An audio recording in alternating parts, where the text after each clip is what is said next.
Chapter 179. Mom, just believe in Bailey Han. Oh no, Daddy, just this once. I think Daddy is a good person. He won't lie to you. Xiao Bao's soft little body rubbed against her as she spoke up for Bailey Han.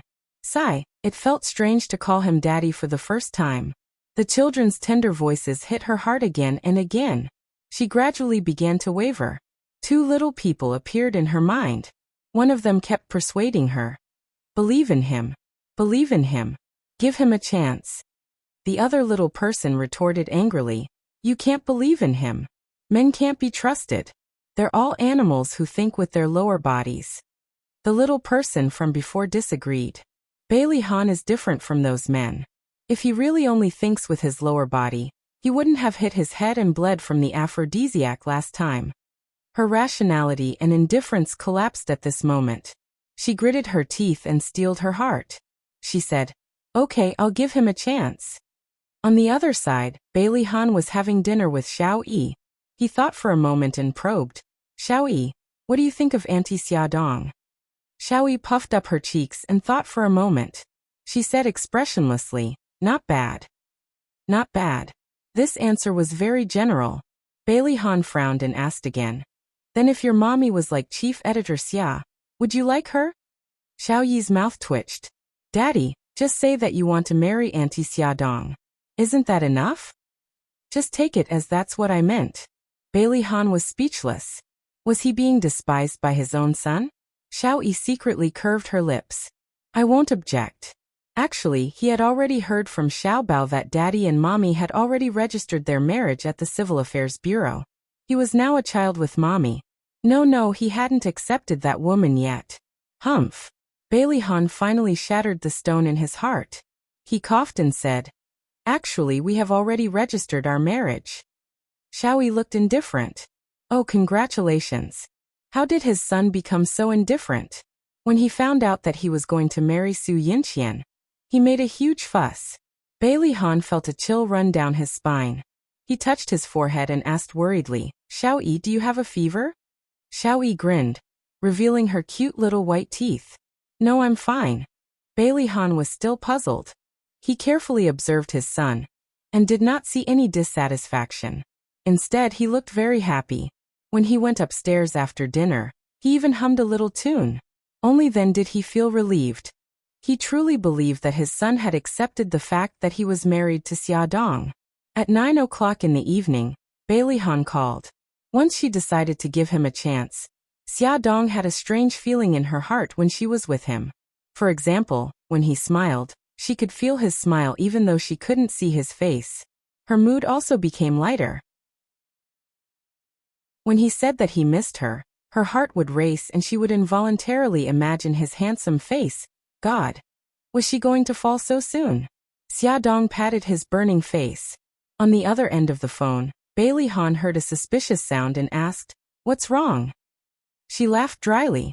I'm swatting mosquitoes. He chuckled and said, I just told Xiao Yi about us. He paused abominably. Xia Dong couldn't help but feel nervous. She asked nervously, Then what did he say? Xiao Yi hated her so much. He definitely wouldn't agree. He definitely wouldn't. Bailey Han chuckled softly. Xiao Yi said that he congratulated us. She couldn't believe it. Really? Really? He was in a good mood, but he was a little regretful that he couldn't see her expression at this moment. I think that when we live together in the future, Xiao Yi might agree to call you Mommy. He seems to like you a lot. Xia Dong's eyes were covered with a layer of mist. She pinched the back of her hand. It hurt. She really wasn't dreaming. Xiao Yi was willing to accept her. However, before she could be happy for a minute, old Madame's cold and heartless face suddenly appeared in her mind, along with her cold ultimatum. She gripped the phone tightly and said in a nervous voice, Bailey Han, do you really have a way to convince your family? He chuckled softly. Wifey, you have to believe in your husband's ability. She kicked her toes in a panic. Then, it's getting late. Hurry up and go to sleep. I am hanging up. Don't hang up yet. I want to hear you call me. He lay down comfortably on the sofa and began the most boring conversation between a prostitute. I don't want to. She sniffed her little nose arrogantly. He threatened. If you don't call me, I'll punish you tomorrow. You know what I mean by punishment. She was furious. If you dare to punish me, we'll get a divorce. Bailey Han imagined her blushing face, and was in such a good mood that he didn't know what to say. From time to time, he would let out a low chuckle. Xiaodong deeply felt that she had been mocked by him. She didn't even say goodnight and hung up the phone. Why did this man become so shameless after getting married? He was the legendary man who was cold on the outside but passionate on the inside. Xiaodong felt like she had jumped into a fire pit. Bailey Han wanted to investigate why Madame Gu's family members were so against Xiaodong. It would be useless to investigate from Madame Gu's side. He thought about it and called his most trusted subordinate in the Dragon Gang, Ahu. He asked Ahu to investigate Xiaodong's past and the feud between her and Bailey's family. He had actually suspected that he and Xiaodong knew each other 5 years ago. Perhaps the results of the investigation could solve all the mysteries. He went to the hospital where Xiao Guai was hospitalized last time, and said a lot of good things to the doctor. He also showed the doctor his marriage certificate with Xiaodong. Only then did the doctor tell him about Xiao Guai's illness. Doctor, can Xiao Guai's illness be cured? Bailey Han didn't expect Xiao Guai to have such a serious illness. He was worried and his heart ached for Xiaodong. We can perform an umbilical cord blood transplant. Bailey Han's eyes were sharp. Then why don't we perform the surgery? We need your wife to give birth to a child with the same genes as Xiao Guai. We need to extract the newborn's umbilical cord blood and perform the transplant. Your wife is already pregnant. After she gives birth, we can perform the surgery. The doctor didn't understand why Bailey Han, as Xiaodong's husband, didn't know about the child's illness and his wife's pregnancy. However, he was curious at most and didn't dare to ask. Bailey Han's breathing stopped instantly. His deep eyes were filled with unprecedented shock. All the information intertwined in his mind. A child with the same genes, Xiao Guai's illness, and the remaining image of him and Xiaodong in his mind. All these things were mixed together and kept spinning in his mind. His hands and feet started to turn cold. All the blood in his body rushed to his head. His head suddenly hurt. He hugged his head and leaned back in his chair in pain. The doctor was shocked by his pale face. Mr. Bailey, are you okay? Bailey Han bit his lower lip tightly. He resisted the headache and couldn't say a word. Mr. Bailey? The doctor called twice, but he didn't respond. Just as he was about to call the nurse in, Bailey Han suddenly stood up and walked out of the door with a blank expression. He didn't know when the pain in his head subsided. Bailey Han didn't even know how he walked out of the doctor's office. He was like a walking corpse, sitting blankly in the corridor for a long time. In the end, he smashed his fist on the chair, stood up with a whoosh, and walked out in large strides. His entire body emitted a terrifying aura, and his pair of eyes that were as deep as a cold pond were bottomless, accumulating a turbulent storm. Xiaodong was teaching Xiao Guai how to draw when she suddenly heard the urgent sound of the doorbell. When she opened the door, Bailey Han was standing in front of her like a cold Satan. He exuded a terrifying aura, and she couldn't help but take a step back. What happened? He stared at her. His gaze was as sharp as a knife and he couldn't wait to cut into her skin. What's the matter with you? Xiaodong felt her hair stand on end from his stare. She had a bad feeling. He glanced at Xiao Guai, who was sitting in the living room and staring at him curiously. He pursed his lips and said in a cold voice, "Go to your room. Gigai, go back to your room first. Mommy will teach you how to draw later." Xiaodong reminded him and followed Bailey Han into her room.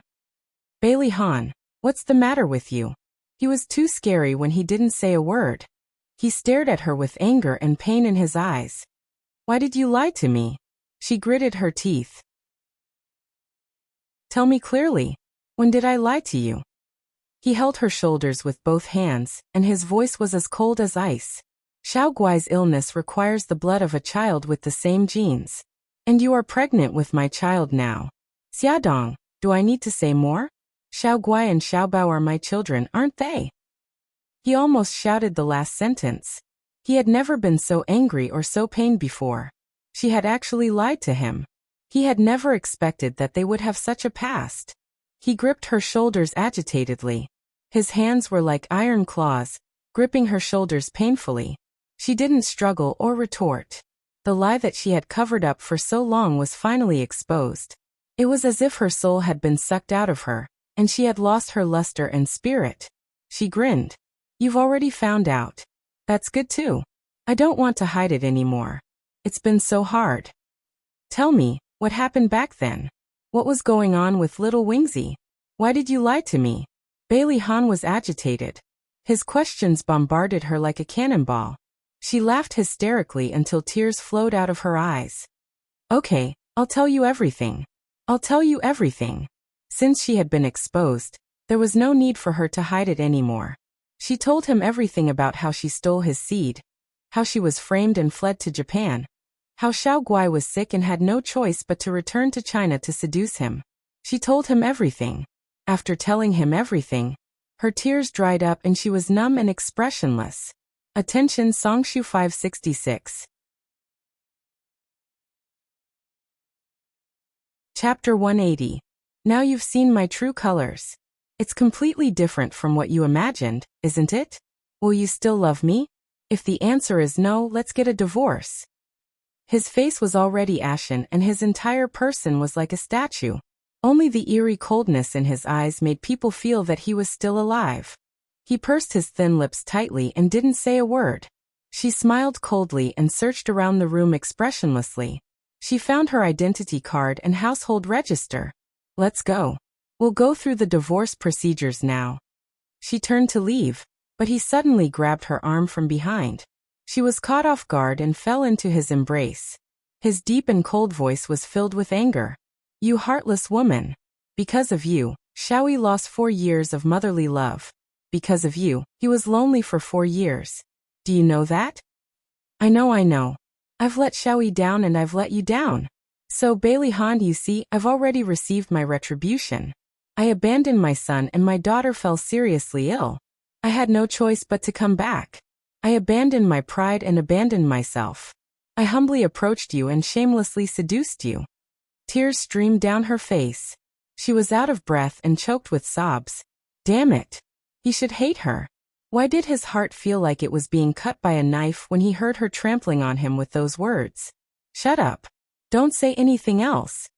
He fiercely punched the wall. The skin on the back of his hand was scraped and bleeding, but he didn't feel the pain because the pain in his heart had long suppressed the pain in his body. Bailey Han, your hand. She went forward, wanting to check the wound on his hand. Get lost. I don't want you to care about me.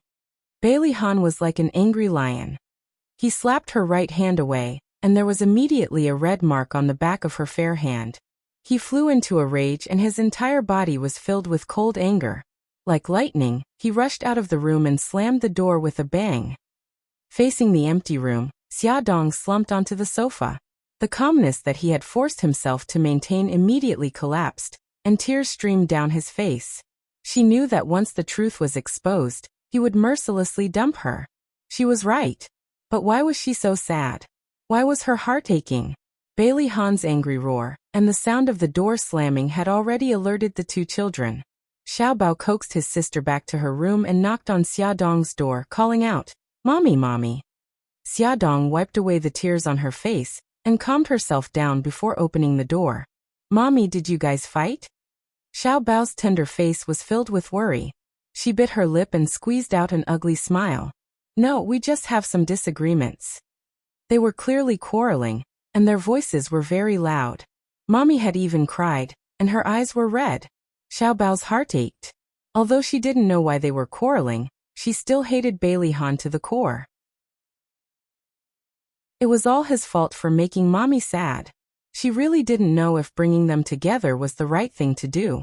Xiaobao puffed up her cheeks and sighed silently. Mommy, have a good rest. I will take care of Gigai.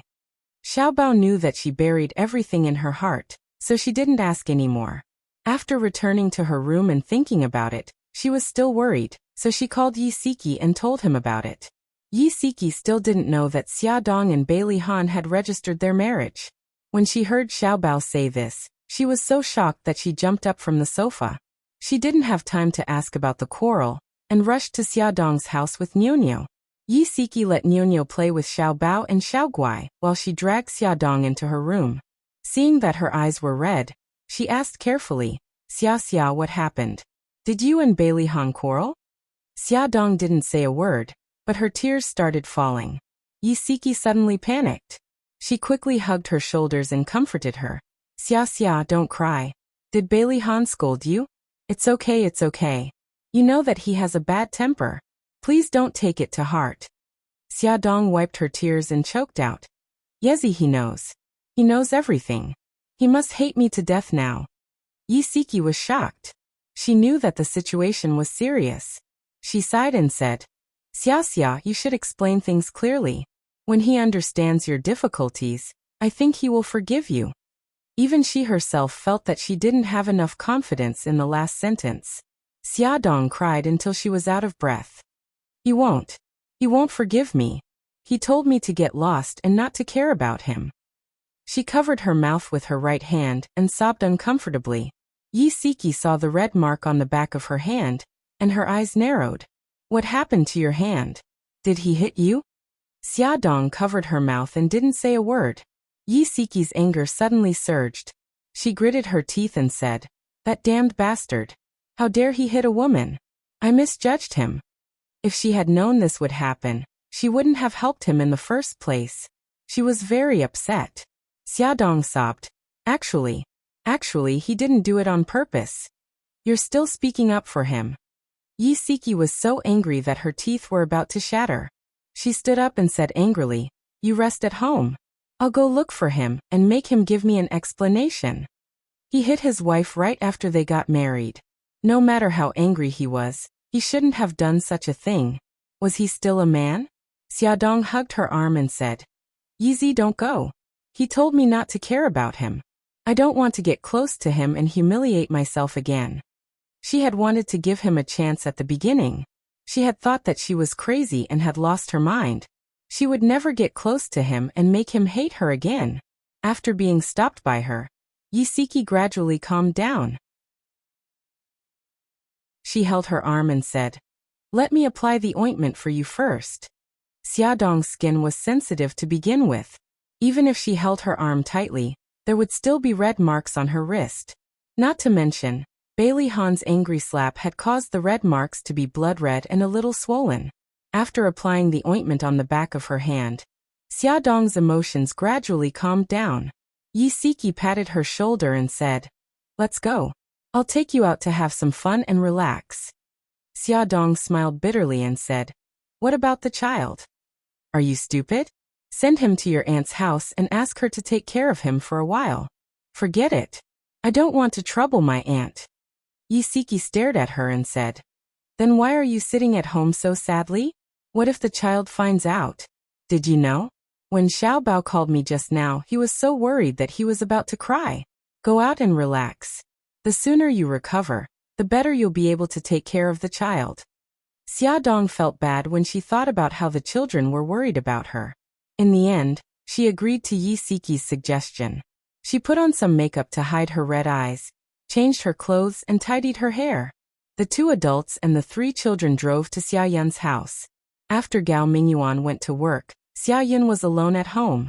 She couldn't wait for the children to stay at home and accompany her every day. She happily welcomed the children into the house. Yizi, what are we going to do now? She had been taking care of the children all these years. Now that she was alone, she didn't know how to pass the time. Go shopping, go to the beauty salon, eat, watch movies, karaoke, go to the bar. There are so many choices. We can do them one by one. Yi Siki hadn't gone out with her best friend for a long time. First, they went to the beauty salon for a spa. Then they went shopping like crazy. They bought a bunch of things and piled them in the back seat of the car. If it weren't for the fact that Xia Dong was pregnant, the 2 of them would have continued shopping. In the evening, they found a very stylish Western restaurant. The 2 women had a romantic time together, which attracted the attention of many couples. They suspected that their relationship was unusual. After the 2 of them came out, they pointed at each other's noses and laughed heartily. It was as if they hadn't laughed so happily in a long time. Let's go. I'll take you to karaoke now. Yi Siki patted her chest heroically and carried Xia Dong into a karaoke place in high spirits. The two women hugged each other's shoulders and roared out love songs one after another. The waiter who delivered the drinks couldn't help but look sideways. His hand even trembled when he put down the drinks. There were many opportunities to see comrades, but this was the first time he saw Les Lace. He was so excited. The two of them sang for more than an hour. When they were tired, they lay on the sofa and laughed foolishly.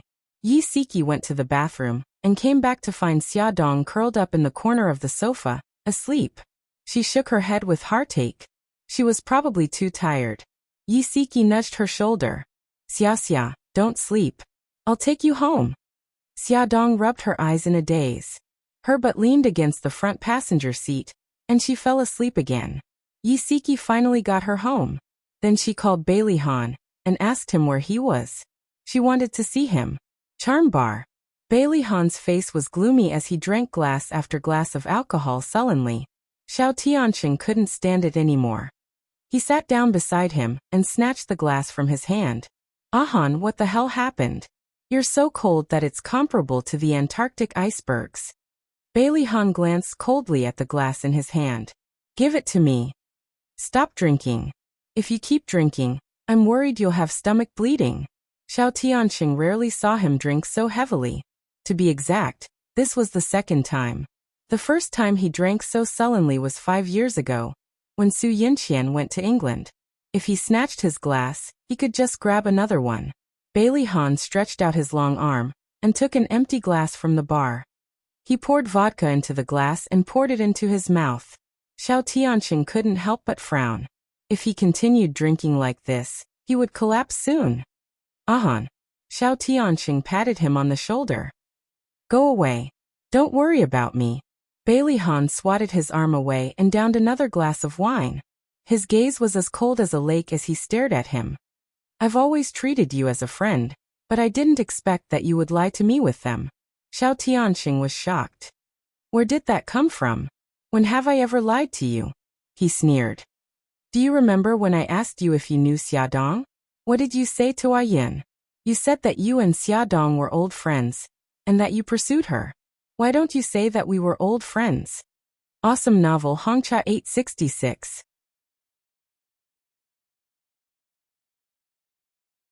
Chapter 181.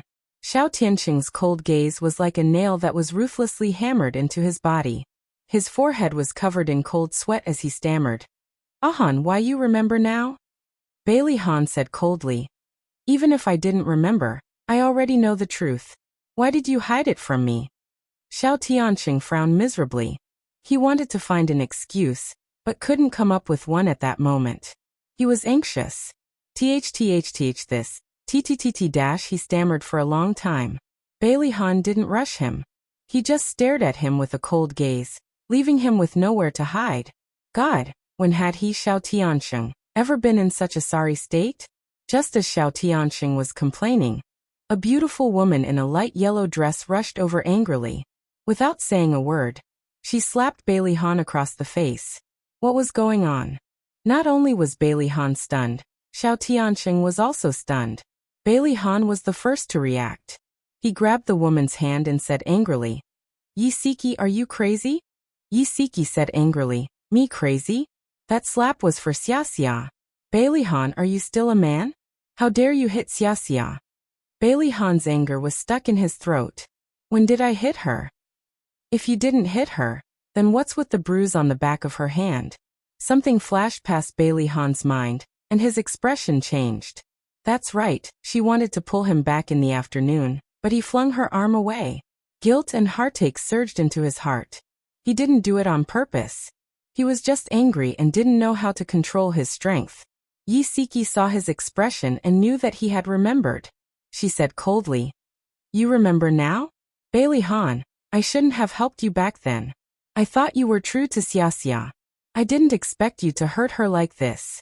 Even if Mikakito is in the underworld, he didn't lay a finger on Xia. Bailey Han was a proud son of God. When had he ever been lectured like this? He immediately pulled a long face, but he couldn't explain what had happened. He felt aggrieved. I was true to her. She was the one who lied to me first. I didn't hit her on purpose. Xiao Tianxing saw that they were at daggers drawn, so he quickly said, Miss Yi, right? You must be Xia Dong's good friend. Please don't misunderstand. Han really likes Xia Dong. He wouldn't hurt her on purpose. Yi Siki wasn't an unreasonable person. When she saw Bailey Han's guilty gaze, she knew that he didn't do it on purpose.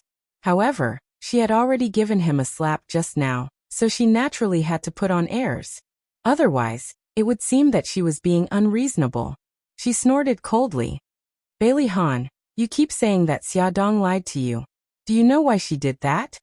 Bailey Han's expression was cold as he waited for her answer. Your old lady used the lives of Xia Xia's aunt and uncle to threaten Xia Xia. She said that if she didn't give her the children, she would stab her in the back. How do you expect Xia Xia to choose? The old lady didn't know that Xia Xia was pregnant with 3 children. She took away the firstborn, Xiao Yi, and Xia Xia had a hard time keeping Xiao Bao and Xiao Guai. In order to save Xiao Guai, she had no choice but to return to China. She originally wanted to borrow your sperm to give birth to the children through IVF, but you lost your memory and didn't believe what she said. Think about it carefully. Is that true? Bailey Han's mind suddenly exploded, and many images flooded his mind. She did say that her daughter was sick and asked her to help her, but he thought she was lying and even said many outrageous things to humiliate her. Saving Xiao Guai was urgent, but Xia Xia couldn't gain your trust. Other than stealing your sperm, what else could she do? Actually, she was very conflicted and in pain. She hid what happened in the past, because she didn't want to ruin your relationship with Su Yinxian. Yi Siki became more agitated as she spoke. Bailey Han, you still don't know, right? While she was trying to get close to you, your old lady kept giving her trouble, and telling her to stay away from you. As a woman, do you know how much pressure she was under and how much humiliation she suffered? She practically shouted the last sentence at him. Her eyes were red as she raised her chin proudly to maintain her pride. It was as if by doing this, she could maintain Xia Dong's self-esteem. I've said everything that needs to be said. Don't think that other than you, no one else wants Xia Xia. Mika Keto has been pursuing her for 5 years. After saying this, Yi Siki proudly turned around and left the 2 men with her beautiful back view. Yi Siki was very agitated and hurried away. She didn't notice that there was a couple sitting in the corner of the bar. The man was her husband, Lin Shihao, and the woman was Bai Meiwei. Bai Meiwei seemed to be troubled by something as she drank until her eyes were hazy. Lin Shihao was trying to grab her glass and persuade her to drink less. Bailey Han was shocked by Yi Siki's words. His heart was filled with mixed feelings. He clenched his fists tightly and his deep eyes were as dark as water. Xiao Tianxing couldn't help but exclaim, Yi Siki, although this woman is a little fierce, she's still quite interesting. She was willing to sacrifice herself for a friend. A hint of admiration rose in his eyes. He was still chattering when Bailey Han suddenly broke into a run. Han, where are you going?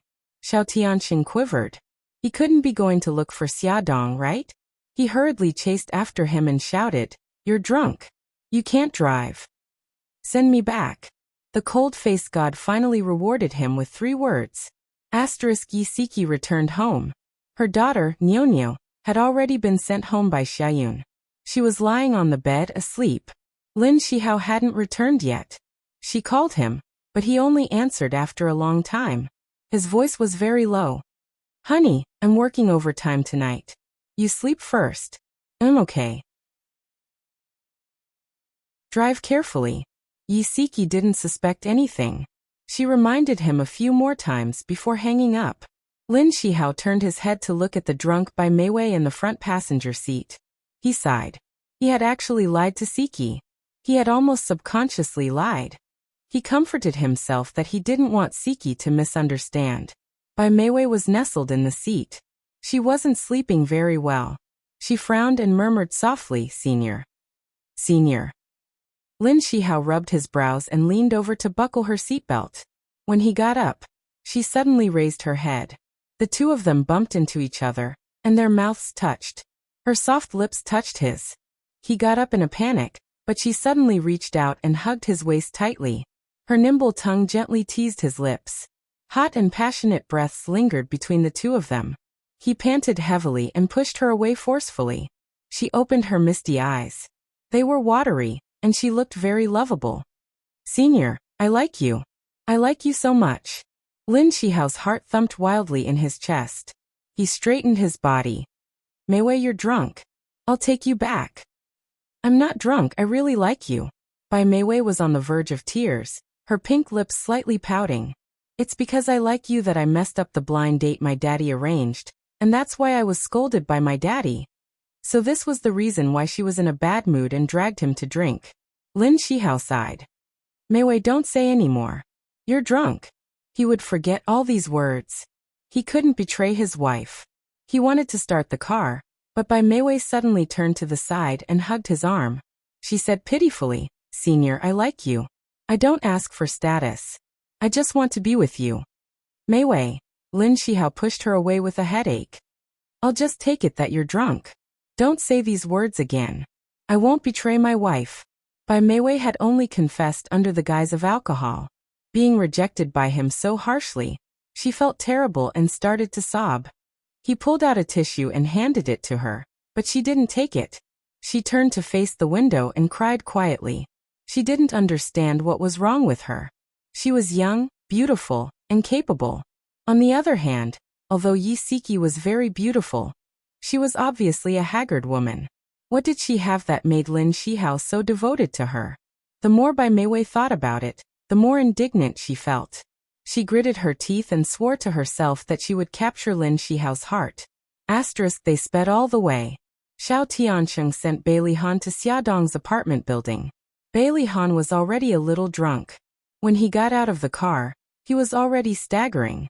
Xiao Tiansheng wanted to help him, but he pushed him away. He frowned and said, You go back. I'll go up myself. All right then. Call me if you need anything. Xiao Tianxing knew his temper and didn't insist. Bai Lihan waved casually and turned to go upstairs. Xiao Tianxing didn't leave immediately. He sat in the driver's seat and watched him enter the building. Standing in front of Xiaodong's apartment building, Bai Lihan rubbed his eyebrows and tried to sober himself up. He pressed the doorbell. The doorbell rang for a long time, but no one answered. He got a little impatient and took out his cell phone to call Xiaodong. The phone rang for a long time, but still no one answered. He supported himself with one hand against the wall and dialed again and again. Suddenly the call went through. Xiaodong's groggy voice came through. Hello, who is this? Bai Lihan said calmly, Your husband. Xiaodong was in a daze when she was woken up by the phone call. Her IQ was close to 0. She scratched her head and asked in confusion, Which husband? Bai Lihan immediately exploded. What did she mean by which husband? How many husbands did she think she had? He shouted angrily, Xiaodong, open the door. Xiaodong was finally woken up by his shout. She sniffled and said, What are you doing here? Bai Lihan's old face turned red. He was too embarrassed to admit that he felt sorry for her over the phone. He was here to apologize, which didn't match his brilliant image. He coughed and said, Anyway, open the door first. She bit her lip and said, Go back. I won't open the door. After saying this, she hung up the phone without hesitation. Soon the phone rang again. When she saw that it was him, she hung up again. After hanging up twice in a row, she was annoyed. She turned off her phone and lay down to continue sleeping. Awesome novel Songshu 566.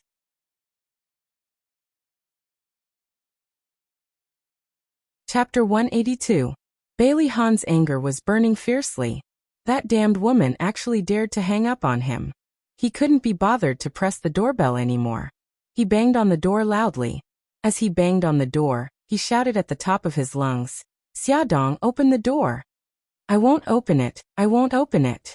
When Xiaodong heard his roar, she felt even more uncomfortable. She wrapped her head tightly with the blanket and pretended not to hear anything. Xiao Bao was woken up by the noise. He jumped out of bed in a daze and ran to the door. Through the peephole, he saw Bai Lihan slamming the door angrily. He was also angry and shouted angrily, Bai Lihan, why are you still looking for my mommy? Go away. Bai Lihan stopped slamming the door and said, Bao Bao, open the door for daddy. You're not my daddy. How dare he bully his mommy? He didn't want to acknowledge him. Bailey Han was already drunk and had a terrible headache. He leaned against the wall and said, Bao Bao, stop fooling around. I have something to say to your mommy. But my mommy doesn't want to see you. Xiao Bao was definitely on his mommy's side. Bailey Han decided to use force since the soft approach didn't work. He said fiercely, Xiao Bao, I'm your daddy. Don't you want to be reunited with your family? Xiao Bao snorted and said, if you don't treat mommy well, I'd rather be like this. Bailey Han was helpless.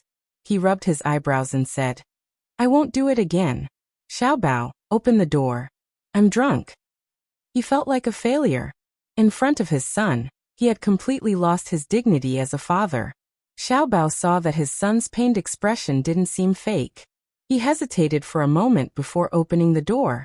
Bailey Han walked in, his feet floating. Xiao Bao glared at him and said, you're not allowed to bully my mommy again. Bailey Han patted his head. Xiao Bao, call me daddy. I don't want to. I haven't acknowledged you yet. Xiao Bao scowled and ran back to his room. Xia Dong did not hear a knock on the door for a long time. She poked her head out of the quilt and listened carefully. She still did not hear a sound. She was relieved but also a little disappointed. He must have gone back. After thinking about it, she was still a little worried. She took a shawl and put it on, intending to go out and take a look. Just as she opened the door, she bumped into a pair of dark and deep eyes. Bailey Han's tall and straight body was standing at the door of her room, his whole body exuding the smell of alcohol. She was stunned for a moment. When she came back to her senses, she quickly closed the door. However, her actions were still one step too slow. He held the door open with one hand. His handsome face was expressionless as he stared straight at her. His stare made her feel a little scared. She turned her face away. Why are you here?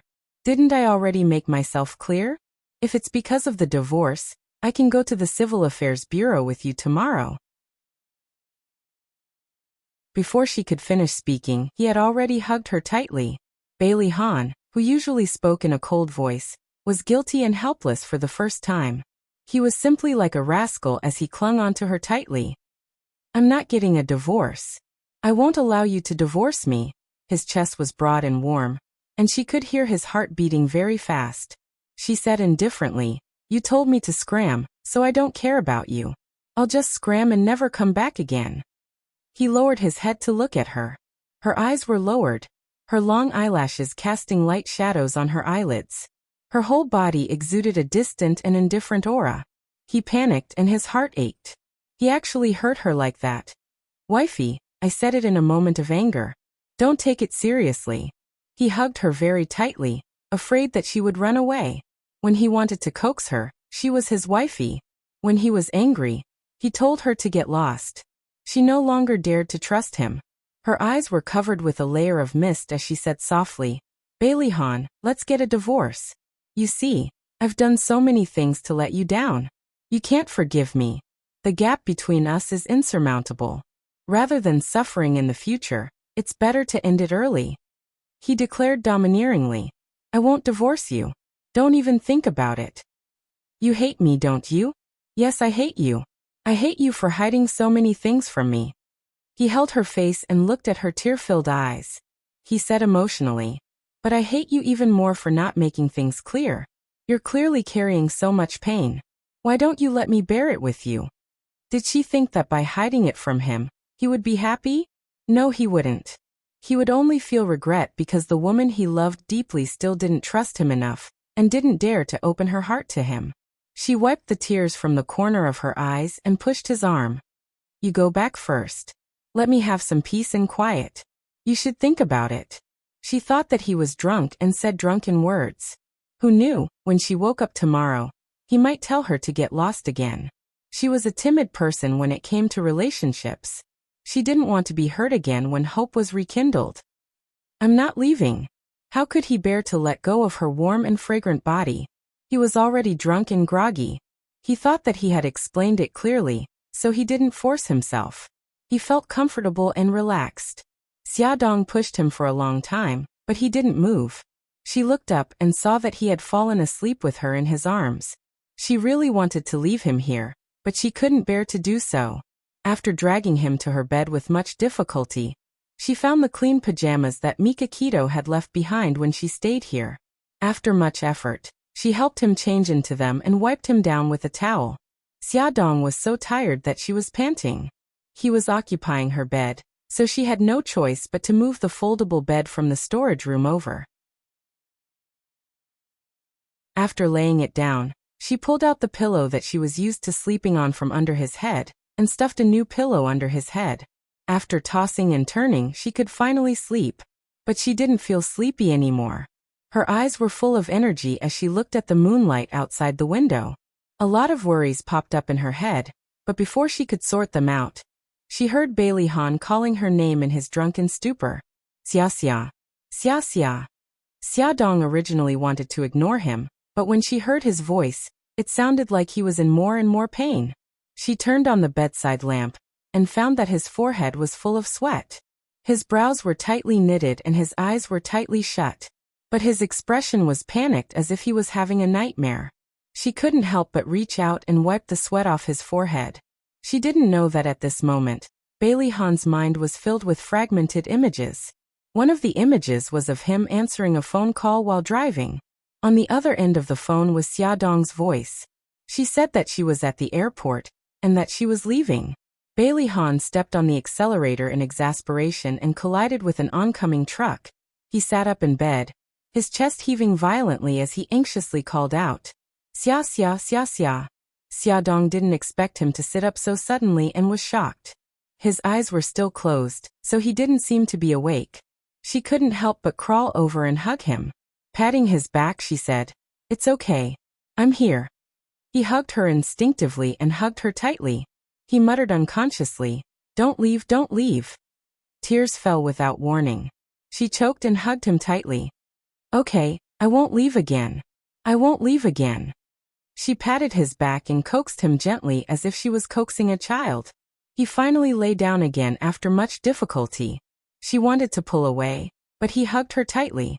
In order not to wake him up, she could only follow his movements and lie down beside him.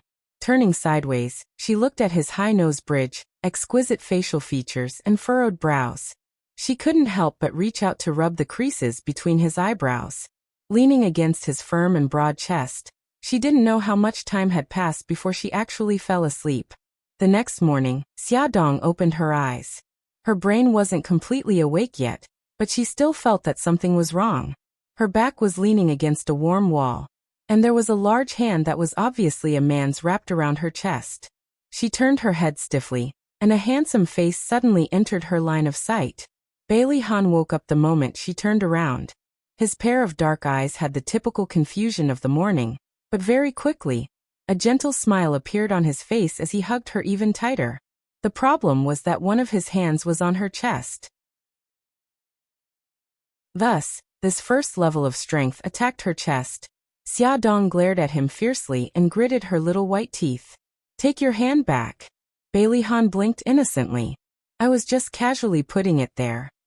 What a soft touch. He couldn't help but rub it again. Xiaodong flew into a rage out of humiliation. She grabbed his naughty hand and threw it aside. She turned around to leave, but he stretched out his long arm and pulled her into his embrace. He leaned close to her ear and said in a husky voice, "Wifey, you slept with me last night. You have to be responsible for me." Xiaodong was furious. "Bailey Han, can you be any more shameless? You were the one who grabbed my hand last night and didn't let go. Also, you were drunk last night. I was kind enough to take you in. Since you're awake now, you can change your clothes and leave." He smirked and a mischievous smile flashed across his eyes. "Wifey, if you didn't mention it, I would have forgotten. Were you the one who changed my clothes?" She was furious. Who else do you think would have done it? She was exhausted just to change his clothes for him. He chuckled softly. "If that's the case, then you have to be responsible for me. You've even seen my body." Xiaodong was so angry that her words were stuck in her throat. After a long while she squeezed out 2 words. "Shameless." He patted her head to soothe her. "So, we can't get a divorce because you have to be responsible for me." After all this time, he had been waiting for her. She stared into his eyes and said sternly, Bailey Han, you were drunk last night, so you might not remember what I said. I'll say it again. Let's both be quiet and think about it. I've already thought it through. You lied to me and I hurt you. We're even now. So wifey, let's live happily from now on. His heart still felt like it was being stabbed by a knife when he recalled the shameless words he had said to her before. Beauty novel Hongcha 866.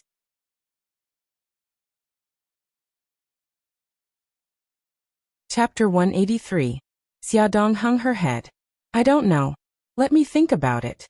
Bailey Han firmly held her shoulders and said domineeringly, I won't give you another chance to escape. Do you know how heartbroken I was when you escaped 5 years ago? Although it was just a memory fragment, he remembered how he felt at that time. You remember now? He gritted his teeth. Idiot, that's not the point. The point is that I won't let go again. If I give you time to think about it, you'll only run away more and more. He, Bailey Han, had created his own business empire without relying on his family's concealment. He could do whatever he wanted in the business world, but the only problem he couldn't solve was her problem. A sense of defeat arose spontaneously, but more than that, he became braver and braver as he moved forward courageously. She bit her lip and kicked her toes, not daring to look him in the eye. He hugged her tightly in his arms and sighed silently. You coward! What am I going to do with you? She hung her head and remained silent. He rubbed his chin against her soft hair and whispered, Xia, I regret not investigating your background earlier. That way, you wouldn't have been alone for so long. Tears welled up in her eyes. You must have suffered a lot in the past few years, taking care of Xiao Bao and Xiao Guai by yourself, right? He kissed her hair lovingly. There were tears in his eyes, and his voice was low and hoarse. Wifey, I'm sorry that I only found you now. A drop of cold tear fell on her head. Although she couldn't see it, she felt it. She slowly reached out and hugged his waist. His heart was as soft as the sea. He gently caressed her abdomen and whispered, Wifey, as long as you're back, it's okay if you don't dare to love me. You just have to stay where you are and wait for me to love you. She could no longer hold back her tears. After a long time, she said in a nasal voice, I'm very timid. I won't take that step easily, but once I do, I'll do it without hesitation. Even if the whole world opposes us, I won't back down. However, if you dare to betray me, I will immediately take the children and disappear without a trace, never to appear again. He held her face in his hands and looked into her tear-filled eyes. He said firmly and seriously, Xiaodong, from now on, I will only love you. I will spoil you and love you. I will not lie to you. In my heart, you are the only one. Will you marry me? She smiled tearfully. Aren't we already married? He said helplessly. Can you not be such a killjoy? I'm proposing. Their marriage would require no less than the necessary procedures. She felt wronged. But I didn't see the ring. Young Master Bailey, who had always been full of confidence and high spirits, blushed. Because they were in a hurry to get married. The ring that he had ordered in France hadn't been delivered yet. Bailey Han was too embarrassed to look into her big, pitiful eyes. His face turned even redder, almost turning purple. He said stiffly, I'll get the ring, but you have to agree to my proposal first. Xiaodong glared at him. Are you ordering me? The wise and steady young master actually froze. He coughed and said dryly, Whether you agree or not, I'm already your man. Xiaodong suddenly realized that this man's awkward expression was very amusing. Her mood suddenly brightened and she said with a grin, Without the ring, I won't agree to your proposal. He frowned. Who said that there isn't a ring? It's just that it hasn't been delivered yet. Did he look like the kind of person who would be so stingy as to skip the proposal ring? She held back her laughter and pretended to be serious as she said, Oh, then when the ring arrives, you can propose again. If I'm in a good mood, I'll consider marrying you. He caught the flash of amusement in her eyes and angrily grabbed her slender waist. His eyes narrowed dangerously. Wifey, are you making fun of me? She patted his clothes kindly. You're so wise and mighty. How would I dare to make fun of you? I'm just following my heart. No one said that I have to agree to your proposal. Don't you think so? The corners of her lips turned up high and she looked like she was in a good mood. His lips turned up as well, and he stroked her hair. As long as you're happy. He raised his eyebrows and smirked. Anyway, legally speaking, we're already husband and wife. Even if you don't agree to my proposal, it doesn't matter. Xiaodong snorted. Being forced to get married by him was a stain on her life, wasn't it? Don't you have to go to the office? This man stayed at home to eat breakfast, and then hugged Xiao Bao and Xiao Guai in his arms. He actually told them a story, and the two little fellows listened with great interest. What was going on with this scene of a loving father and filial son, and a happy and harmonious scene? Xiaodong felt sad. Bailey Han stroked the two little heads and said with a smile, "Your mommy is jealous." "Hey, how am I jealous? Since you're not jealous, why can't you wait to chase me out of the house?" He smiled mischievously. The words, "I'm very unhappy. My children have been snatched away," were clearly written on her delicate face. She puffed up her cheeks and glared at him. "If you don't go to work, how are you going to feed us? Don't worry. Even if I don't go to the office, I can still feed you and the children." His eyes were full of smiles. How could she be so cute? Even her angry expression was cute. Hey, eldest young master, you've been deeply poisoned. So, you're really not going to the office today? She was still not used to her married status, and didn't want to spend too much time with him. It was very awkward. Bailey Han said matter-of-factly, "Yeah, I'll be at home with you and the children today." Xiaodong rolled her eyes and asked, "Then what about Xiao Yi? You should go back and accompany Xiao Yi." He smiled meaningfully. "Don't worry, I'll make the arrangements." 3 hours later, Xiaodong finally understood what he meant when he said he would make the arrangements. The driver, Uncle Wang, carried 2 large suitcases and appeared in front of Xiaodong's house with Xiao Yi. "Xiao Yi, you're here." Xiaodong greeted him nervously. He didn't expect him to answer, but he didn't expect him to curl his lips and reply with a clear, Xiaodong's heart was as sweet as honey. Just as Bailey Han said, Xiao Yi was starting to accept her. She smiled and invited Uncle Wang and Xiao Yi in. She asked curiously, "Uncle Wang, what's in those 2 large suitcases?" Uncle Wang wiped the sweat off his forehead and smiled honestly. "Madam, these are eldest young master and little young master's daily necessities and some clothes." "Ha!" Xiaodong froze. Uncle Wang laughed heartily. "Madam, where are eldest young master and little young master's rooms? I'll bring the luggage in." Xiaodong, who had been stunned for nearly a minute, suddenly stopped Uncle Wang. She glared sharply at Bailey Han with her beautiful eyes. "Bailey Han, what's the meaning of this?" Bailey Han put Xiao Bao and Xiao Guai down and waved at Xiao Yi.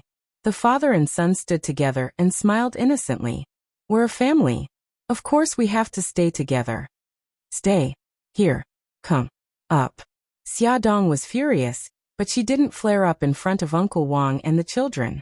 She suppressed her anger and stared at Bailey Han expressionlessly. "Come with me to the room. Uncle Wang, you should rest first." After returning to the room, Xiaodong immediately flew into a rage. "Bailey Han, did you forget what you promised my aunt? You couldn't announce our marriage to the public, and we couldn't stay together. But now, Uncle Wang called me madam, and you brought the luggage here without asking for permission. What do you want?" "Shu, don't be agitated. It's not good for the baby in your stomach to be agitated." Bailey Han held her waist and made her sit on the sofa. "Only the people in the villa know about our marriage. They are all people I trust. I just want them to know that you're the mistress of the villa." Xiaodong's anger subsided under his gentle soothing voice. She snorted. "Then how are you going to explain living together?" He hugged her and said gently, "We're a family. We've been separated for so long. Shouldn't we be reunited?" He tempted her. "Don't you want to live with Xiao Yi?" Her heart softened, but she couldn't forget what old madam had said. She sighed and said, "Ahan, there's something I need to confess to you." She looked serious. His heart tightened. "What is it?" "Yesterday, old madam came to me and gave me an ultimatum. If I continue to be entangled with you and meet Xiao Yi again, she will strip Xiao Yi of her inheritance rights and send Xiao Yi to England. She will never let us meet again." She also said that I have to marry Brother Shin within a month. She didn't mean to sow discord between him and old madam. She just wanted to make things clear and let him know the seriousness of the matter. Bailey Han frowned. He didn't expect Grandma to use Xiao Yi to threaten him. He couldn't help but feel lucky. Fortunately, he had caught her and brought her to the Civil Affairs Bureau to register their marriage. Otherwise, she would have become Mika Kito's woman. He hugged her tightly. His dark eyes were as deep as the sea. Don't be afraid. I'm here. I'll solve it. His chest was so broad that she couldn't help but lean against it. The future made her panic, but with him by her side, her heart miraculously calmed down. She smiled. I still can't agree to you living here. You promised Aunt that we can only live together after you've solved all the problems in 2 months. He raised his eyebrows. Who said we're living together? I'll sleep on the sofa in the living room and you'll sleep in the bedroom. We're obviously far apart. She glared at him. You're changing the concept. He stroked her head and smiled good-naturedly. You're willing to do anything to woo your wife. Welfare Songshu 566.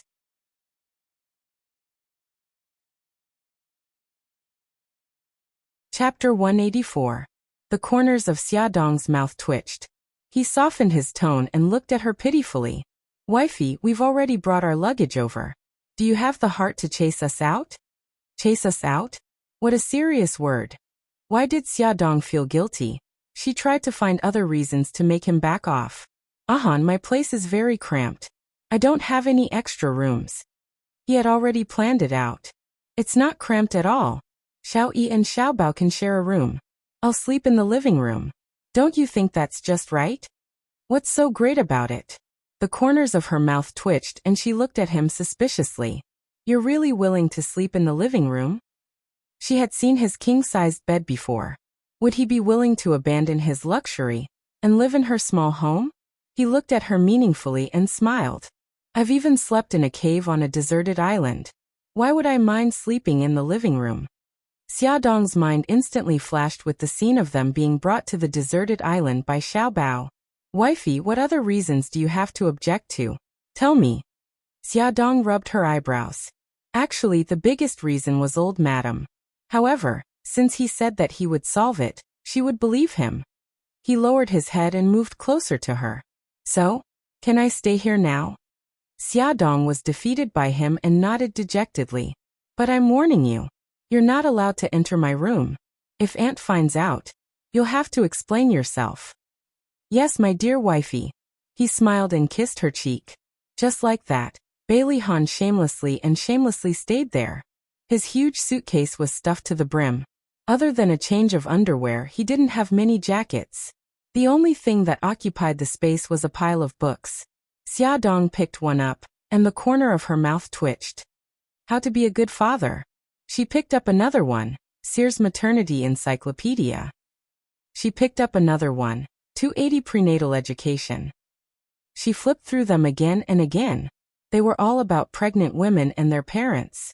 When she picked up the last one, she almost vomited blood. The title was actually, Encyclopedia of Women's Lives. Just how much does this guy want to know about women? She took a step back and distanced herself from him. She looked him up and down with a strange expression, her eyes revealing her suspicion of him. Bailey Han coughed awkwardly. He just wanted to know more about her and the baby in her belly.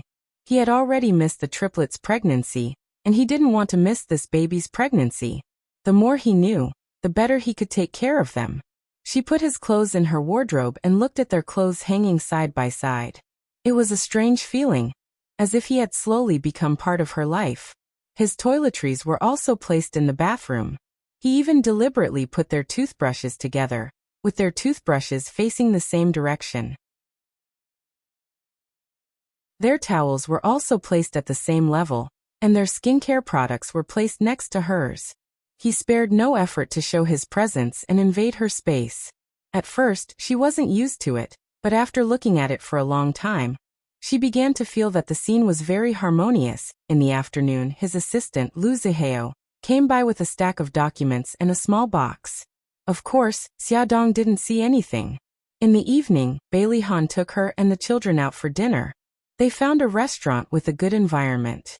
When they arrived at the reserved room, Bailey Han didn't order for a long time. Xiaodong was curious, so he explained that there were guests coming. After waiting for a few more minutes, Xia Yun and Gao Mingyuan walked in under the guidance of the waiter. Bailey Han invited Xiaodong and Gao Mingyuan to order. The couple ordered a few dishes and said that it was enough. Bailey Han then ordered a few dishes that Xiaodong and the children liked to eat, then returned the menu to the waiter. After the dishes were all served, Bailey Han personally poured tea for Xiaodong and Gao Mingyuan. He stood up, raised his cup with both hands, and said politely, "Aunt, uncle, I know that you two can't drink, so today, I'd like to propose a toast to you two. Thank you for all the hardships you've put in to raise Xiaodong, and thank you for all the care and love you've shown her all these years. You two treat Xiaodong like your own daughter, so I'm also your son-in-law. If I treat Xiaodong badly in the future, you don't have to be polite. Feel free to hit or scold me." Xiaodong didn't expect Bailey Han to say such words. She was happy and touched that he respected her family. Xia Yun originally gave Bailey Han 2 months of probation, because she didn't completely trust him. She didn't expect him to be so sincere. He directly lowered his status and attitude in front of the old couple. She didn't want to make things difficult for him, so she reminded him to treat Xiaodong and the children well. Then she drank the cup of tea. Gao Mingyuan thought further than Xia Yun. He casually mentioned Bailey's family, and Bailey Han immediately promised that he would persuade his family. Only then did Gao Mingyuan drink the cup of tea with satisfaction. After this meal, Xia Yun and her husband had a better impression of Bailey Han. They thought that he was a young master of a big family and didn't know how to take care of people. They didn't expect him to take care of everyone so well. One moment he was boning fish for Xiao Bao, the next moment he was pouring drinks for Xiao Guai, and the next moment he was pouring soup for Xiaodong. From time to time, he even poured tea for the old couple. Although he was busy, his movements were very elegant. His every movement showed that he was well educated. Xia Yun and her husband secretly nodded. After the meal, Bailey Han invited Xia Yun and her husband to the side hall to rest. The side hall was beautifully decorated. It was filled with flowers and balloons. On the floor, there was a big heart shape made of red roses. The elegant sound of a violin came from somewhere. In front of his family, Bailey Han knelt on one knee in the heart-shaped rose. The 3 children excitedly huddled together. Daddy was asking for their hand in marriage. He was asking for their hand in marriage. Xiaodong was stunned. He, Bailey Han, was a high-spirited young master of a rich family. He was the CEO of a corporation. She really didn't expect him to kneel down and propose to her. She was at a loss as she watched him take out a red velvet box from his jacket pocket. When he opened it, a diamond-studded ring lay in the box. It shone charmingly under the light. Bailey Han looked into her eyes and said seriously, "Xiaodong, I, Bailey Han, will never propose to another woman in my life." He promised that in this life, he would only love her. From the time he treated her family to dinner without telling her, until now, when he proposed to her in front of her family, the emotions he brought to her continued to escalate. She bit her lip as tears glistened in her eyes. "Mommy, marry Daddy, marry Daddy." Xiao Guai's tender voice sounded. "Mom, don't hesitate anymore." Xiao Bao also encouraged her. The LCD wall-mounted TV in front of Xiaodong suddenly turned on. A line of words slowly appeared on the screen. "Wifey, will you marry me? I will protect you for the rest of my life. I love your hubby." This man was cold on the outside but passionate on the inside. Xiaodong covered her mouth as tears flowed down her face. She walked to his side and stretched out her finger. She smiled with tears in her eyes. "Hubby, help me put the ring on." "Okay." Bailey Han's eyes were full of smiles as he carefully put the ring on her finger. The two hugged each other tightly. Xia Yun couldn't help but wipe her tears. She really hoped that Bailey Han could solve all the problems so that their family of 5 could reunite sooner. On the way home, Xiaodong sat in the front passenger seat with Xiao Guai in her arms. Xiao Bao and Xiao Yi sat in the back. Probably because they were tired from playing, the children closed their eyes and took a nap. Xiao Guai fell asleep immediately.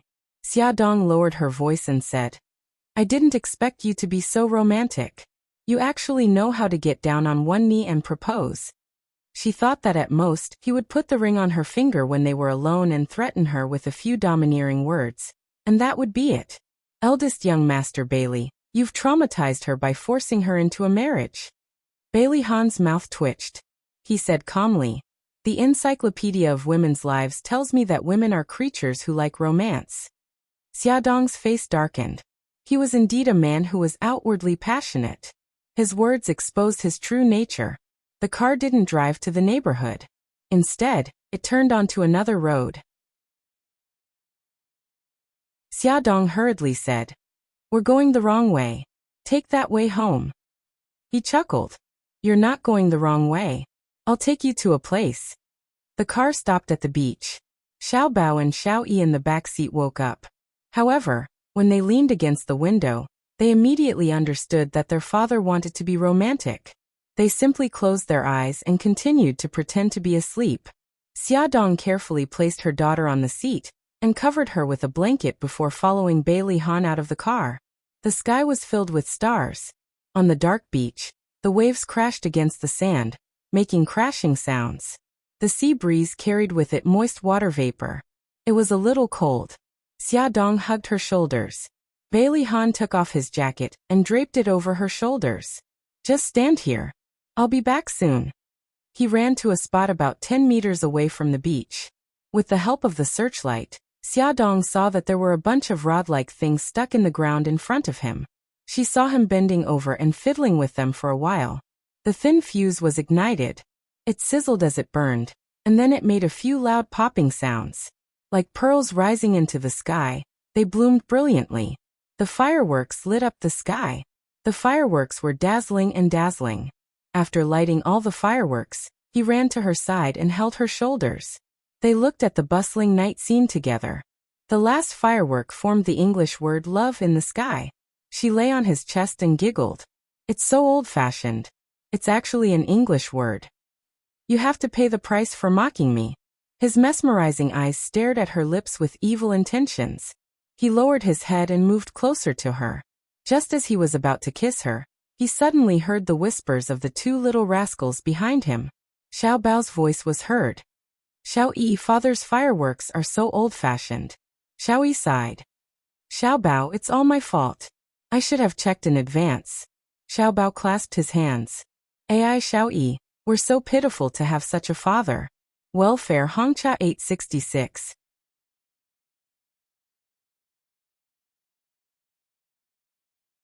Chapter 185. Xiao Yi patted him on the shoulder. Xiao Bao, we can't dampen daddy's enthusiasm. Even though romance also depends on talent. Xiaodong couldn't help but laugh. Bailey Han's face was as black as the bottom of a pot. What was going on now? Was he being despised by his wife and children? Clearly, the romance novels told him that setting off fireworks was a very romantic thing.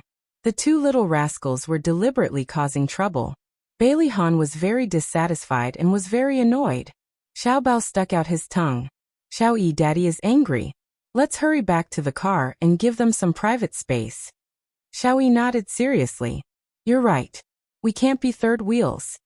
Bailey Han's whole body was emitting cold air as he bared his teeth at the two little rascals. You've been third wheels for a long time, okay? The two little rascals covered their mouths and snickered as they ran back to the car. Xiaodong held his hand and laughed softly. Don't be angry. The fireworks are very beautiful. Bailey Han's belly full of anger instantly dissipated without a trace. He hugged her waist. After the proposal, I forgot something. What is it? He said seriously, kiss you. Actually, he was embarrassed in front of the child, aunt and uncle. She blushed. Fortunately, it was nighttime and he couldn't see clearly. She tilted her head slightly and closed her eyes. She used her actions to express her wishes. His eyes were full of smiles as he lowered his head and finally kissed her lips as he wished. Unfortunately, he didn't taste it for long because the three little rascals were waiting for them in the car. When they returned to the car, Xiao Guai was already awake and giggling while hugging the blanket. Xiaodong carried her daughter and pinched her soft cheeks. Gigai, what are you giggling about? Xiao Guai pointed at the beach outside the window. The fireworks are so beautiful. Our daughter knows what's good for her. Bailey Han patted Xiao Guai's little head. Honey, buckle up. I'm going to drive. When they returned home, it was already past 10 o'clock. Xiaodong took her daughter to the master bathroom to take a bath, while Bailey Han took his two sons to the bathroom outside. The three of them soaked in the bathtub together as Bailey Han rubbed the backs of the little rascals. The scene was very heartwarming. Xiaoyi felt that it was very novel. In the villa, she had never taken a bath with Daddy before.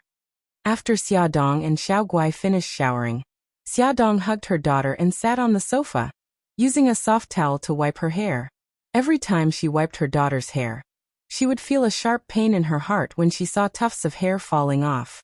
Tonight was no exception. Although her movements were extremely gentle, a lot of hair still fell off. Suddenly, she heard Bailey Han's voice from the bathroom. Wifey, help us get our clothes. Okay. Wait a minute. Xiaodong put down the towel and carried her daughter to the side. She went back to the room to find Xiao Bao and Xiao Yi's clothes.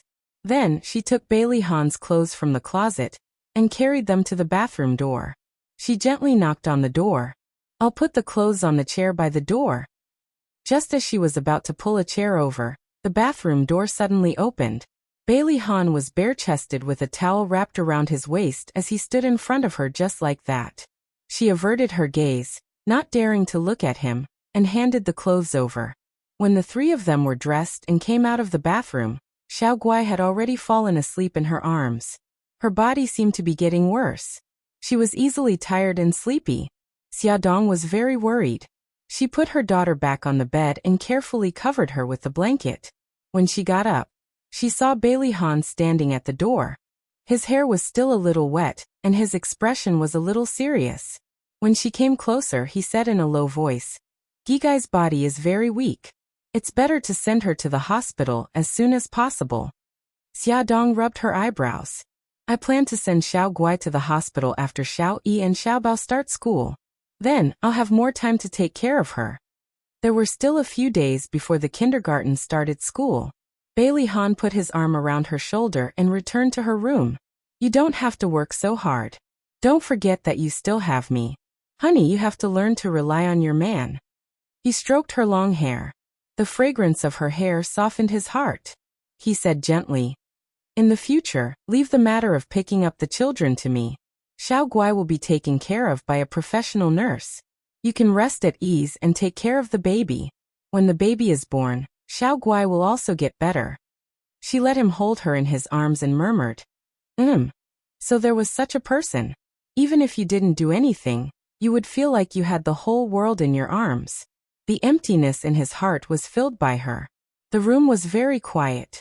Only the ticking of the clock could be heard. Xiaodong gradually felt sleepy. She pushed him in a daze. Han, I'm sleepy. Go to sleep if you're sleepy. He carried her up and placed her on the bed. He lowered his head and kissed her forehead. Good night, honey. She was really too tired. She didn't even open her eyes. She murmured, He pinched her delicate little nose. His lips curved into a doting smile as he said softly, Little lazy kitten. Xiaodong had already laid out the foldable bed in the living room for him. It wasn't very comfortable for him to sleep on it with his height of more than 1.8 meters. It was a little restrictive. Her sweet smiling face kept flashing in his mind. He couldn't stop thinking about the comfortable feeling of her lying in his arms. Moreover, she was less than 10 meters away from him. After tossing and turning for more than an hour, the hour hand pointed to 12. He still didn't feel sleepy. In the end, he couldn't control himself and sneaked into her room quietly. He quietly lifted the blanket and laid down beside her. He gently pulled her into his embrace, and with her soft and fragrant body pressed against his chest, his entire body felt comfortable, and he began to feel sleepy. Early the next morning, Bailey Han woke up. Xiaodong was lying in the crook of his arm. She was still fast asleep. Her hands were tightly clutching the clothes on his chest. The right shoulder strap of her spaghetti strap had slipped below her shoulder. Because she was curled up on her side, half of her soft peaks were exposed. There was also a deep cleavage that was faintly discernible. He suddenly felt a little thirsty. All the blood in his body rushed to his abdomen. He immediately had a reaction. It was a normal physiological reaction that men would have in the morning. His pants were a little tight. Sadly, Xiaodong woke up at this moment. She stared blankly at the handsome face in front of her. She was still a little confused. "Han, why are you on my bed?" Bailey Han quietly retreated a little. He lied without blushing or skipping a beat. "Honey, you fell asleep last night. I carried you to the bed, and then you held my hand and wouldn't let go." Xiaodong's eyes widened. She actually did such a thing. He coughed and unkindly pushed all the blame to her. "I admit that I didn't have enough self-control. I couldn't resist your seduction, and climbed into your bed. But don't worry, we were just sleeping. We didn't do anything else." Xiaodong didn't doubt his words at all. She really thought that she had raped him. She scratched her messy hair in annoyance. "Forget about what happened last night. I won't do it again." This action of hers exposed even more of her chest. His burning gaze fell on her chest. She followed his gaze and immediately pulled the blanket over her chest. She said exasperatedly, You should leave now." He wanted to leave too, but now his pants were even tighter. He deliberately dawdled to stall for time. He tried hard to suppress the heat in his heart, but that part of him was still sticking up disobediently. "Hurry up and get off the bed. I want to change." Xiaodong was already embarrassed. Seeing him dawdling, she angrily pulled the blanket over him. Suddenly, his erect part of him barged into her line of sight. She saw that his pants were pushed up high. Her face was so red that it was about to bleed. She hugged the blanket and curled into a ball. She said softly, I'll lend you the bathroom." Bailey Han's face darkened. He was so angry that he almost vomited blood. Seeing her shy look, he couldn't help but tease her. He deliberately moved closer and blew hot air into her ear. "You were the one who did that to me last night. Shouldn't you be responsible for taking it down?" Xiaodong was embarrassed by his words. She felt even more that it was her fault. She stuttered, Then I'll use my hands to help you." Bailey Han's face darkened. "Where did you learn those things?" She whimpered, "From the calcium tablets in Japan." She had crazily taken remedial lessons in order to seduce him back then. "You're not allowed to look at those things in the future." Bailey Han's face reddened. He coughed and bit her ear. "If you want to look at them, I have to look at them with you." Bailey Han was satisfied to see her trembling all over. His wife was so cute when she was shy. She turned her face away, which was as red as an apple. She looked at him in disdain. "Pervert." He happily pulled her cheek and kissed her lips. "Then I'll only be lustful to you. Go away." Xiaodong covered her head with the blanket. She really wanted to find a hole to hide in. Bailey Han pulled the blanket over her head open a crack to prevent her from suffocating herself. He laughed softly. "I'll go out now." He was worried that if he didn't go out now, she would suffocate under the blanket. What a shy little thing. He couldn't be lazy anymore today. He had a meeting with the board of directors in the afternoon. After breakfast, he changed his clothes and walked out of the room with his briefcase. He was wearing a black suit and a white shirt. The simple style made him look elegant and handsome. He had a high nose bridge and a slightly hooked nose, adding a bit of coldness to his handsome face. His eyes were deep and wise. The morning sun shone through the window and shone on his body, softening the cold lines on his face. He looked at her with a smile on his lips. "Wifey, help me with my tie." Add Xingwu 799.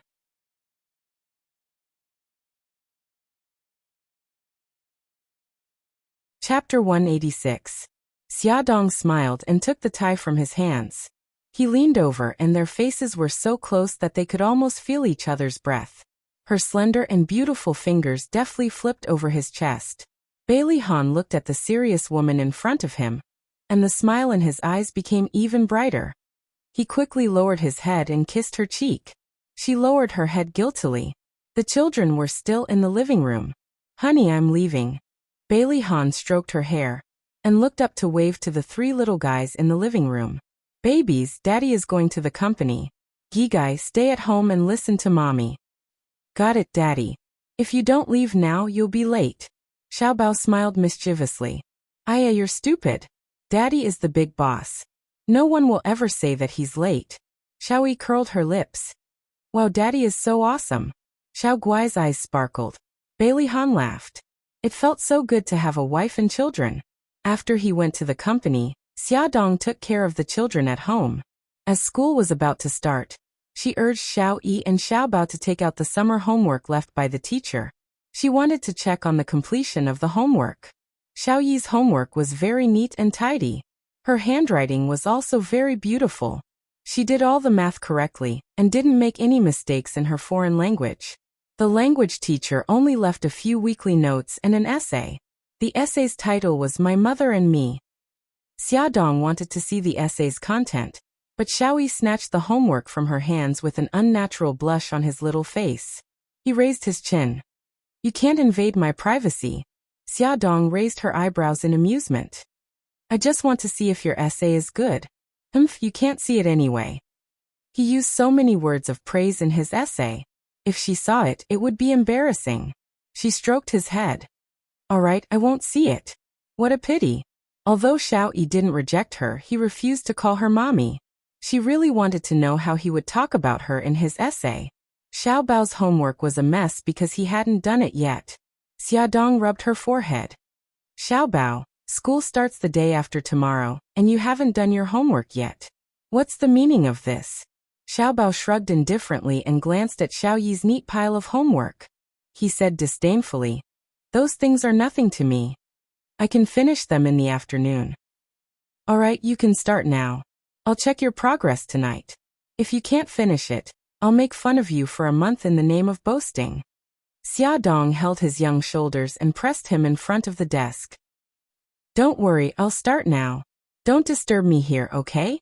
The little guy had a terrible temper. In the afternoon, the driver, Uncle Wang, came with 2 large suitcases. One was filled with Xiao Yi's clothes and the other was, of course, Bailey Han's. Xia Dong took out their clothes from the suitcases and arranged them in the closet. It was already past 4 o'clock. She washed her hands and went to the kitchen to make some simple and delicious purple potato balls. She called the 3 children to the dining room to eat. Everyone was given a small portion to prevent them from being too full and refusing to eat dinner. After tea time, Xiao Bao returned to his room to continue working on his summer homework. Xiao Yi sat on the carpet with his little notebook and was fiddling with something. Xiao Guai lay beside him and watched, letting out a crisp laugh. Brother Yi, this is so fun. Xia Dong couldn't help but look up at the laptop screen. It turned out that he was playing a game. Gigai, do you want to play? I'll teach you. Xiao Yi now enjoyed the feeling of having siblings. Okay, Brother Yi, how about this? The 2 little guys leaned their heads against each other, whispering and laughing from time to time. The atmosphere was very warm and happy. However, they didn't know that a crisis was slowly approaching them. Hospital. It was past 9 o'clock at night, and Su Xingchen was the only one left in the VIP ward. She was playing with her laptop out of boredom. Her face had gone through a second plastic surgery, and the gauze on her face hadn't been removed. Under the light from the laptop screen, she looked a little creepy. Suddenly, there was a knock on the door. She thought it was the nurse, so she didn't raise her head and said impatiently, "Come in." She heard the crisp sound of footsteps and saw a tall figure standing in front of her bed.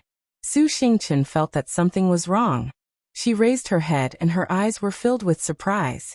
"Godfather, you've finally come to see me." The person who came was her godfather. He was wearing a black trench coat and looked to be in his 40s, much younger than his actual age. He had a handsome face and there was a sense of calmness and experience between his brows. In his deep eyes, there was an imperceptible shrewdness. The corner of his lips hooked up, and his smile was very gentle. "Baby, your mommy-daddy is watching over you in the hospital every day. It's not convenient for me to come and see you." "I know, Godfather. I don't blame you." Su Xingchen touched her face that was wrapped in gauze and said self-deprecatingly, "I've become ugly now. I'm worried that I'll scare you." Her godfather sat by her bed and put his arm around her shoulders. "Baby, don't talk nonsense. No matter what you become, Godfather won't be scared." "Then, Godfather, will you still love me?" She looked at him carefully. "Of course I will. Silly girl, don't forget that I'm your godfather." Her godfather rubbed her hair lovingly. He paused and asked in a low voice, I had someone send you the antidote. Is it useful? Su Xingchen nodded. It's quite useful. When my drug addiction kicks in, it's not that painful anymore. A few days after she was disfigured and hospitalized, her godfather secretly sent someone to send her a bottle of antidote. He said that it could suppress the drug addiction in her body and let her take it when the drug addiction kicks in. That's good. Baby, don't worry. Godfather won't let those who hurt you off. Her godfather's sharp eyes hid a cold murderous aura. And I believe in Godfather. Su Xingchen hugged his arm and acted coquettishly. Godfather, did you come to see me today for something? The smile on his godfather's face disappeared. Baby, I have two news. One is good news and the other is bad news. Which one do you want to hear first? Su Xingchen's fingers tightened. Let's hear the bad news first. Her godfather sighed. The bad news is that the man you like has already married Xia Dong. Su Xingchen burst into tears. Her godfather comforted her. Baby, don't be sad. There are many good men in the world. Godfather can help you find 10, or even 100 of them. Su Xingchen sobbed. Actually, I already knew that I had no hope. I lost my chastity and my face was disfigured. He definitely won't want me, but I'm still so sad. Godfather, I've liked Brother Han since I was very, very young. Her godfather patted her shoulder and comforted her. I know. Girl, don't cry in. She wiped her tears. Since I was young, Brother Han only had Su Yinxian in his eyes. He never looked at me more than a few times. When I grew up, he fell in love with Xia Dong. Godfather, tell me, how am I worse than them? You're not bad at all. You're better than them. It's Bailey Han who can't see how good you are. Girl, don't cry. Godfather will tell you a piece of good news, okay? She sobbed pitifully. Okay, then tell me. What's the good news? The good news is that Bailey Han and Xia Dong are living together. How is that good news? Su Xingchen interrupted him and cried even more sadly. Baby, let me finish. Her godfather patted her shoulder helplessly. Recently, I've been secretly monitoring them. I want to find a loophole and avenge you. These 2 days, I finally found out that Bailey's old madam doesn't like Xia Dong and forced her to leave Bailey Han. And Bailey Han married Xia Dong behind the old madam's back. Say, if this matter is exposed by the media and reaches the old madam's ears, won't there be a huge uproar? Su Xingchen gradually stopped sobbing. Her eyes that were still wet with tears emitted a cold light. Godfather, you're right. Not only must we let the old madam know, but we must also let Su Yinxian know. Su Yinxian definitely won't let Xia Dong off. Not only that, there's also Mika Kito. Although he returned to Japan, I believe he's still paying attention to Xia Dong's situation. When he returns to China, do you think he'll agree to Xia Dong marrying Bailey Han? Su Xingchen bit her lip. Then will Mika Kito harm Brother Han? Her godfather sighed. Baby, they've already caused you so much trouble. Why are you still thinking about that man? Let them deal with their own grudges. All we're doing is adding fuel to the fire. Su Xingchen gritted her teeth and struggled for a long time. But when she thought about how she was now neither human nor ghost, and how Bailey Han could no longer fall in love with her, she finally made up her mind and nodded. Her godfather comforted her and said, Baby, don't worry. I'll use this opportunity to make Mika Kito pay the price. Xia Dong did not expect trouble to come so quickly. The next morning, after Bailey Han said goodbye to his wife and children, he was about to go to the company. Just as he opened the door, countless lights flashed in front of him. A group of reporters surrounded him and asked all sorts of questions. Mr. Bailey, I heard that you and Miss Xia Dong got married. Did you get married so quickly because Miss Xia is pregnant with your child? Mr. Bailey, did you break up with Miss Su because you fell in love with Miss Xia? Did Miss Xia get pregnant before or after you broke up with Miss Su? Miss Xia, aren't you Mika Kito's fiancé? Why did you suddenly marry Mr. Bailey? Does Mr. Beiteng know about your marriage? Sharp questions came one after another, catching Xia Dong off guard. Bailey Han was calm. He opened his arms and stopped the reporters who came forward. He protected Xia Dong and let her go back to the room. He avoided the reporters' questions, closed the door with a bang, and squeezed out of the crowd of reporters. With a cold expression, Bailey Han glanced at the group of reporters and said coldly, "I don't care which newspaper or magazine you are from. If anyone dares to say anything, I, Bailey Han, will immediately make sure that they lose their jobs. They won't even be able to say another word." The reporters were stunned. They knew how powerful Bailey's family was, so naturally, they did not dare to confront him head-on. There were also a few who were not afraid of death, and secretly recorded Bailey Han's threats. Of course, whether they were really not afraid of death, or if they had ulterior motives and pretended to be reporters, this was worth pondering. Bailey Han entered the elevator and called Xia Dong. He told her not to worry, and that he would send people to deal with the group of reporters outside the door. Soon, two cold-faced men in black suits blocked the entrance of Xia Dong's apartment building. They snatched the cameras from the hands of the reporters and took the memory cards inside. There was a lot of noise downstairs. Many people in the residential building heard the noise and poked their heads out to watch the show.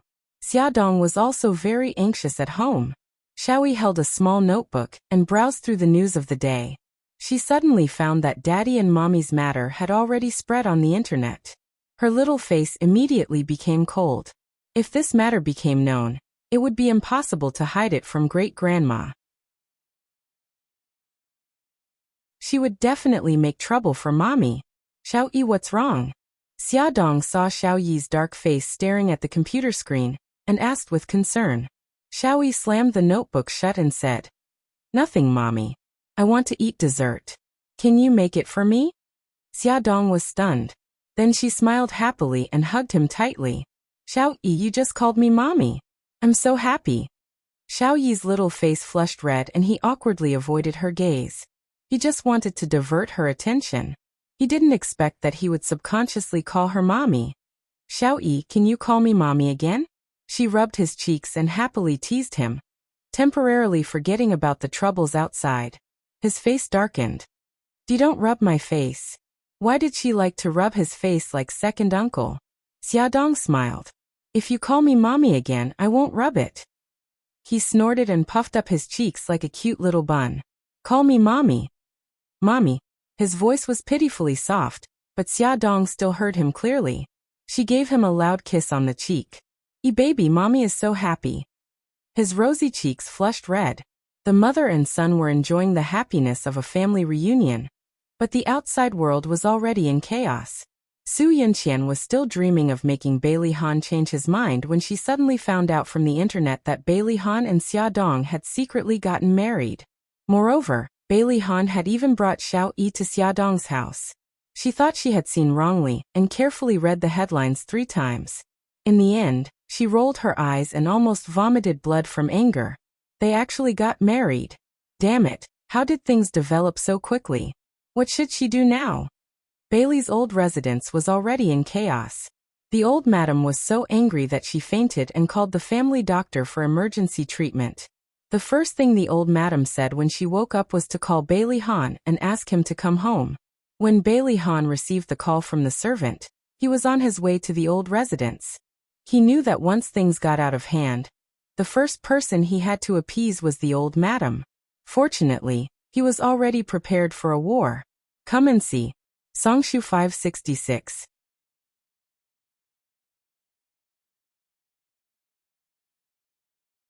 Chapter 187. As soon as Bailey Han stepped into the living room, he could feel the anger of his family. Old Madam, Bai Jinxiu, and Bailey Xiong assumed the posture of a 3-way trial. Everyone was furious, and a storm was brewing. He looked calm and said frankly, "Grandma, Mom, Dad, Xia Dong and I are married." The old madam used her walking stick to poke the floor fiercely, her eyes burning with anger. "Bailey Han, you bastard. You hid such an important matter, like your marriage, from us. Do you still have us elders in your eyes?" Bailey Han said calmly, "I'm here to clarify this matter. Grandma, tell me first, why do you hate Xia Dong so much?" Old madam said angrily, "I won't allow you to marry Xia Dong, not only because I hate her, but also because she doesn't deserve to enter the Bailey family." The corner of Bailey Han's lips curled up in a mocking smile. "Grandma, don't talk about all that nonsense. What do you mean by not being of equal status? I already know everything that happened 5 years ago. The three elders were shocked, thinking that he had recovered his memory. Bai Jinxiu said anxiously, Ahan, since you've recovered your memory, do you have a headache again? Do you feel uncomfortable anywhere? Seeing his mother's anxiety, Bailey Han felt a little guilty. He said in a gentle tone, Mom, I'm fine, and I didn't remember anything from the past. However, I've already investigated what happened 5 years ago. Grandma, you've all misunderstood Xia Dong. Bailey Han learned from Ahu's investigation that 5 years ago, Old Madam knew that Xia Dong had successfully stolen a child, and helped her keep the child. She even adopted her as her god-granddaughter, so that she could enter and leave the Bailey family freely. When he did something overboard and almost caused Xia Dong to have a miscarriage, Old Madam forced him to take Xia Dong to Bali to relax. All this showed that Old Madam still cared about Xia Dong and liked her very much. Then why did the Old Madam suddenly change her attitude and hate Xia Dong so much? Bailey Han thought for a while and finally came to a conclusion. There must have been some misunderstanding between the Old Madam and Xia Dong. Madam Dowager snorted coldly. Misunderstanding? What misunderstanding? She is a vain woman. Back then, she deliberately got close to you and got pregnant. I wanted to take pity on her and let her give birth to the child. But in the end, she hooked up with Mika Kito and eloped with him to Japan. She even caused you to get into a car accident. Now that she has given birth to Mika Kito's child, why is she still bothering you? What right does such a fickle woman have to marry into the Bailey's family? Bailey Han finally understood what kind of misunderstanding the Old Madam had about Xia Dong. He frowned and explained one thing at a time. Grandma, when Xia Dong left China back then, she did not elope with Mika Kito. 5 years ago, she was framed and the scandal was all over the place. She wanted to ask me for help to solve it, but she was kidnapped on the way. Those people not only wanted to abort the child in her womb, but they also wanted to humiliate her. Fortunately, Mika Kito arrived and saved her life. Xia Dong knew that someone wanted to harm her, so she asked Mika Kito to hide in Japan. The Old Madam did not expect this at all. She was stunned for a few seconds and retorted, Even so, why did she stay in Japan? It's obvious that she didn't want to give the child to the Bailey's family. Bailey Han was helpless. Grandma, you are also a mother. Why can't you understand Xia Dong's feelings as a mother? She did have some selfish motives, but she was not vain. As for the other things, I can explain them. The old madam said angrily, Fine, tell me. I want to hear your explanation. Bailey Han rubbed his forehead. I already have some memories of the accident. It has nothing to do with Xia Dong. I was careless and didn't see the truck in front of me, so I crashed into it.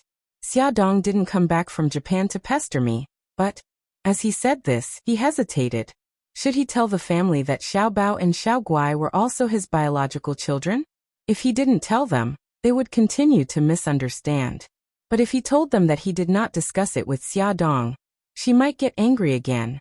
The old madam was anxious and angry. Why did she come back to China? Tell us. Bailey Han glanced at the three elders. They all had an expression that said, if you don't explain it clearly, don't think about it. So he frowned and decided to tell the truth. Grandma, back then, Xia Dong was pregnant with triplets. You took away Xiao Yi, but you didn't know that she later gave birth to Xiao Bao and Xiao Guai. So Xiao Bao and Xiao Guai are actually my children too. Ignoring the shocked expressions of his family members, he continued to drop the second bombshell. Xiao Guai has aplastic anemia. The only way to save her is for Xia Dong to give birth to a child with the same genes as her. Then extract the newborn's umbilical cord blood for a transplant. This is the reason why Xia Dong wants to come back to China. The old madam held her forehead and almost fainted again. Bai Jinxiu quickly patted her back, and Bailey Xiong poured her a cup of tea. When the old madam caught her breath, Bailey Xiong asked, If Xiao Guai is really your child, Xia Dong could have just come to us for help if she wanted to save Xiao Guai. Why did she have to come up with so many tricks? I think she's lying again. Back then, Grandma used the lives of Xia Dong's aunt and uncle as a threat to take away Xiao Yi. How do you expect Xia Dong to say that? You want to wait until you know the truth before taking away her other 2 children? Bailey Han took out a test report. I know you won't believe what I'm saying, but this is Xiao Bao's and my paternity test report. This test report was provided by Xiao Bao. At that time, he found out that Xiao Bao had known that he was his daddy for a long time and misunderstood that he had abandoned him and his mother. That was why he had been targeting him. The old madam took the test report. It stated that the possibility of the 2 of them being related by blood was 99%. Silence. A deathly silence. After nearly 10 minutes, the old madam finally calmed down from the huge shock. She sorted out her thoughts and asked with a gloomy expression, You said that Xia Dong and Mikakito have nothing to do with each other. What about the previous reports? Isn't she engaged to Mikakito? That was all nonsense written by the media. Her engagement to Mikakito is also fake. Before deciding to clear Xia Dong's name, Bailey Han had asked Yisiki about the inside story. Xia Dong got close to me because she wanted to save Xiao Guai. She didn't want to ruin my relationship with Yin Qian, so she deliberately pretended that she was engaged to Mikakito. The old madam immediately understood after Bailey Han's explanation. It turned out that he had already had feelings for Xia Dong back then. How is Xiao Guai's condition? Although the old madam didn't like Xia Dong, Xiao Guai was still Bailey's child, so she still cared about him. His condition isn't ideal. He needs surgery as soon as possible. The atmosphere froze again. The prerequisite for the surgery was that Xia Dong had to give birth to the baby. Everyone knew what this meant. The old madam was now in a dilemma. She could either agree to the marriage between Bailey Han and Xia Dong in order to save Xiao Guai, or she could resolutely disagree and cause the death of her own great-granddaughter. Bai Jinxiu was still on Su Yinqian's side. Under these circumstances, she definitely wouldn't support Bailey Han. Bailey Xiong, on the other hand, was moved by compassion. He advised, Mom, since Xiao Bao and Xiao Guai are both our children, it's not a good thing for them to lead a wandering life. It's not good for our family. Since they're already married, why don't we just admit it? However, the old madam's prejudice against Xia Dong had been deeply rooted in her heart for 5 years. Even if the misunderstanding was resolved, she still felt uncomfortable. She clenched her teeth and refused to let go. Bailey Han saw that Bailey Xiong was already on his side. He smiled and said, Dad, in a few months, you'll have another grandson. Bailey Xiong was stunned. Could it be that Xia Dong is pregnant? Bailey Han smiled. If she gives birth to this baby, Xiao Guai will be saved. The situation was getting out of hand. The old madam was already on the verge of wavering. It was rare for his son to smile at him.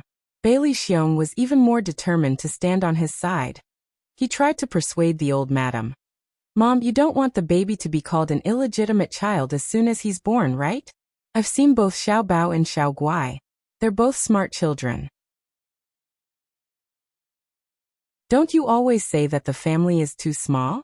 It's too lonely to have only one child, Xiao Yi. If he has siblings to accompany him, he'll grow up happier. It's a good thing for him and for our family. Don't you think so? The more children one had, the more blessings one would have. The older generation had this concept. The old madam was no exception. She was moved by Bailey Xiong's words. After a long silence, she sighed heavily. Bailey Han's expression did not change.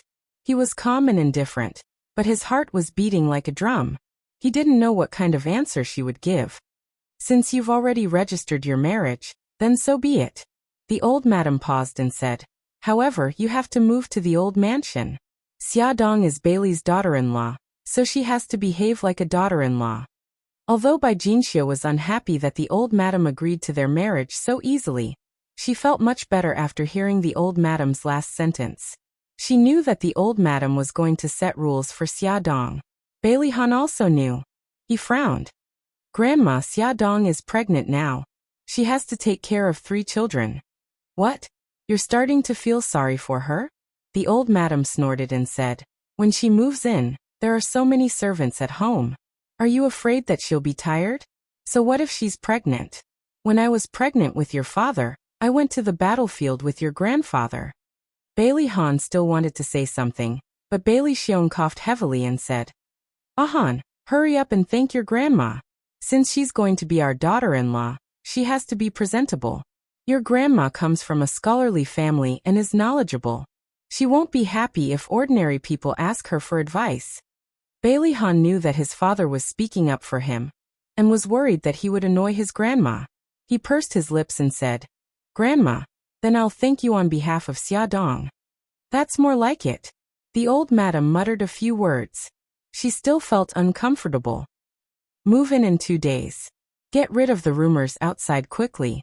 It's annoying to hear them." Bailey Han said faintly, "I'll take care of it." The Dragon Gang's subordinates were not idle. Bailey Han had just walked out of the old mansion when Bao called to report the situation. Eldest young master. 2 of the reporters who blocked Madam's door were impersonators from the underworld. They even recorded you threatening them, and planned to release it to the public. Bailey Han got into the car and said coldly, "Who do they work for?" "Old K." "Isn't Old K dead? Why would the Flame Gang have the time to do this?" "They're probably being used." Those 2 said that someone gave them 100,000 yuan to gather the reporters and cause trouble at Madam's door. "Who's the mastermind behind this? Have you found out?" Bao couldn't help but wipe his sweat. "No. It's said that the other party used a public phone to contact them. They've never met." Bailey Han frowned. The first person he thought of was Su Xingqian, who had always been against Xia Dong. However, Su Xingqian was now disfigured and hospitalized. Moreover, the police were monitoring him from afar. He shouldn't act rashly. He was silent for a moment. "Bao, check Godfather's whereabouts and see who he's been in contact with recently." In the last kidnapping case, Godfather had intentionally or unintentionally protected Su Xingqian. He had reason to believe that the relationship between Su Xingqian and Godfather was not simple. "Yes. Check again. Shenghao Group's recent business rivals." It could also be a business rival that was unfavorable to him. "Yes." Bailey Han didn't go to the office. He called Lu Zihao and gave him some instructions. Then he drove directly to Xia Dong's place. He had something important to do now. When he went upstairs, he bumped into people who lived in the same building. Everyone looked at him strangely. He didn't care at all. His expression was still cold. He pressed the doorbell. Xia Dong opened the door for him. Although she was smiling, he could see the worry and fear in her eyes. He hugged her and kissed her forehead. He said softly, "Honey, don't worry. I'll take care of those things. Now I have good news to tell you." She pushed him and motioned for him to let go. The child was still in the living room. After he let go, she asked, "What good news?" He smiled. "Grandma has agreed to our marriage." "Really? You're not lying to me?" She widened her eyes in disbelief. "Of course it's true. Little fool, your husband is so capable. Why would I lie to you?" Bailey Han raised his eyebrows proudly. He had an expression that said, "Praise me quickly." Xia Dong still couldn't believe it. She covered her mouth and widened her eyes. She didn't say anything. Little Treasure and Little Wingsy, who were playing in the living room, looked at each other and grinned at the same time. They laughed happily. Their family could finally reunite openly. Beauty novel Songshu 566.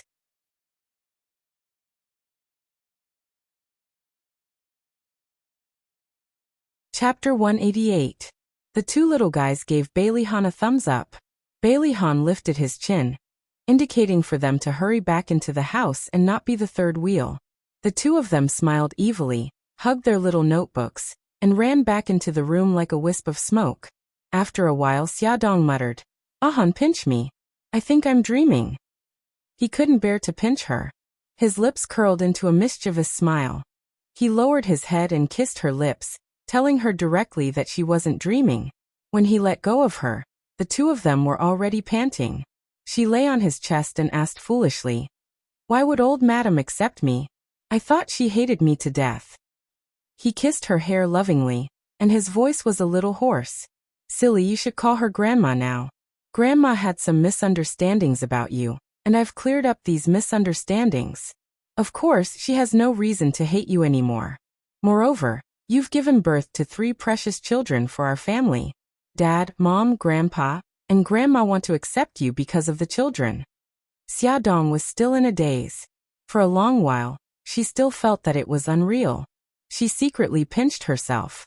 Ouch, it really hurt. Only then did she believe that she wasn't dreaming. Her nose twitched, and her tears couldn't help but flow out. However, she forced them not to fall. Choking, she said, "Ahan, I'm so happy. Xiao Yi called me mommy this afternoon, and your family is willing to accept me. Thank you for everything you've done for me." He hugged her tightly and teased with a smile. "Wifey, if you're really grateful to me, call me hubby." She looked up, her eyes glistening with tears. She said each word seriously, "Hubby." He kissed her cheek and chuckled. "That's nice to hear." She lowered her eyes, and her shy look made his heart as soft as cotton candy.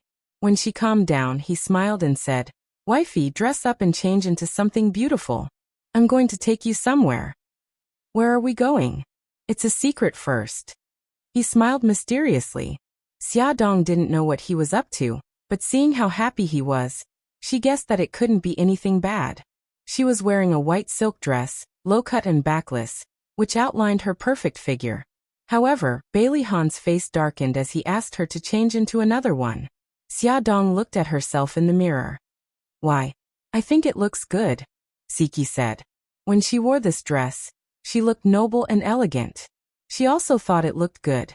Bailey Han's entire body was almost emitting cold air. "There are too many exposed areas, you can only wear it for me to see." He did not want to let other men feast their eyes on her. She giggled. "So you're jealous? Then I'll change to a more conservative one."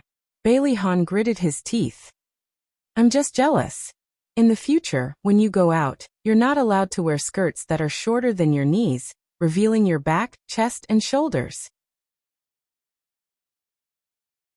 You might as well just let me go out in my long shirt and trousers." Xiaodong's face darkened. He didn't even allow her to show her shoulders. This was too much. Bailey Han touched his chin. "That's a good idea." Xiaodong vomited blood, and walked out with her hands on the wall. Xiaodong took 2 or 3 dresses that she thought were more conservative, and compared them to her body. Bailey Han shook his head and rejected them all. She was completely at her wit's end. Bailey Han suddenly grabbed her wrist. "Let's go out for a while." "A why?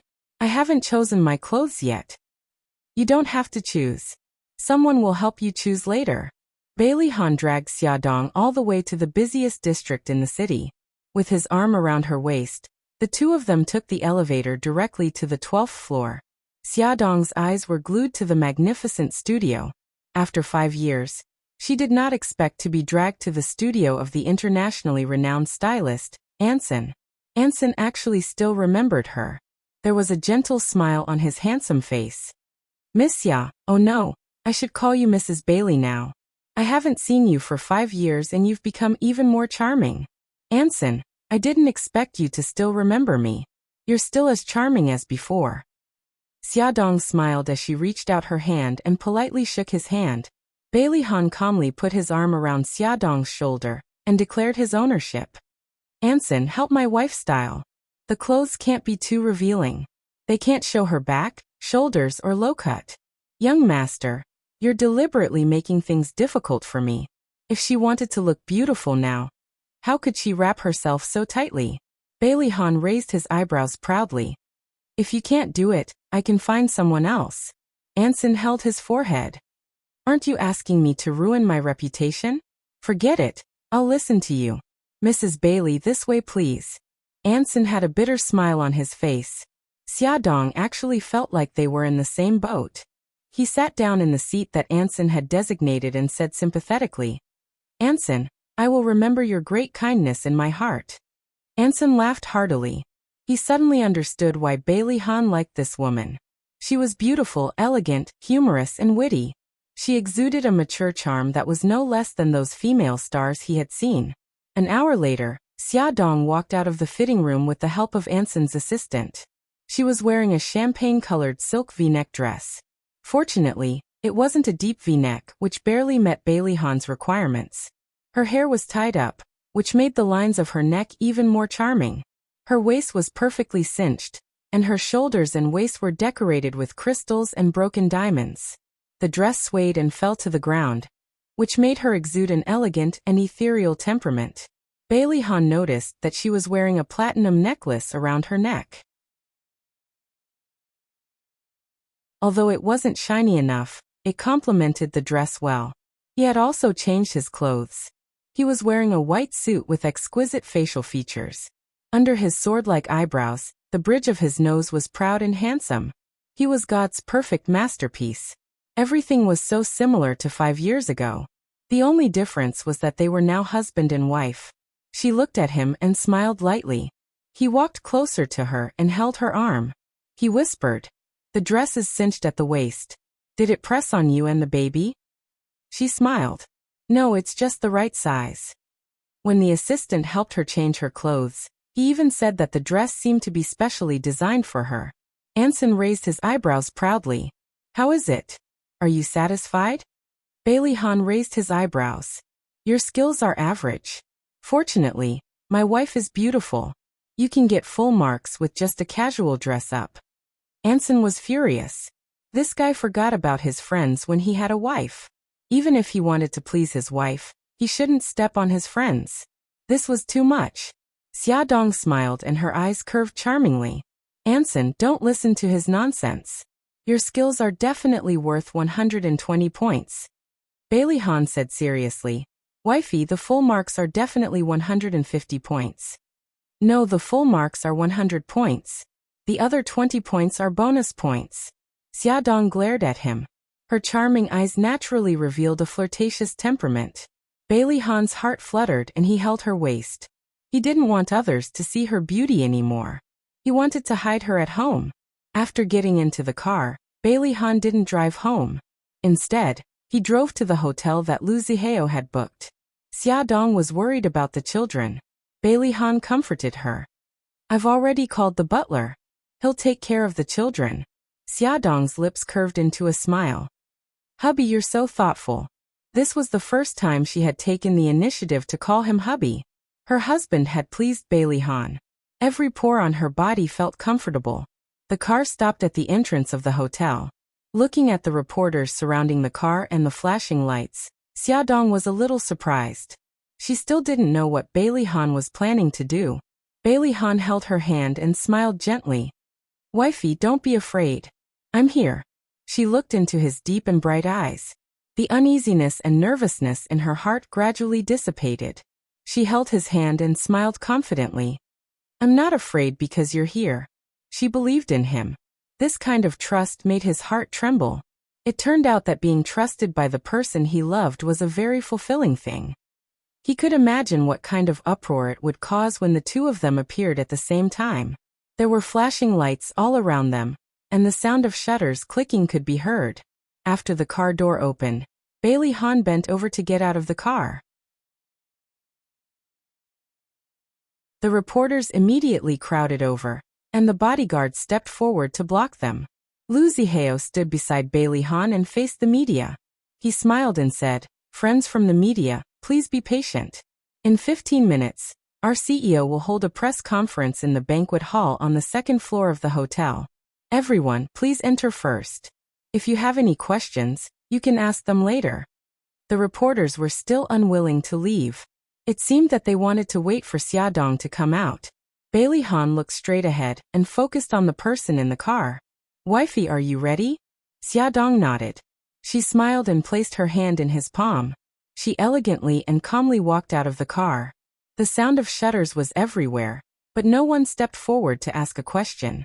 Surrounded by the reporters, Xia Dong held onto Bailey Han's arm and walked elegantly and confidently into the press conference. Although this press conference was prepared under Bailey Han's urgent orders, the venue was not sloppy in the slightest.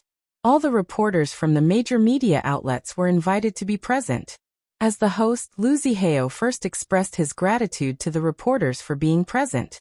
Then, he handed the right to speak to Bailey Han. Bailey Han glanced at the packed reporters below the stage. His handsome face was as cold as ever. He said calmly, "Thank you all for being here. Today, in front of the media, I will explain a few things. If you have any questions, you can ask after I'm done. As long as it is within reason, I will answer them one by one." The audience was very quiet. No one interrupted his speech. Bailey Han glanced at Xiaodong. He smiled and said, Xiaodong and I fell in love 5 years ago. However, due to some misunderstanding, she left China for Japan. I had an accident and lost my memory. Just like that, we were separated for 5 years. It wasn't until recently that I found out the truth and got her back. Add. Hongcha 866.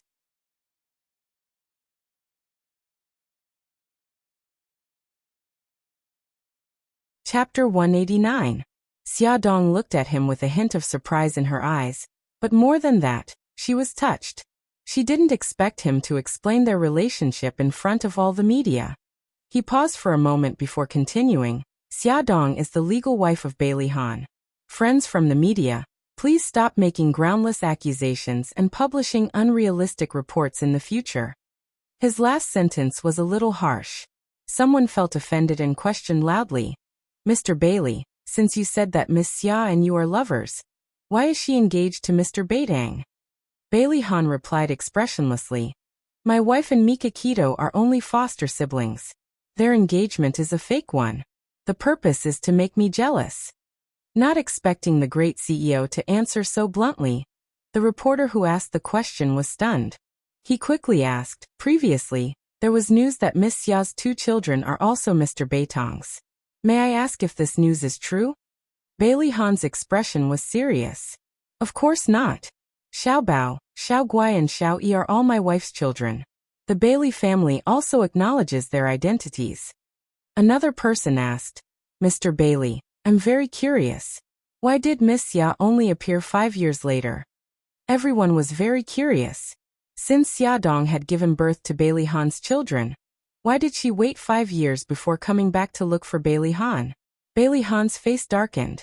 This question was related to Xiaodong and the children's privacy, so he didn't want to answer. Just as he was about to open his mouth and refused to answer, Xiaodong unexpectedly took the microphone. She looked at Bailey Han and gave him a reassuring smile. Then she faced the media and said, Let me answer this question. 5 years ago, there was a big misunderstanding between my husband and I. I left home and gave birth to the children. I didn't plan to come back, but I didn't expect our daughter to be seriously ill. I had no choice but to come back and ask him for help. Her eyes gradually filled with tears as she continued. I love my 3 children. I don't want them to be exposed to the public or even laughed at. So I chose to explain everything clearly. I hope that everyone can give the children a peaceful life on account of me as their mother. Thank you, everyone. After saying this, her tears almost fell. Bailey Han ignored the burning gazes of the audience and put his arm around her shoulders. The tenderness on his face and the heartache in his eyes moved the reporters below the stage. Everyone took photos of the loving couple, and the audience was silent. Someone in the corner clapped his hands and immediately got a response. The applause sounded like thunder. Lu Zihao thanked them politely on behalf of the 2 main characters. Suddenly, a sharp man's voice came from below the stage. Mr. Bailey, I would like to ask you something. We all know that you and Miss Su Yinxian were already lovers 5 years ago. Why did you say that you and Miss Xia were lovers? Could it be that Miss Xia was a third party who came between you and Miss Su? Bailey Han looked up at the man who spoke. He had a square face, thick eyebrows and the name tag on his chest read, Evening News Reporter Liang Zhiping. Bailey Han stared at him with a deep gaze and a cold aura. 5 years ago, Miss Su went to England to develop her career, and we broke up peacefully. My wife has never been a third party. Please show some respect when you speak. Liang Zhiping sneered and said in a mocking tone, How come I heard that Miss Xia stole your seed from a bar and then eloped with Mr. Baitang to Japan? This person was definitely here to stir up trouble. Bailey Han glanced at Ahu, who was hiding among the reporters. Ahu received the signal from his eyes and nodded. He quietly got up and walked behind Liang Zhiping. Bailey Han's expression didn't change as he said indifferently, I didn't expect you to know more about what happened that year than us. Should I praise you for being omniscient? Or should I lament that you seem to know too much? No media had ever reported the incident of the bar stealing seed, nor had there been any rumors about it.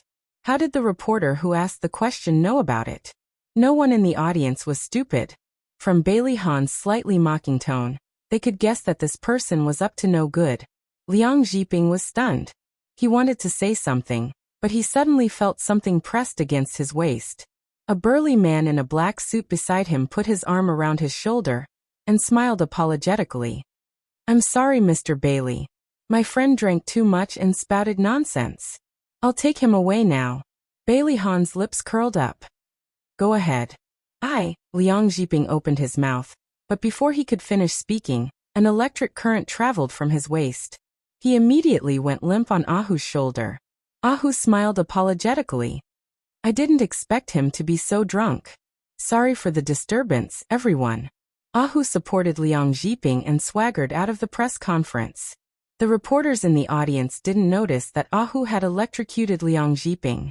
They thought that the two were really friends, and that the person who spouted nonsense was indeed drunk. Think about it. Which normal person would dare to frame Bailey Han for something that didn't happen at all? There were also a few people who were suspicious.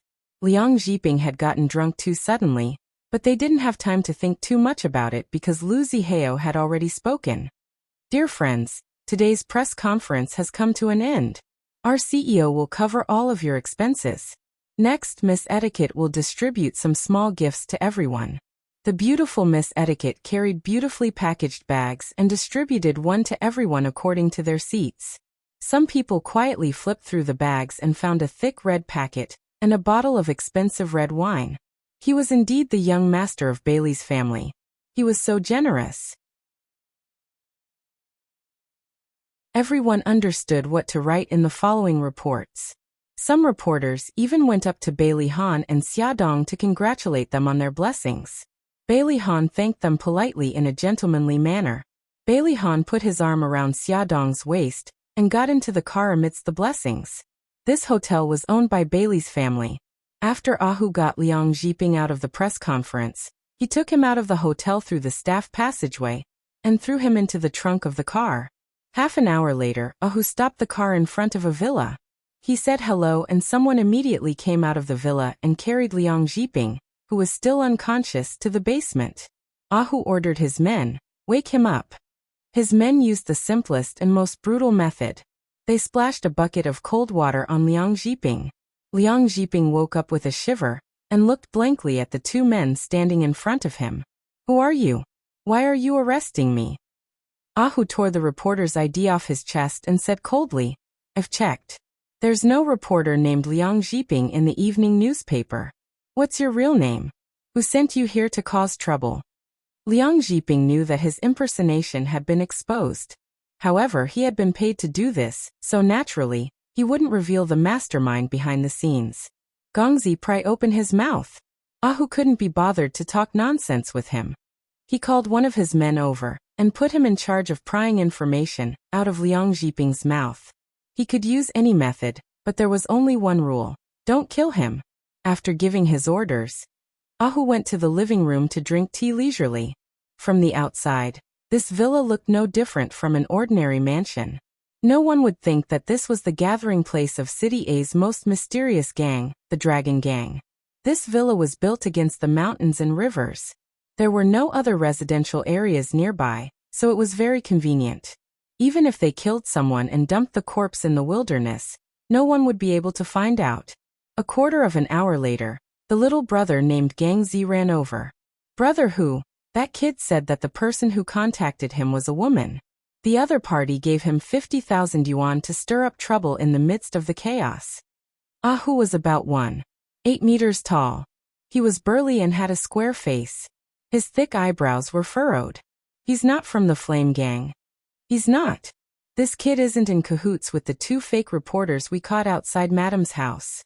"No, I showed him the photos of the two people. He said he didn't know them." Ahu's frown deepened. It seemed that there were two groups of people who wanted to deal with Elder Master and Madam. If the two fake reporters were sent by the Godfather, then who sent Liang Zhiping? He had to report this to Elder Master as soon as possible. When Bailey Han received Ahu's call, he was at Xiaodong's house. Xiaodong went back to her room to change her clothes. He took his phone to the balcony to make a call. Ahu reported the results of the interrogation. Bailey Han frowned and said, "Release Liang Jiping and follow the vine to get to the melon." "Understood, Elder Master. What about the 2 fake reporters?" "Release them too, but leave behind some souvenirs. You can decide what you want to leave behind. Warn them that if they dare to go against me again, the next thing they leave behind will be their lives." The people from the Yin Gang were always haunting him and Xia Dong. He hated them to the core. How could he not make a show of it? "Ahu, how's the investigation on the Godfather's whereabouts?" "We haven't found anything yet. We've asked many people, but none of them have seen the Godfather's face. We don't even know where he's staying. It'll take some time to find out more about him." Bailey Han's voice was cold. "Send 2 people to the hospital where Su Xingqian is. I suspect that the Godfather has a close relationship with Su Xingqian. If that's the case, it's very likely that he's in the hospital." "Yes." After ending the call, Xia Dong had removed her makeup.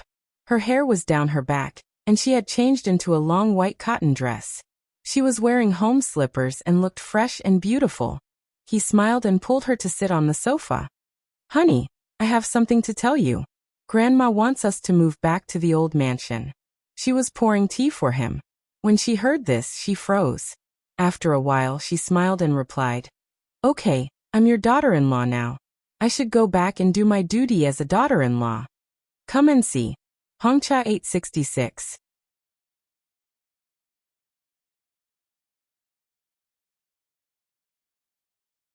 Chapter 190. Of course, Bailey Han could see that her smile was forced, and his heart ached. However, he hoped that she could get along well with her family. After all, both sides were people he loved deeply. He hugged her in his arms and said gently, "Wifey, Dad, Mom, Grandpa, and Grandma are all my family. I hope that they can accept you. There might be some friction in the beginning, and even some unpleasant things might happen. For me and the child, persevere, okay?" His eyes were filled with apprehension and worry. He was afraid that the timid her would shrink back because of the difficulties. He was so proud, but he actually lowered himself and discussed with her in a pleading tone. She felt a little warm and touched. She hugged him and chuckled. "Hubby, I've said it before. Once I take that step, even if the whole world opposes us, I'll face it with you. Don't worry, I won't shrink back."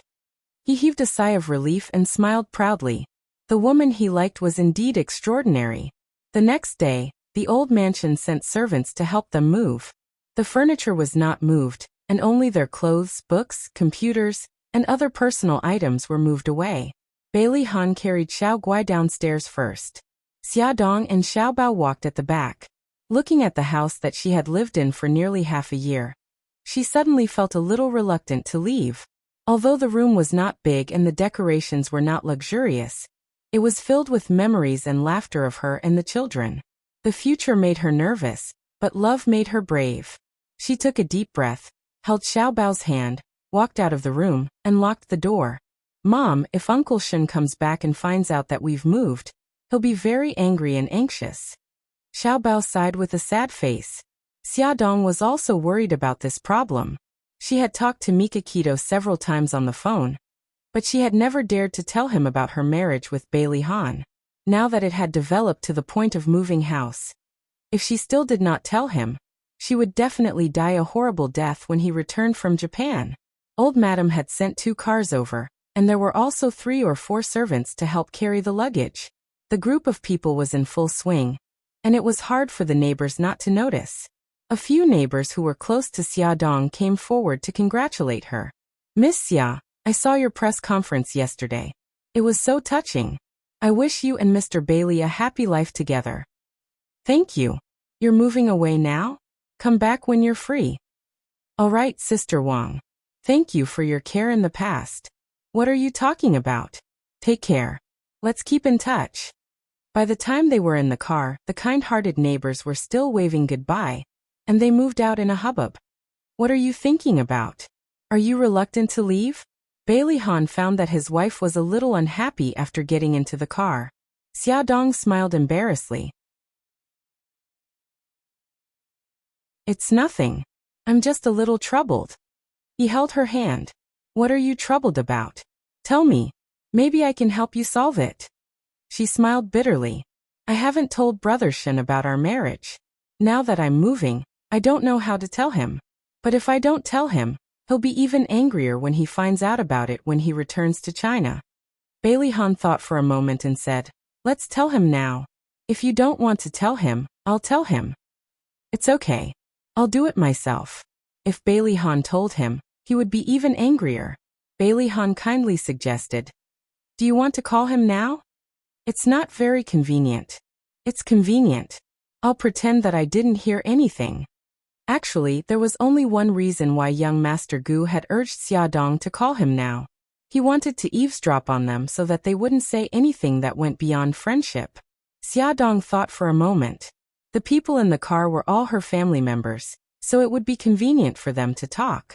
When she moved to the old mansion, she would feel very insecure. If they found out that she was in contact with Mika Keto, she wondered if they would gossip. Okay then. I'll call him now. Xia Dong dialed Mika Kito's number. It was a little noisy on his end. She could even hear the sound of flight announcements. After the call went through, there was no sound on the other end for a long time.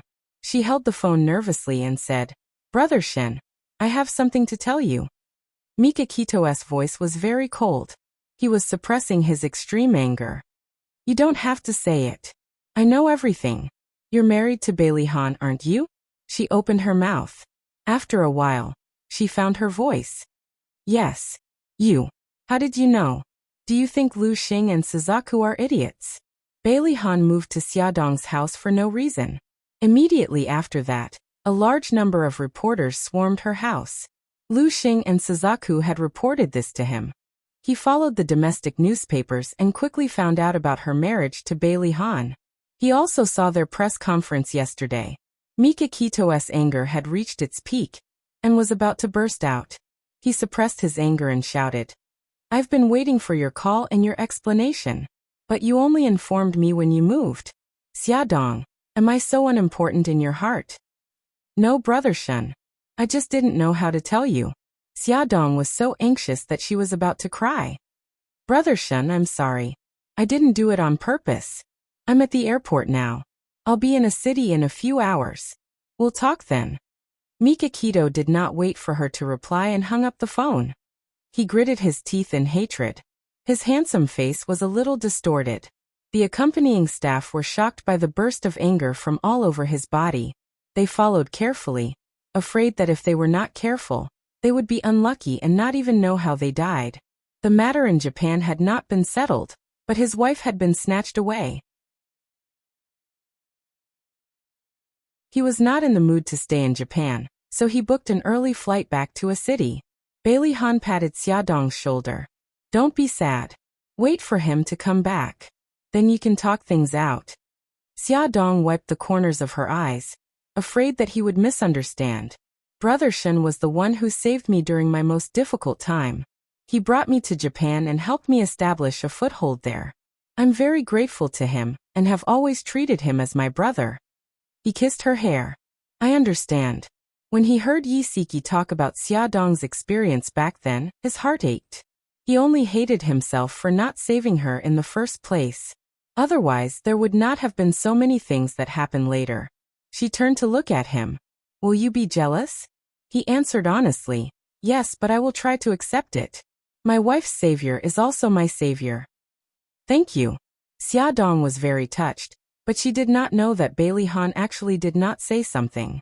If his savior wanted to snatch his wife, then he would definitely treat him as an enemy. The car drove for more than half an hour and finally arrived at the Old Bailey residence. Although she had been here many times, this time, she was the most nervous. At the entrance of the manor, 2 rows of servants stood neatly and bowed respectfully. Welcome home, eldest young master and eldest young mistress. The old butler welcomed them with a smile. Eldest young master, eldest young mistress, your rooms have been prepared. The rooms for the 2 young masters and Xiao Guai and Miss are also prepared. Please follow me upstairs. Bailey Han carried Xiao Guai, and another nanny carried Xiao Bao and Xiao Yi. The group went upstairs and did not see anyone else in the house. Xia Dong felt a little uneasy, but on the surface, she had a calm smile. Bailey Han held her hand and asked, "Butler, why don't I see old madam and madam?" The butler smiled and replied, "Eldest young master, Miss Jing returned to the country early. Old madam and madam went to the airport to pick up Miss Jing." Bailey Han pursed his lips and did not say anything. The butler led them to the second floor. Bailey Han and Xiaodong's new room was the room Bailey Han used to live in. It had been redecorated, and the bed had been changed into bright red bedsheets and bedspread. It looked very jubilant. Xiao Yi still lived in the room she used to live in. Xiao Bao lived next door to Xiao Yi. The room's decoration was similar to Xiao Yi's room. It was a little mature, but Xiao Bao was very satisfied. Xiao Guai lived in the room opposite them. It was a very pink and dreamy room. From the furniture to the curtains, everything was pink. The room was filled with plush toys and dolls. Xiao Guai screamed excitedly. What a beautiful room. She liked it so much. Bailey Han whispered in Xiaodong's ear. Xiao Jing, my younger sister, lived here when she was young. When she grew up, she found the room too pink and moved to the third floor. Fortunately, our daughter likes it and doesn't dislike it for being too pink. Xiaodong couldn't help but laugh. I also think it's too pink, but Xiao Guai likes this kind of kawaii style. Eldest young master, eldest young madam, little master and miss, you're all tired. Take a rest first. I'll arrange for the servants to help you pack your luggage. Old madam and madam will be back in about 2 hours. Xiaodong smiled politely. Okay, sorry to trouble you, butler. This is what I should do. Eldest young madam is too polite. The three little guys didn't have much luggage, so the servants quickly finished packing. Xiaodong didn't want others to do it for her. Moreover, she had private clothes that couldn't be seen by outsiders, so she politely declined the servants' help and packed it herself. Other than her clothes, there were also Bailey Han's 2 large suitcases. Before she could do anything, he was already one step ahead of her. He opened the suitcases and said, "Honey, you rest first. I'll unpack." She raised her eyebrows in amusement. "Do you know how to do these things?" She found it a little funny that the eldest young master was helping her pack. There was a teasing look in his eyes. "Didn't you say that I'm a must-have when traveling? How can these things be difficult for me?" She smiled. "You still remember?" Those were the words she had said on Snake Island. "Of course, I remember every word you said." His smile was so charming that she couldn't help but be intoxicated by it. "Okay, let's pack together so that we can finish earlier, okay?" "Okay." The two of them looked at each other and smiled. Attention, Xingwu 799.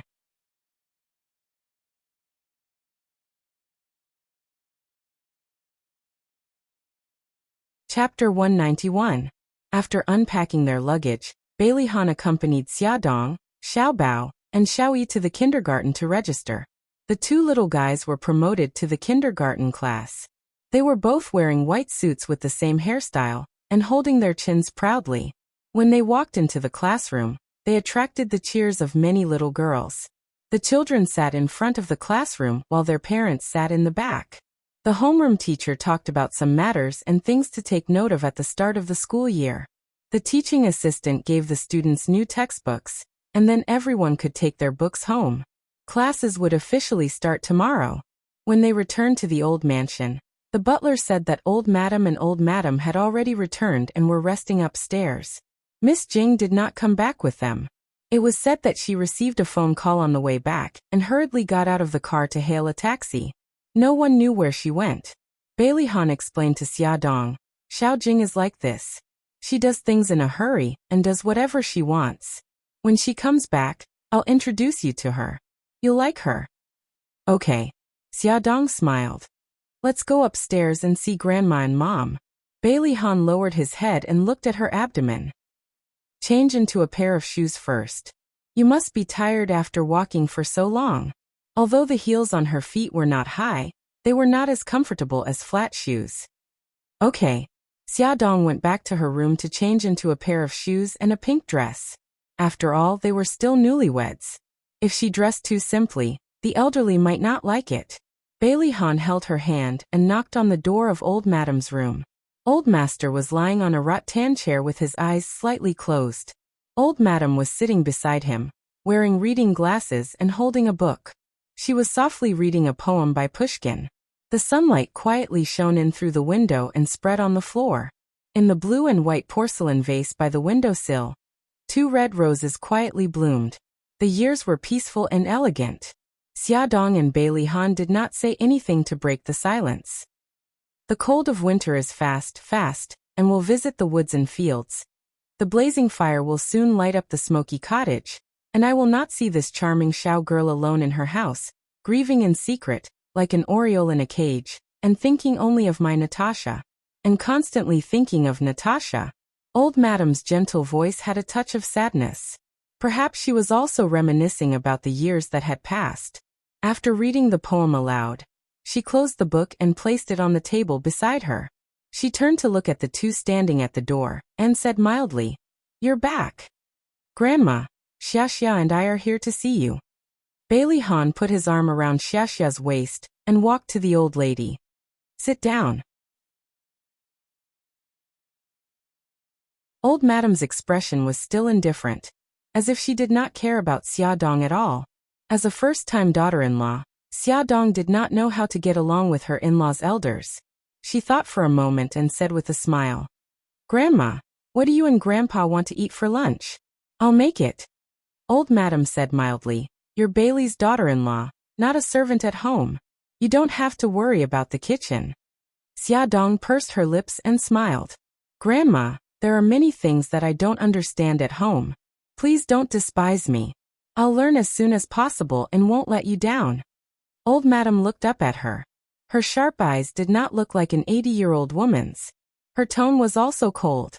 "We haven't had our daughter-in-law's tea yet, so you're not Bailey's official daughter-in-law. We'll serve you tea after your wedding. For now, go and see your mother-in-law. I'm tired." "Yes, Grandma." Walking out of Old Madame's room, Xiaodong still had a calm smile on her face, but Bailey Han's heart ached. Although Grandma did not scold her too much, her words and actions revealed her displeasure. He held her hand, and his warm strength made her feel at ease. She tilted her head and gave him a bright smile. "Ahan, let's go to Mom's room." Bai Jinxiu was sitting on the couch, wearing an ink cheongsam. She looked elegant and noble. Her facial features were beautiful, and with light makeup, she looked like a Jiangnan beauty who had walked out of an ink painting. It was impossible to tell that she was already a grandmother. Bailey Han smiled. "Mom, Xiaxia is here to see you." Xiaodong followed him and called out, "Mom." She raised her elegant eyes and said mildly, "Why are you standing at the door? Come and sit down." Bailey Han put his arm around Xiaodong's waist and sat opposite her. "Mom, why didn't Xiaojing come back with you?" Speaking of her precious daughter, a smile appeared on Bai Jinxiu's face. Xiaojing received a call and said that an old friend wanted to see her. "That little heartless girl left me and your grandma and ran away alone. It seems that she will only come back at night." Bailey Han smiled. "I haven't seen Xiaojing for more than 2 years. I wonder what she has become. She's so carefree, traveling all over Africa and Europe alone." Bai Jinxiu's tone was complaining, but there was a smile in her eyes. "That's right. I don't know where she got the guts to go to Africa. She even went to the desert and the rainforest. On the way back, she talked about the dangers of the journey. And your grandma and I were so scared that our hearts almost stopped beating."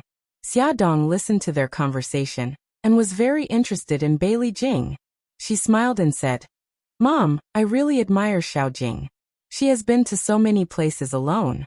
She must be a tenacious and special girl. I can't wait to see her now." Bai Jinxiu's smile paused, but her tone was still gentle. "You young people only know how to pursue excitement. You don't know how worried we parents are at home." Bailey Han smiled. "Mom, don't you have Xiaojing's photo album here? Can you let me and Xiaxia take a look?" Bai Jinxiu rang the bell and called a servant. "Xiao Chen, go to my bedroom and bring Miss Jing's photo album here."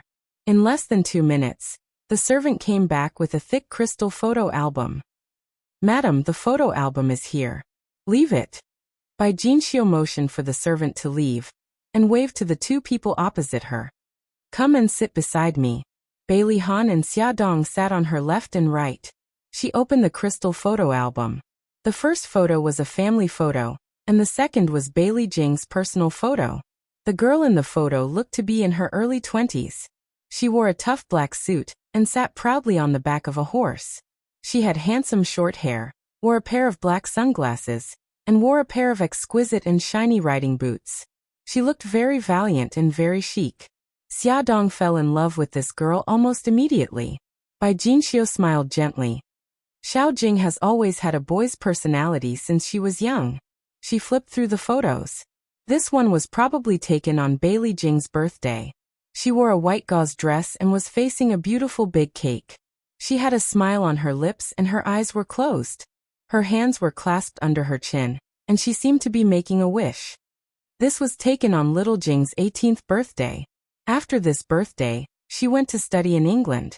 Every time she flipped to a photo, Bai Jinxiu used a gentle voice to describe the background of the photo. Xiaodong was suddenly very touched and also a little sad. If her mother was still alive, would she also like to flip through her old photos and reminisce about the past? Mom, I'm so envious of little Jing. She has a mother who loves her so much. Bai Jinxiu was stunned. She looked up at Xiaodong. Her smile was sincere, and her eyes seemed to be shining with tears. After a moment of contemplation, she remembered her background in this world. Perhaps all maternal love was the same. Bai Jinxiu looked at her, and the ice in her heart slowly began to melt. The girl in front of her lost her mother at a very young age. Now, she was the woman her son loved the most. As a mother, why not try to accept her? She began to have such thoughts in her heart. Bai Jinxiu's face was expressionless, and her tone was indifferent. In the future, I will also be your mother. Thank you, Mom. Xiaodong's eyes were covered with a layer of water, but her smile was very bright. She pointed to a new photo. Mom, what's the origin of this photo? This photo was the first full frontal photo of Bailey Jing so far. Xiaodong also saw her appearance clearly at this time. Her facial features were a little similar to Bai Jinxiu's. She had a high nose, big eyes, and a delicate chin. When she laughed, she revealed her snow-white teeth. There was a heroic spirit between her eyebrows. She was different from Su Yunqian's noble and elegant, and also not like Su Xingqian's sweet and cute. She was heroic, straightforward, and bright. In the photo, she and Daodu were sitting side by side on the grass. Daodu was licking her face with its long tongue. She hugged Daodu's head with one hand and bloomed with a bright smile. Bai Jinxiu complained. This photo was taken 2 years ago. After that, she said that she wanted to travel the world and ran away from home. Xiaodong was surprised. Little Jing actually ran away from home? Isn't that so? At that time, her grandmother and I were so angry. Bailey Han saw that they were chatting so happily and was happy. He sat quietly at the side and did not interrupt, allowing the mother-in-law and daughter-in-law to chat. On the other side, the person they were chatting with, Bailey Jing, was already standing at the door of Su Xingqian's ward. She was wearing a pair of ripped jeans and a white t-shirt with a skull on it. Her wine-red hair was permed into big waves and fixed into a bun on top of her head. Her skin was a healthy wheat color, and she was full of energy and vitality. She flew towards Su Xingqian. Xingqian, I'm back. Are you okay? Su Xingqian stared blankly at her pouncing on him and asked in disbelief. You are little Jing. That's right. Bailey Jing winked playfully. What, you don't recognize me? How did your skin become so dark? She did not expect that Bailey Jing, who grew up with her, would become so dark that even she could not recognize her. It's from the sun. When I was in Africa, I was under the scorching sun every day. I was lucky that I didn't become like coal. Bailey Jing grinned, not caring about her skin color at all. Come and see. Hongchai 866.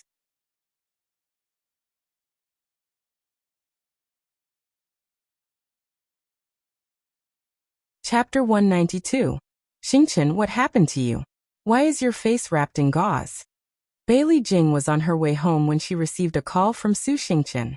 Hearing that she was hospitalized, she immediately abandoned her family and rushed over. Su Xingqian's eyes welled up with tears. Little Jing, I'm disfigured. Disfigured? No way, it's so serious. Bailey Jing pulled out a tissue and carefully wiped her face. Xingqian, tell me what happened. Su Xingqian sobbed, crying very sadly. As he cried, he shook his head, but he didn't say anything. Bailey Jing was so anxious that she stomped her feet, and her heart ached. All right, Xingqian, don't cry. Once you cry, my heart will be in chaos. When Bailey Jing was young, she often played with Su Xingqian and Bailey Fei Yan. Both of them were delicate girls. Every time they cried, she couldn't do anything to them. No matter what conditions they put forward, she would comply. Because of this, she was often scolded by her eldest brother and second brother, calling her a pig-head. Wu, hearing her say this, Su Xingqian cried even harder, crying as hard as he could. The more chaotic her heart was, the better. Bailey Jing was at a loss. Just like when she was young, she gently coaxed. Be good, don't cry. If there's a problem, tell me and we'll slowly solve it, okay? Su Xingqian saw that it was about time and sobbed. Little Jing, my face was disfigured by acid. Even if I do plastic surgery, there's no way to restore my previous appearance. Bailey Jing's heart ached. How did your face get splashed with acid? Who wants to harm you? Su Xingqian sobbed. I can't say. Bailey Jing was about to die from anxiety. Why can't you say it? Could it be that the other party is so powerful that even your Su family can't do anything to him? Su Xingqian looked at her with teary eyes. No, little Jing, I just don't want to destroy the harmony in your family. Bailey Jing frowned. How is it related to my family? Su Xingqian covered her mouth and cried, not willing to say more. Aya, you're really making me anxious. Bailey Jing pulled out another tissue and handed it to her. Xingqian, I'm begging you, please tell me. She shook her head and refused to budge. The Bailey saw her crying so sadly and felt bad. He didn't ask further, but he secretly made up his mind to find out the truth. After comforting Su Xingqian for a long time, she finally stopped crying. She wiped the corners of her eyes and said, Xiao Jing, I was originally very happy that you came back. I didn't mean to cry, so don't take it to heart. Bailey Jing patted her shoulder. Silly, what are you talking about? We're good friends. Why would we mind those things? Su Xingqian smiled. Thank you, little Jing. When my face is better, you, me and Fei Yan, the three of us will get together. Yes, definitely. Rest well and don't think too much. After her reminder, Bailey Jing immediately had an idea.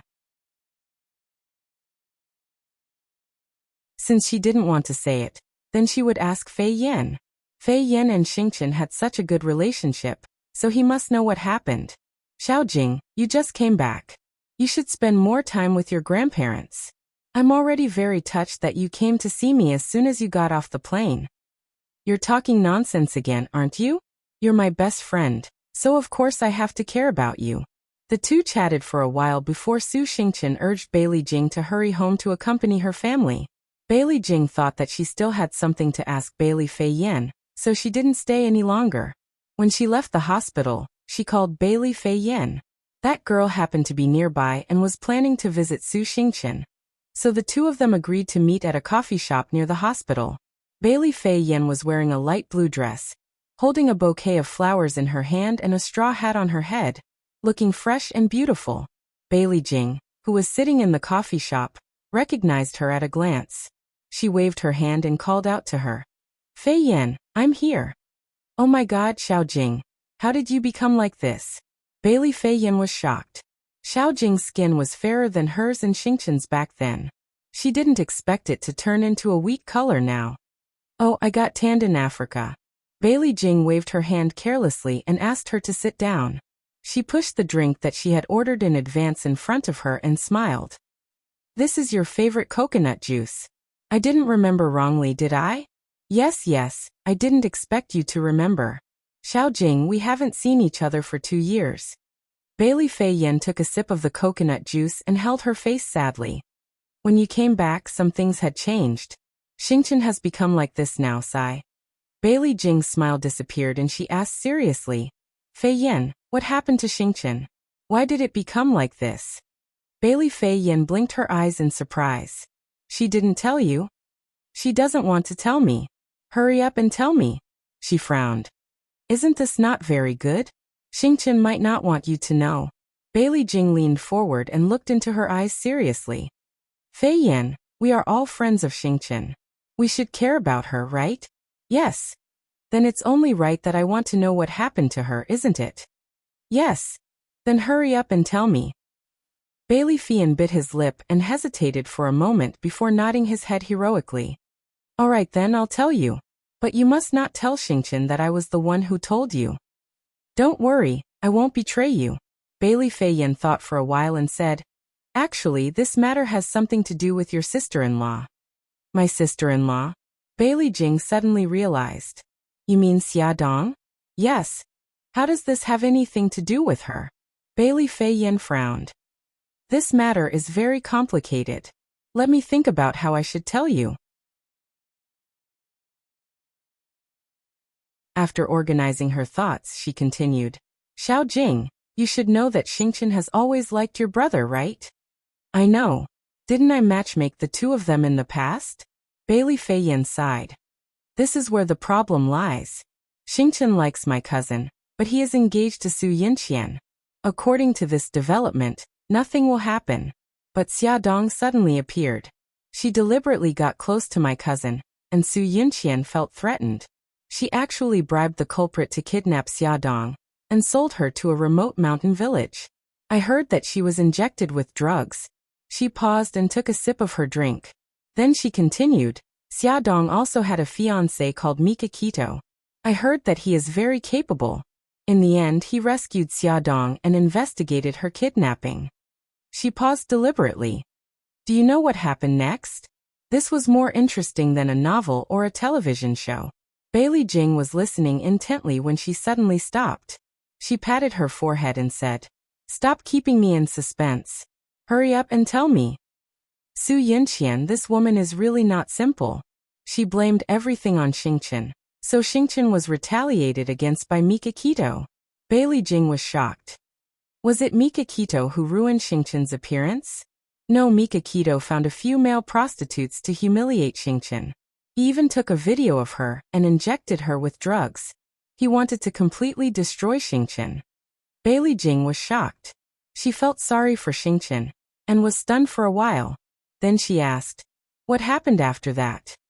After that, Xingqian's scandal spread like wildfire.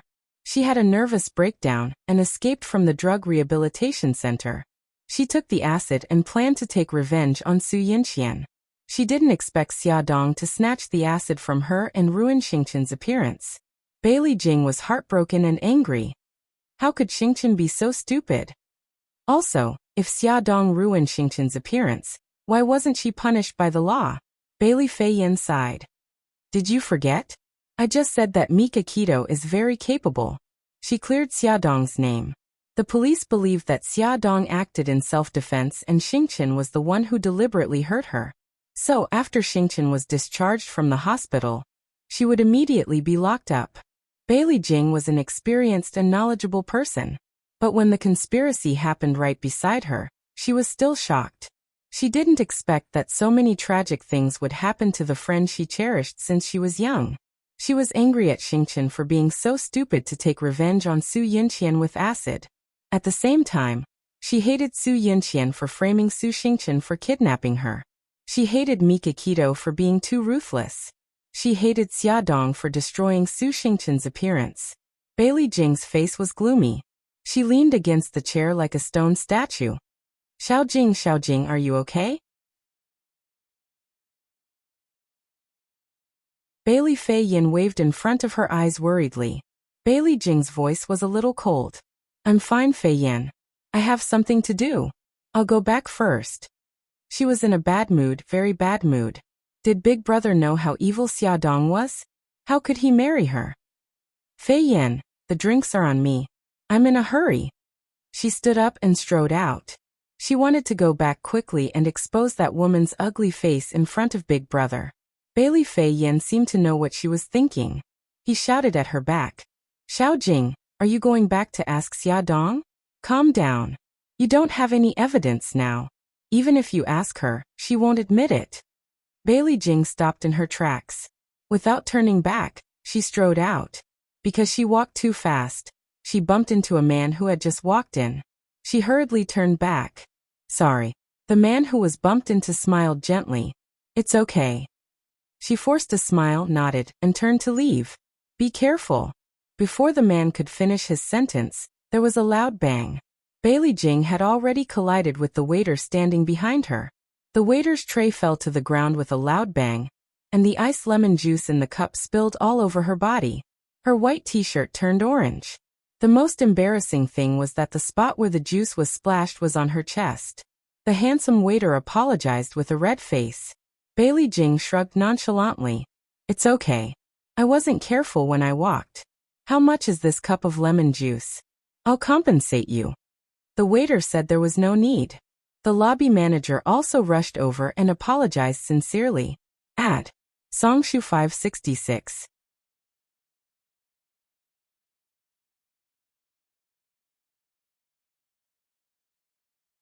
Chapter 193.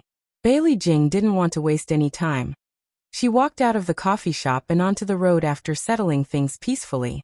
A man's voice rang in her ears. Miss, are you planning to leave dressed like this? Bailey Jing turned around to see the man she'd bumped into at the coffee shop. She frowned, not liking the way he was hitting on her.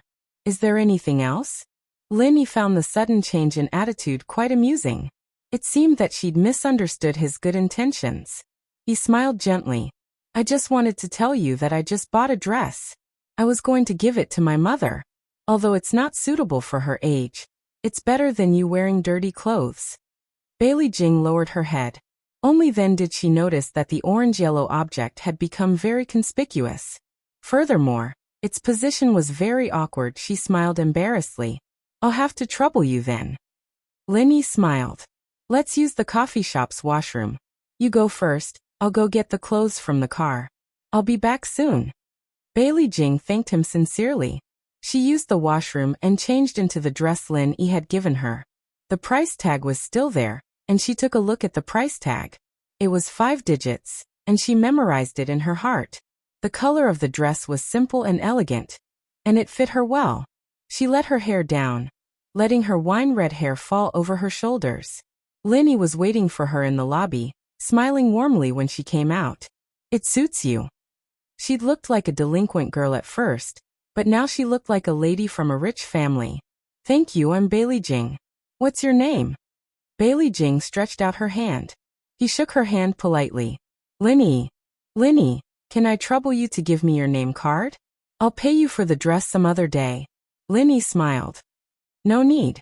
It's fate that brought us together. She glared at him. Just give it to me.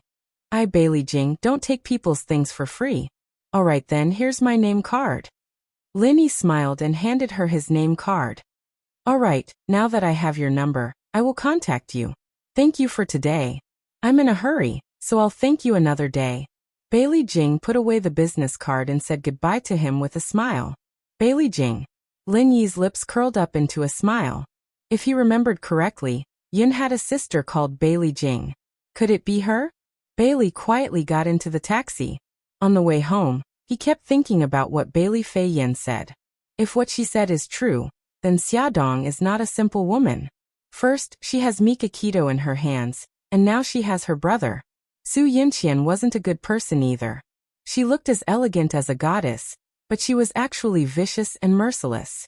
She was really disgusting. At lunchtime, the old madam glanced at her 3 great-grandchildren one by one, feeling a little conflicted. It was the first time there were so many children at the Bailey's table. The 3 little guys sat next to each other. Xia Dong sat next to Xiao Guai, so that it was easier to take care of her. When the dishes were all served, the servants served rice to everyone. Everyone waited for the old madam to start eating. The old madam said, "Everyone, let's eat." Xiao Guai blinked her big eyes and called out to all the elders in her baby voice. Great-grandpa, great-grandma, eat. Grandma, eat. Daddy, mommy, brother, eat. Xiao Guai also wants to eat. The old madam couldn't stop smiling. Good girl, look at our Gigai's sweet mouth. Gigai, come sit next to great-grandma, okay? Xiao Guai looked up at Xia Dong. Xia Dong nodded at her and she smiled. Okay, I want to sit next to great-grandma. Xiaodong carried her to the old madam's side. The old madam patted her head and smiled kindly. Gigai, what do you want to eat? Great-grandma will get it for you. Xiao Guai said obediently. I don't want great-grandma to get it for me. If great-grandma is tired, I can get it myself. I can even help great-grandma get food. Oh, how old are you? You already know how to dote on great-grandma. The old madam smiled. She doted on this soft and tender little girl to the bone. She couldn't help but pity her. How could such a cute little girl contract such a terrible disease? Xiao Guai was not only obedient and cute, she was also very filial. When she saw the old madam reaching for a dish more often, she would reach out her arm to help her get food. The old madam praised her for being sensible. The old master sat in his wheelchair and ate in silence. He ate whatever the servants fed him. His eyes were unfocused and he didn't respond to anyone who spoke to him. Only when the old madam spoke to him would he raise his eyelids. However, he would only glance at her before lowering his head again. Xiaodong heard from Bailey Han that the old master had Alzheimer's disease and had lost the ability to speak. He could only say a few simple words. His memory was chaotic, and he often mistook people for others or couldn't remember anything at all. Because of the presence of the three children, the atmosphere at the dining table was harmonious. Xiaodong also heaved a sigh of relief. After the meal, the servants wanted to push the old master to the back garden for a walk. Xiaodong offered to accompany the old master, and the three children also volunteered to follow. Bailey Han was naturally worried about letting Xiao Guai go with them. The old madam smiled and patted Xiao Guai's head. Gigai, stay with great-grandma, okay? Okay. Xiao Guai nodded obediently. The old madam picked her up and placed her on her lap. Come, great-grandma will tell you a story. Xiaodong pushed the old master to the pavilion and fanned him with a cattail leaf fan.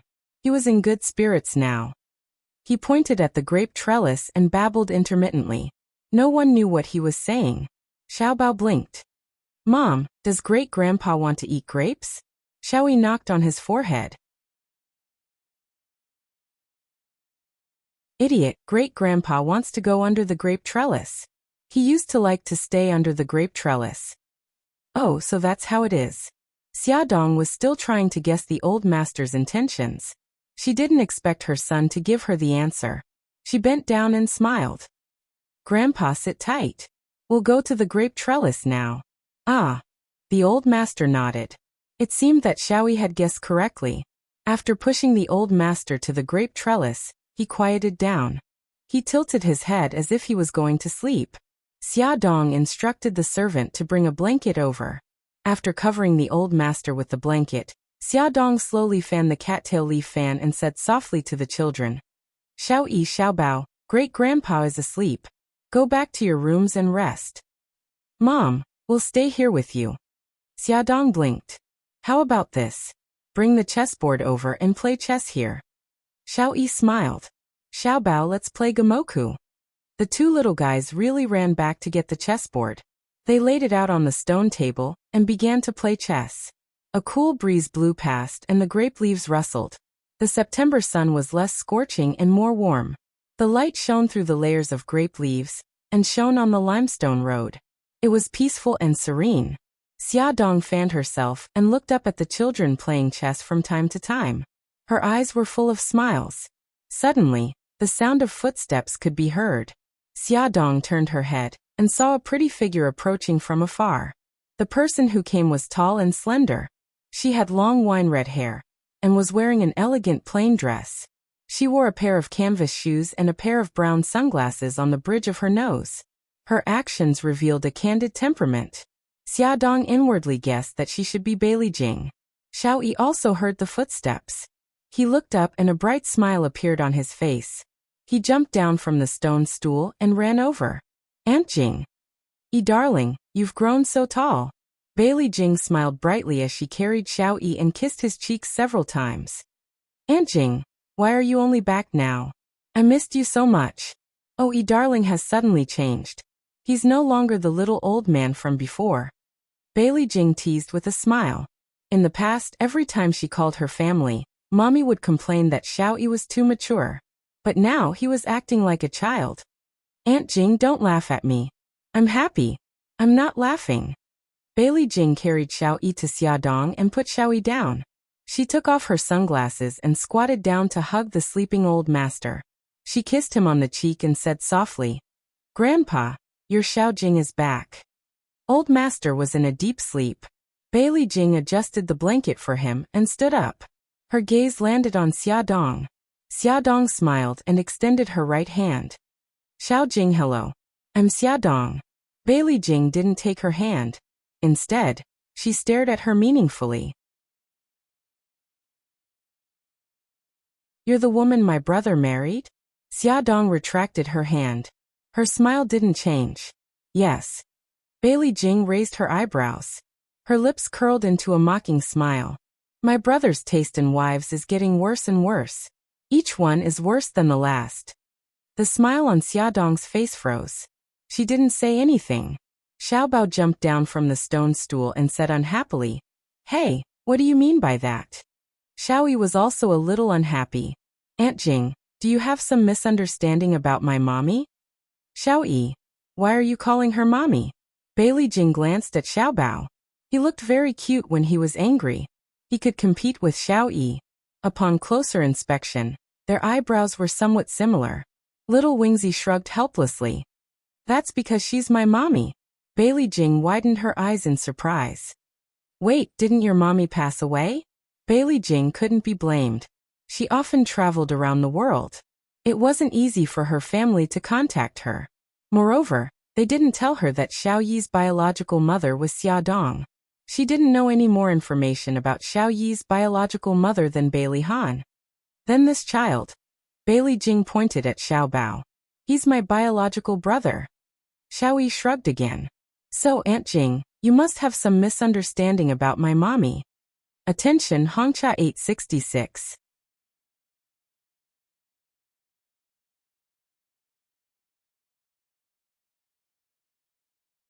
Chapter 194. Bailey Jing's beautiful brows furrowed. This matter was getting more and more complicated. She didn't want to convict Xiaodong yet. She wanted to wait until she figured things out. She sized up Xiaodong and said lightly, "You should know my name, so I won't introduce myself. I'll go in first." Xiaodong looked at her back as she walked away. Her eyes darkened. Bailey Jing didn't like her. It seemed that her position in this family was still very awkward. Bailey Han sat on the sofa and called Lu Zihao to explain some things. A beautiful figure rushed towards him. "Big brother, I'm back." He hurriedly ended the call and hugged Bailey Jing, who rushed over. His eyes were full of smiles. "You little girl, you still know how to come back?" Bailey Jing acted like a little girl and acted coquettishly in his arms. "Aren't I back now? Big brother, did you miss me?" Bailey Han poked her forehead with his finger, and his eyes were full of affection. "Yes, I missed you, you heartless girl. When will you come back?" "Oh, big brother, I missed you so much." Bailey Jing suddenly hugged his neck and smiled brightly. "Okay, you're still acting like a child." Bailey Han touched her hair. "Grandma and Mom are upstairs. Go and see them." "Okay, I'll go up first." Bailey Jing kissed him on the cheek and ran upstairs like a rabbit. Bailey Han smiled helplessly, his eyes full of affection. If you asked which family's daughter cared the most about her image, the answer would definitely be Bailey's family. Although they had just met at the airport in the morning, old Madame Gu and Bai Jinxiu still smiled from ear to ear when they saw Bailey Jing. They hugged her affectionately for a while. After the excitement, Bailey Jing saw Xiao Guai sitting quietly on the small fabric sofa and looking at her curiously with a pair of crystal-like eyes. Bailey Jing also looked at Xiao Guai in surprise and asked the old madam, "Grandma, this little girl is so cute. Whose child is she?" Old madam patted her forehead. "Look at me. I was so happy that I forgot to introduce her. Xiao Jing, this is your eldest brother's daughter, Xiao Guai." Old madam patted Xiao Guai's head and smiled kindly. "Yi Gai, this is your Aunt Jing." "Hello, Aunt Jing." Xiao Guai blinked his big eyes and smiled generously, revealing two cute little dimples. "So cute." Bailey squatted in front of her and couldn't help but reach out to stroke her soft cheeks. He smiled gently. "Your name is Xiao Guai. How old are you this year?" Xiao Guai's face was distorted by her rubbing, but she wasn't angry at all. she replied softly. I'm 4.5 years old this year. Wow, so cute. Come, let Aunt Jing give you a kiss. Bailey's family finally had a little princess. Sob, sob. She was so happy. Bailey Jing kissed Xiao Guai's soft cheeks. Xiao Guai giggled. Aunt Jing, you're so beautiful. Oh, little girl, you have such a sweet mouth. Bailey Jing beamed and couldn't help but rub her cheeks again. Her abnormally pale little face was rubbed red. Old Madam shook her head helplessly. Jing girl, if you don't dare to enter, let go of Xiao Guai. She's not in good health and can't stand your torment. Bailey Jing heard and quickly let go of her hand. She looked carefully. Xiao Guai's skin was abnormally white, and her small body was a little thin. She asked with heartache, "What's wrong with Gigai?" Bai Jinxiu coughed heavily. Bailey Jing immediately realized that she couldn't talk about it in front of the child, and quickly changed the topic. Xiao Guai's health wasn't good, and she quickly became tired. After she fell asleep, Old Madam asked the servant to send her back to her room. Only then did she tell Bailey Jing about Xiao Guai's condition. Bailey Jing came back to her senses after a long while. Her eyes were red. Xiao Guai is so pitiful. How can such a young child suffer so much? Bailey Jing had been sympathetic since she was young. She was the kind of person who would give money to others when she saw them begging on the street. How could Bai Jinxiu not understand her? She helplessly patted the back of her hand and comforted her. Don't be sad. Fortunately, Xia Dong is pregnant now. When she gives birth to the baby, she can save Gigai. Xia Dong is pregnant? Bailey Jing's heart tightened. She thought that it was fortunate that she didn't act rashly. If she caused Xia Dong to die because of Xingqian, her brother would hate her to death. Moreover, she would indirectly cause Xiao Guai's death. Then her sins would be grave. Yes, it's been more than 3 months. Bailey Jing calmed down and frowned. She said, Mommy, Xiao Yi's biological mother is Xia Dong. What's going on? Didn't you say that Xiao Yi's biological mother abandoned Xiao Yi and my brother and eloped with someone else? Then she died in a car accident, right? Bai Jinxiu looked at Old Madam awkwardly. Back then, Old Madam made up such a lie to cover up the truth and deceived Ahan, Xiao Yi, and Xiao Jing. Now she didn't know whether she should explain it or not. Of course, Old Madam knew what her daughter-in-law was troubled about. She coughed and said, This matter is more complicated. Back then, when you were studying in England, we didn't want you to worry, so we didn't tell you the truth. Old Madam briefly recounted Xia Dong's experience. However, she also concealed some of the truth which was related to Bailey Han. Bailey Jing listened to everything. After a while she said, I suddenly admire Xia Dong. Bai Jinxiu poked her forehead in annoyance. Admire her for what? Stealing a child? Or making a mess of her own reputation? You'd better behave yourself. Mommy, let me finish. Bailey Jing hugged her arm. Think about it. Xia Dong raised 2 children by herself. Xiao Guai even had that kind of illness. She was under a lot of pressure. With my brother's bad temper, don't you know what he will do and say when someone he doesn't like gets close to him?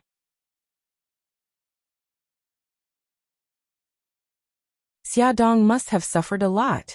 Although Bai Jinxiu felt uncomfortable, when she thought about it carefully it made sense. The corners of her lips curled up unconsciously. She taught Xiao Bao and Xiao Guai quite well. The knot in Old Madam's heart slowly disappeared. She sighed and said, I don't want to say anything more about them. I just want our family to be safe and happy. Bailey Jing held Bai Jinxiu in one hand and Old Madam in the other. She smiled and said, Grandma, don't worry. Our family will definitely be fine.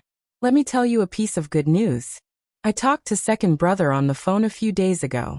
He said that he and his former classmates started a high-tech company, and it's officially operating now. Second brother is also working very hard now. Bai Jinxiu's expression was indifferent. She didn't have much affection for Bailey Yun, this illegitimate son. Old Madam didn't like Bailey Yun in the past, mostly because he was unruly and unrestrained. Now that he was willing to work hard, she felt a little relieved and nodded repeatedly. The 3 of them were chatting happily upstairs when Bailey Han and Xia Dong brought the sleeping old master upstairs. 2 more people chatted with each other. Xia Dong sat at the side, and listened to Bailey Jing talk about the interesting things that happened when they traveled around the world. Her thoughts drifted away. She thought of the confusion when she first went abroad, Mika Keto, and her foster father who was far away in Italy. Her phone suddenly rang, breaking the harmonious atmosphere. Xiaodong quickly picked up the phone and smiled apologetically. "Sorry, I have to take this call." She pressed the answer button and hurried out. Bailey Han's eyes darkened. He caught a flash of panic in her eyes just now and suspected that it was Mika Keto who called. Xiaodong hurried to the empty balcony and called out softly into the phone, "Brother Shen." Mika Kito's cold voice sounded in her ear. "I want to see you." She bit her lip. "When?" "Now." His tone was domineering and irrefutable. She paused and asked, "Where shall we meet?" He said coldly, "I'll pick you up at the old mansion." "No need," she said hurriedly. "I'll go out. Tell me the place." "Are you so worried that Bailey's family will find out about our relationship?" Mika Kito's car was parked on the road outside Bailey's old mansion. His eyes were surging with anger as he stared at the luxurious manor outside the window. "No, I just don't want to cause unnecessary misunderstandings. Brother Shun, I'm sorry." Her heart was full of guilt. He paused and tried to suppress his anger. "I'm outside the mansion now. You can come out." "Brother Shen." Before she could finish speaking, he had already hung up the phone. She stared blankly at the phone in her hand and touched her forehead helplessly. She turned and walked downstairs. Bailey Han appeared from behind the wall. His eyes were as dark as the sea as he looked at her back. "Butler, if anyone asks, just say that I'm in the garden." Xiaodong instructed the butler before she left. "Okay." A black Maybach stopped by the roadside. Xiaodong opened the door and sat in the front passenger seat. In the driver's seat, Mika Keto was expressionless. A storm surged in his deep eyes as he stared at her without blinking. She forced a smile. "Brother Shin, have you settled the matter in Japan?" Mika Keto did not answer her question. Instead, he said stiffly, "Why did you marry him?" She lowered her head and did not dare to look into his eyes. She said softly, "A lot of things happened while you were away." Bailey Han found out about Xiao Bao and Xiao Guai's identities. He also found out about what happened 5 years ago. He interrupted her angrily. "So you gave yourself to him?" She smiled bitterly. "No, I think I like him." Mika Keto suddenly grabbed her shoulders and forced her to look into his eyes. "Xia Xia, look at me. Don't be blinded by his impulse." She shook her head. "No, Brother Shun. I think I really like." He suddenly lowered his head and kissed her on the lips. Stopping her from saying the words she didn't have time to say. Bailey Han was standing at the entrance of the mansion and happened to see this scene. He immediately exuded a cold aura, and his dark eyes were raging with anger. Attention, Xinwu 799.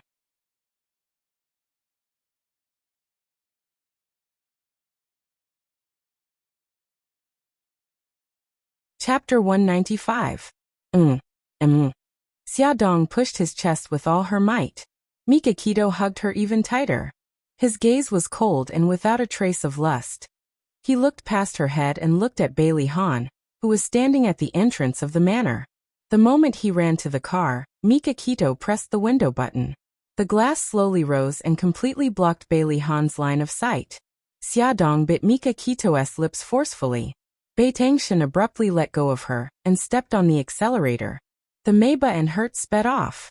Bailey Han ran over, but he missed. Xiaodong's eyes welled up with tears. "Brother Shen, you're too much." "I'm too much? It's been 5 years.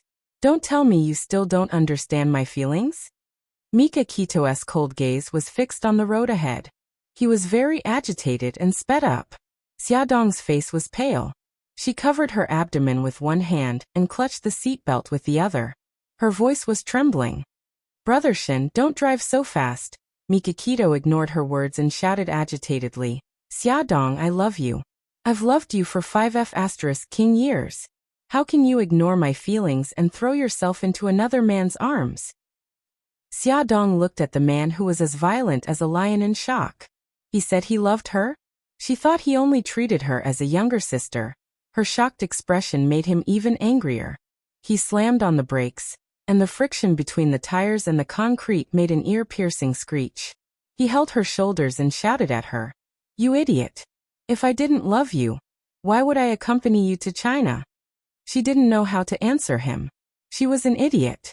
She thought Siki was just gossiping and daydreaming when he said he loved her. She didn't expect it to be true. "Brother Shun, I'm sorry. I didn't know. I've always treated you as my big brother." Mikakito's heart ached. He held her arm tighter and tighter. "Big brother? Just big brother? I'm sorry." Other than these 3 words, she did not know what else to say. He held her hand stiffly, like a stone statue, as if there was no life in it. In the narrow space, the air was suffocating. Her heart clenched in pain. She held his hand and slowly removed it from her arm. Tears streamed down her face. "Brother Shin, forget me. You'll find a better girl." She grabbed the handle of the car. With a click, the car door opened, just like the sound of his heart breaking. She turned to leave, but he grabbed her arm. His eyes were as gloomy as the sky before a storm. "Xiaodong, from the moment you stepped out of this car, we have nothing to do with each other anymore." He was gambling, using himself as the stake. She was stunned. She would never forget that 5 years ago, when she was in danger, he descended like a god and saved her from disaster. How did they end up like this? Why did she have to make a choice? Her tears fell even harder. After a long time, she choked and said word by word, "Brother Shin, no matter what happens in the future, I will always remember you. I will always be grateful to you. You will always be my big brother." Big brother. He was only her big brother. He grabbed her arm and refused to let go. "Xiaodong, do you know what you're doing? Is Bailey Han worth it for you to treat him like this?" What did Bailey Han do to make her, who did not believe in marriage, step into the grave of marriage? He made her do this without hesitation. Tears streamed down her face. She shook her head. "I don't know. I just don't want to regret." It was Bailey Han who made her understand what love was. It was Bailey Han who gave her the courage to step into marriage. They had said that they would face it together. She could not abandon him. There were very few cars on the road. As far as the eye could see, only the 2 of them were in a deadlock by the roadside. He grabbed her arm, and she stood stiffly at the door. His expression was getting colder and colder. Something like crystals seemed to shatter in his eyes. Her heart throbbed in pain, but she held it in and did not say anything. After a long time, a car sped past them. The whistling wind lifted a corner of her skirt. He slowly let go of her hand. She took a step back. The car door slammed shut. Meiba and he sped away and disappeared from her sight in the blink of an eye. Xiaodong squatted on the ground and cried bitterly. The old mansion was built halfway up the mountain. Now she was standing at the foot of the mountain. She wanted to hail a car to go up, but not a single one passed by. She took out her phone and hesitated whether to ask Bailey Han to pick her up. However, she was also worried that Han would misunderstand her. What should she do? If she walked up, there were still a few kilometers to go. After thinking about it, she decided to ask Bailey Han to pick her up. She thought that as long as she explained it clearly, he would definitely believe her. She dialed Bailey Han's phone, but no one answered for a long time. She did not give up and dialed 2 more times. Finally, he picked up. She was delighted and said, "Han, can you come and pick me up? I'm at the foot of the mountain now." There was a pause on the other side of the phone. Old Madam's cold voice came through. "What kind of wife are you? Your husband has fainted, and you're still having fun outside." Xiaodong said agitatedly. Han fainted? How is he?" Old Madam said angrily. "You still know how to care about him." Grandma, Before she could finish speaking, the phone beeped with a busy tone. Xiaodong was burning with anxiety. She did not know what had happened to Bailey Han, and why he had fainted. However, when she heard Old Madam's anger, she knew that his condition must be very serious. She did not dare to think too much about it. She lifted her skirt and ran up the mountain. Fortunately, she was wearing flats, so she was not too tired from running. However, she was worried about the baby in her belly, so she did not dare to run too fast. After running for nearly 10 minutes, she saw a car driving over from afar. It approached from afar until it stopped in front of her. An unfamiliar face stuck out from the window. "Young mistress, old madam asked me to pick you up." Xia Dong said, "Thank you," and hurriedly got into the car. The car drove into the manor. She hurriedly got out of the car and walked into the living room. She happened to see the butler sending Suja downstairs. She hurriedly went up to him and asked, "Dr. Su, how is Ahan?" Suja looked at her meaningfully. When he was driving to Bailey's house just now, he saw this woman and a man tugging at each other by the roadside. Although it was not convenient for him to say too much as an outsider, he still could not help but want to say a few words on behalf of Ahan. "Xia Dong, we can be considered old acquaintances. I want to remind you that Ahan loves you very much. He loves you with his own life. Please cherish him. He has not woken up yet. You can go upstairs to see him." Xia Dong was stunned. She did not quite understand what he was implying. However, when she heard that Ahan had not woken up yet, she was very worried. What happened to him? Why did he suddenly faint? "It's not convenient for me to say this. If there's nothing else, I'll take my leave first." Xia Dong returned to the room. Old Madam, Bai Jinxiu, and Bailey Jing were all there.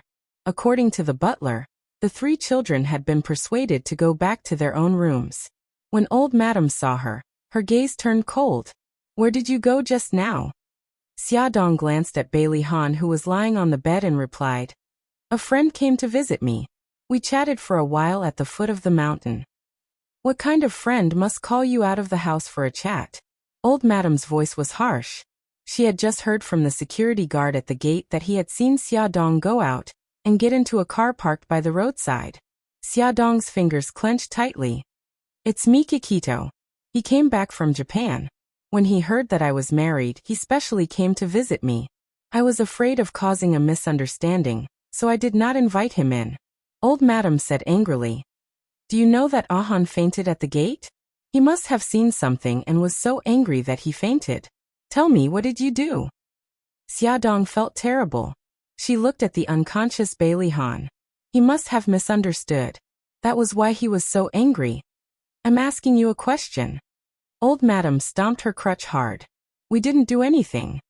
Xia Dong's nose was burning. She felt that she had no self-respect at all. She lowered her eyes and held back her tears. Bai Jinxiu's expression was very ugly. She had just changed her opinion of Xia Dong, and she did not expect this to happen. Bailey Jing's gaze swept over Xia Dong. She hugged Old Madam's arm and gently persuaded, "Grandma, don't be angry.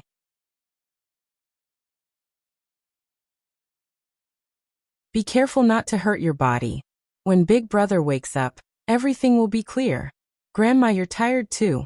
Let me help you back to your room to rest, okay?" Old Madam sighed and looked at Bailey Han with heartache. She said, "Bailey, take good care of young master." With that, she walked out of the room with Bailey Jing's help without even looking at Xia Dong. The sound of the door closing came from behind. Only she and Bailey Han were left in the room. She bit her lip, forced back her tears, and sat by Bailey Han's bed. His handsome eyebrows were slightly furrowed, and his thin lips were tightly pursed. He seemed to be in pain. She held his hand with heartache and whispered in his ear, "Ahan, I'm so worried. Wake up quickly, okay? If you misunderstand, I'll explain. I've already made it clear to Brother Shen." She whispered a lot and told him everything that had happened between her and Mikikito, but he was still in a deep sleep and showed no signs of waking up. She stayed by his side the whole time. During this time, the three little guys came by once, but they were quickly coaxed away by the servants. Bailey Jing also came by, but she stood quietly behind her without saying a word. In the evening, Bailey Han came back from the company. When he heard that his son had fainted, he quickly went upstairs to visit him. Xia Dong politely called him Dad. He grunted and said, "You're tired too. Go downstairs for dinner and rest for a while." She pursed her lips. "I'm not hungry. I'll stay here with Ahan." Bailey Han's face darkened. "Even if you're not hungry, the baby in your stomach will be. Even if Ahan is awake, he won't want to see you like this. Be good and go downstairs for dinner." Foley Songshu 566.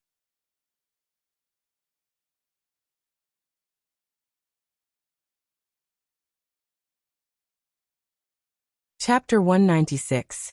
Bailey Xiong knew that Xiaodong occupied a very important position in his son's heart. In order to improve their relationship, of course, he had to accept Xiaodong, so he really cared about her. This sentence seemed to be a reprimand, but in fact, it was full of concern. It warmed Xiaodong's heart. I know, Dad. Bailey Xiong's voice softened.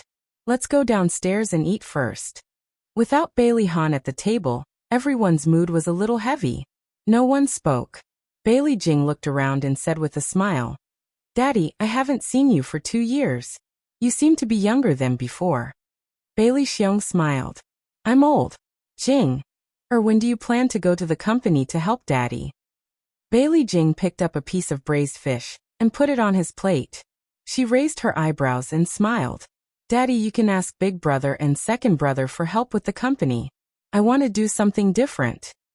Oh, tell Daddy. What do you want to do? I want to go to the poor mountainous areas to teach. Bailey Xiong almost choked.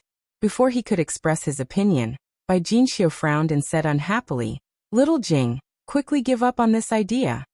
Aya, let me finish. Bailey Jing sighed helplessly. I won't be there for long. I'm just going to those places to take a look and learn about the situation of those poor schools.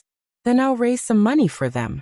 The old madam said slowly, Doing charity is a good thing, and I support it. If you want to donate to those schools, I won't stop you, but I won't allow you to do it as a career. Little Jing, you're the eldest miss of our Bailey family. You have to think about our family.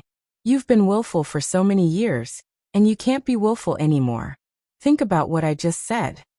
Bailey Jing said unhappily, I know, Grandma. Bailey Xiong said, Okay, let's eat before the food gets cold. Xiaodong had no appetite. She barely finished half a bowl of rice and left her seat early. After going upstairs, she fetched some hot water and wiped Bailey Han's face and hands with a wet towel. Suddenly, his fingers moved. She held his hand excitedly and called out his name. Ahan, Ahan. His eyelids moved and he slowly opened his eyes. He looked at her blankly, as if he didn't recognize her. Ahan, how are you? Where else do you feel uncomfortable? She helped him sit up and put a pillow behind his back.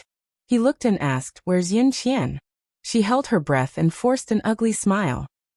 Ahan, do you know who I am? Bailey Han looked at her blankly. He shook his head slowly and asked stubbornly, Where's Yin Qian? Ahan, what's wrong with you? I'm Xiaodong. Xiaodong grabbed his hand excitedly. Are you still angry? So you're pretending not to know me? Hubby, don't be angry. I can explain. Brother Shin came to find me and I told him that I only treat him as my brother. I've already made it clear to him. She explained incoherently, but he pushed her hand away and looked at her coldly.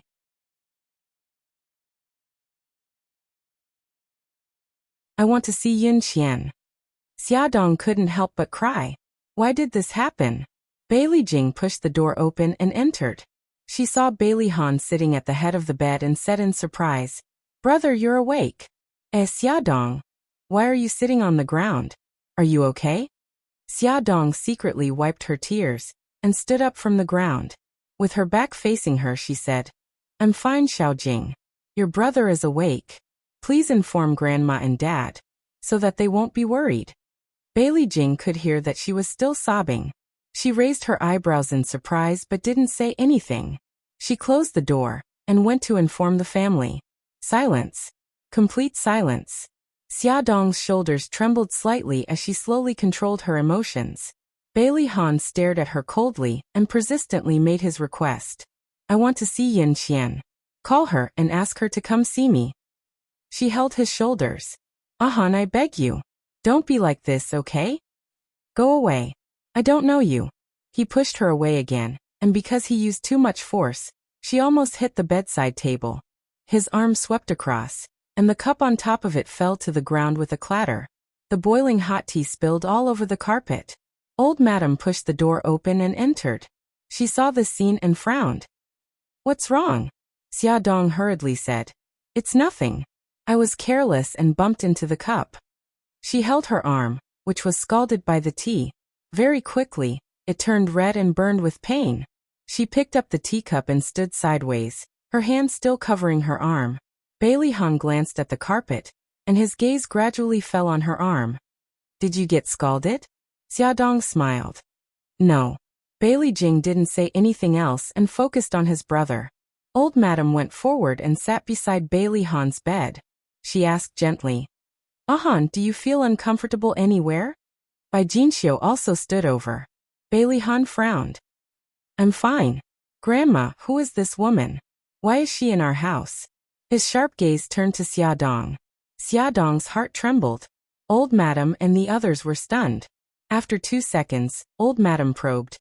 Han, do you still remember that you're married? Bailey Han's frown deepened. I haven't proposed to Yun Qian yet. How could I marry her? Xiaodong's face turned pale. A terrible thought emerged in her mind.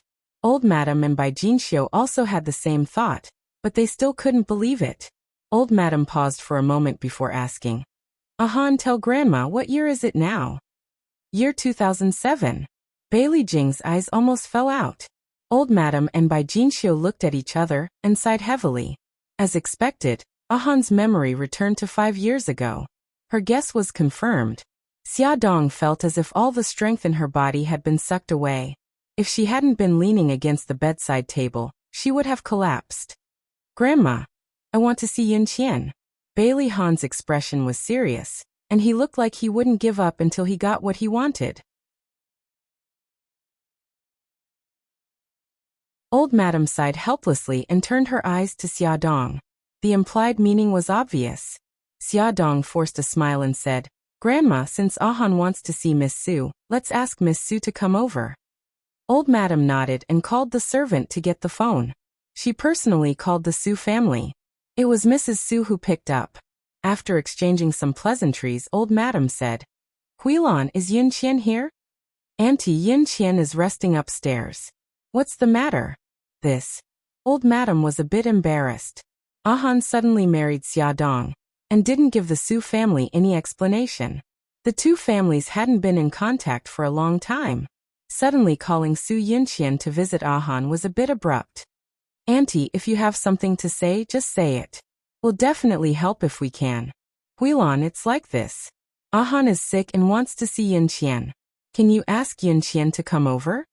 Mrs. Su was silent for a moment. Auntie, Yun Qian is still sad because of Han's marriage. I'm worried that she... Old Madam sighed. I know. If you can't, then forget it. I won't make things difficult for you. How about this, Auntie? I'll ask Yun Qian first and see what she thinks. After more than 10 minutes, Mrs. Su called and said that Su Yunqian was willing to come over to visit Bailey Han. She would arrive in about an hour. Grandma, Mom, you can go back and rest. I'm fine now. Bailey Han seemed to have just noticed Bailey Jing and asked curiously, Jing, why are you back?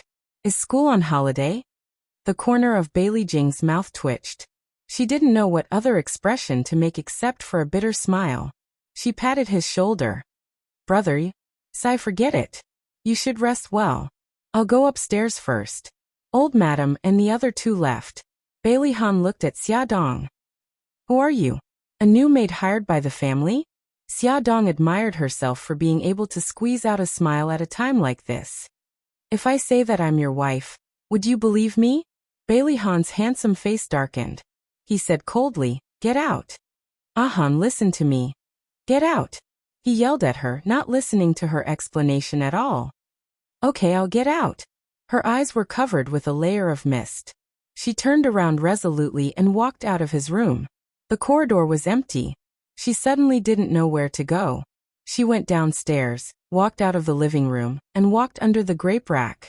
Sitting on the rattan chair and looking at the stars in the sky, he suddenly felt very tired. In the quiet night, the cool breeze blew the fragrance of flowers. She didn't know how long she had been sitting there, but the scene of Bailey Han proposing to her suddenly appeared in her mind. She remembered his promise, and the sadness in her heart completely disappeared. She suddenly stood up and encouraged herself. Han had just lost his memory again, and there was nothing to be afraid of. She would definitely make him remember her. Dojo. Bai Dangshan was wearing a white judo outfit. He was like a lion that went berserk in the center of the arena, smashing his opponents to the ground one after another. Inside the martial arts hall, there were cries of anguish. Jiang Dao put his hands behind his back and stood at the door with a cold expression. He was slightly worried that his boss couldn't control his emotions and threw him out as well. Come on, come on. Mika Kito was drenched in sweat and got into a fighting stance. The little brothers who were lying on the ground and wailing had tears streaming down their faces. Boss, we can't do it anymore. If we practice with you any longer, we'll be crippled. Suzaku was dressed in a black outfit that accentuated her perfect figure. She crossed her arms and looked coldly at a certain someone who had gone berserk. Mika Kito, if you really want to vent, come drink with me. I guarantee that you'll forget everything once you're drunk. Mika Kito turned her head abruptly. She glared at her viciously. Her eyes were filled with bloodlust. At Songshu 566.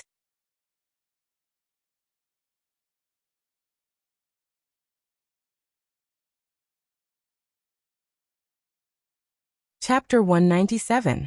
The vermilion bird wasn't afraid in the slightest, and her lips curled into a sneer. You don't dare? Mika Kito's voice was cold. I, Mika Kito, dare not do anything. Then come with me. On the top floor, the night wind was blowing and the stars were twinkling. Two tall figures stood by the railing and looked at each other coldly. Vermilion Bird threw a can of beer at Beitangshin. Beitangshin casually grabbed it and pulled the tab open with a bang. I'll accompany you. Vermilion Bird also opened a can of beer, and with a leap, sat on the 2-meter-high platform. Beitangshin also jumped up and sat beside her. The two of them didn't say anything. They raised their heads and gulped down the wine. Soon they finished the bottle of wine. The empty bottle was thrown to the roof, making a clanking sound. Again, Suzaku took out a can of beer from behind her back and handed it to him. He took the can of beer and glanced at her from the corner of his eye. He saw 2 cans of beer behind her. After drinking the 2 cans of beer, his expression was normal. He said coldly, "It's too boring to drink like this. Why don't we have a competition to see who can drink more?" Suzaku was expressionless. There's a winner and loser in a competition. What are you going to bet? Mika Kito looked at her sharply. Freedom. If you win, I'll give you back your freedom. Suzaku smiled. Okay. If you win, I'll work for you for the rest of my life. The contract she signed with Mika Kito was only for 20 years. Now she was betting her freedom. 2 pairs of cold and emotionless eyes met. They clinked their cans of beer, signaling the start of the competition. Cans of beer were down one after another, and empty cans were thrown to the roof one after another. The two of them sat on the high platform like 2 machines, mechanically repeating the action of downing beer. The starlight poured down on them, breeding feelings of loneliness and sadness. After drinking for an unknown amount of time, Vermilion Bird's eyes began to blur. The beer had already risen to her throat. She covered her mouth and burped. Slightly drunk, she said, "Why didn't you kill me back then?" She knew that this man loved Xiaodong to the core. She kidnapped and hurt Xiaodong, but she did not expect that he would spare her life. Mika Kito's eyes were also blurry. He took a sip of beer and said indifferently, "I have an agreement with you." She sneered. Agreement? What's the use of an agreement for a man like you? He was not the kind of person who would abide by an agreement. She had already seen how ruthless he could be in Japan. He turned to look at her. Under the starlight, there was a cold smile on her beautiful face. Her eyes were a little drunk, and there was a charm in her coldness. He had to admit that she was very beautiful. You can take it that I value talent. Her rosy lips curved. She looked at the bright night view of the city and said indifferently, "I won't be grateful to you. Sometimes losing freedom is worse than death." "I know. I don't need your gratitude." He looked into the distance.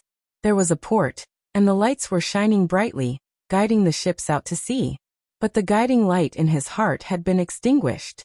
He had loved her for 5 years, but she did not belong to him. The sadness in his heart could not be expressed. It turned into melancholy and poured into his heart together with the beer. It was so bitter that his eyes flashed like broken glass. The can of beer in his hand was empty again, just like his heart.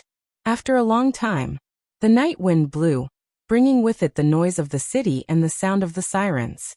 Two bodies lay on the high platform, motionless. Suddenly, a pair of pitch-black eyes opened. His cold gaze made people shudder. She turned to look at the person beside her. His eyes were closed and his brows were tightly knitted. His entire body was emitting a strong smell of alcohol. Suzaku called him softly. Mikikito? He frowned impatiently and turned his back to her. Her slender fingers slowly slid down to her calf, and she pulled out a sharp dagger from her small leather boot. She looked at his broad back and raised the dagger high. It was this man who had destroyed her freedom and her pride. He even used her beloved Director Lin to force her. If she killed him, she could regain her freedom and reunite with Director Lin. The biting cold murderous aura suddenly expanded, ready to be released. She raised her hand high and stabbed down heavily. But at the last moment, she controlled herself. She was crazy, really crazy. If she killed him, how could she escape the Yamaguchi-gumi's pursuit? How could she save Director Lin from Japan? The alcohol kicked in, and she almost did something she regretted. She put down the dagger and quietly put it back into her boot. Then, she pretended that nothing had happened and lay quietly beside him. Mikikito suddenly turned around. His eyes were like ice, and he didn't look drunk at all. He said coldly, "Why didn't you do it?" Suzaku's back broke out in cold sweat. It turned out that this man wasn't drunk at all. He must have been pretending. He definitely didn't believe in her loyalty, so he took the opportunity to test her. "Why didn't you do it?" He stared at her coldly, as if he wanted to see through her organs. Her lips moved and she said calmly, "If I kill you, I won't be alive. Although I hate not having freedom, there are important people who are worth it for me to give up my freedom. You're only half a second away from death." His right hand moved, and only then did she see clearly that he was holding a very small pistol. If she did not stop her assassination, then his bullet would not hesitate to pierce through her heart. Her eyes darkened. "I won't be so stupid in the future." He glanced at her, and sat up from the podium.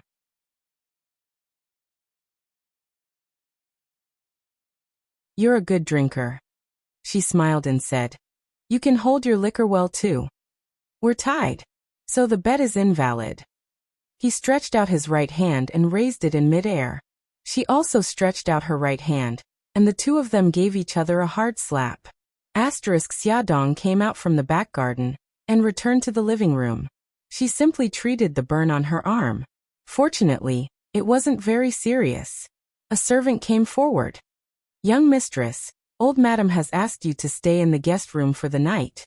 I've already tidied up the guest room on the second floor. If you need anything, just call me." "Okay, I got it. Sorry to trouble you." Ahan didn't remember her, so she couldn't go back to her room to rest. Her guest room was arranged to be at the end of the second floor. Before she went back to her room, she went to Xiaobao's room. Xiaoyi happened to be there as well. She told her about Bailey Han's situation, and the two little guys were stunned. Xiaoyi rubbed her chin and sighed. How did Daddy's memory go back 5 years? Moreover, it was before Su Yunqian left the country. Xiaobao puffed up her cheeks and looked disgusted. Daddy actually wants to see Su Yunqian. What will he say to her? Could it be a proposal? Xiaoyi frowned. It can't be. Who would propose in the middle of the night? Xiaodong's mouth twitched. The first time Bailey Han proposed to her was in the middle of the night. Could it be that he was really going to propose to Su Yunqian? No matter what the three of them were worried about, Su Yunqian arrived as promised. Xiaodong stood at the top of the stairs and watched her walk up leisurely. She looked like a woman who had walked out of a painting in the misty Jiangnan. There was a hint of sadness in her every frown and smile, which was just enough to make people feel pity for her.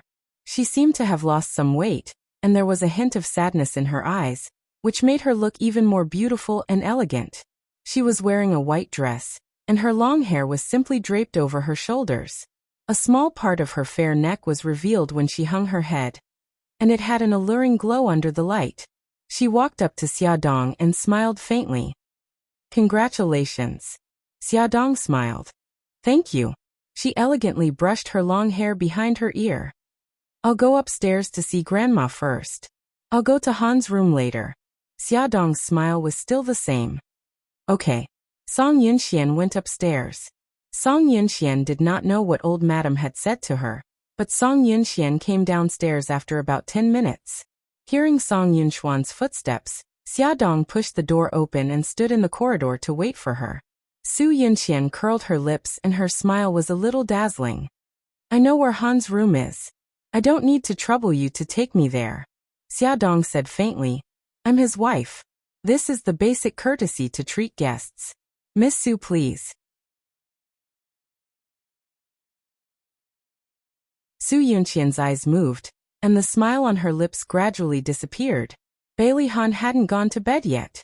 He had changed into a formal suit and looked extremely handsome. When Xiaodong knocked on the door and entered, he was sitting on the sofa reading a book. When he looked up and saw the two of them walking in, a smile immediately surged in his eyes. Yunxian. Su Yunxian went forward and hugged him affectionately. Han, I missed you so much. Bailey Han hugged her tightly. I missed you too. Xiaodong looked down and pinched her palms hard. She gritted her teeth hard. Otherwise, she was really afraid that she wouldn't be able to control herself and would pounce on the two of them and beat them up. The two of them were intimate for a moment. Bailey Han suddenly looked up and saw that Xiaodong was still standing by the side. He frowned unhappily. Why are you still here? Get out. Su Yunxian lay in his arms. She lifted her chin slightly and looked at Xiaodong with a sneer on her lips. Xiaodong bit the tip of her tongue hard and smiled. Okay, I'll go out now. Han, you have to have a good chat with the guests. Bailey Han frowned. What did this woman mean? When Xiaodong went out, she put a small listening device in her hand into the antique vase. This was given to her by Xiao Yi. She said that with this device, she would be able to eavesdrop on what Su Yunxian and Bailey Han were talking about. The little girl automatically confessed that she had done this before. Su Yunxian leaned into Bailey Han's arms. How long had it been since he hugged her? She couldn't help but reach out and hug his waist tightly. Perhaps his memory had returned to 5 years ago. God had given her a chance to start over. Bailey Han stroked her long hair. Yunxian, why did you lose weight? Su Yunxian chuckled. If I said that I lost weight because I missed you so much that I couldn't eat or sleep, would you feel sorry for me? Silly, am I not by your side? Bailey Han hugged her even tighter. Attention Songshu 566.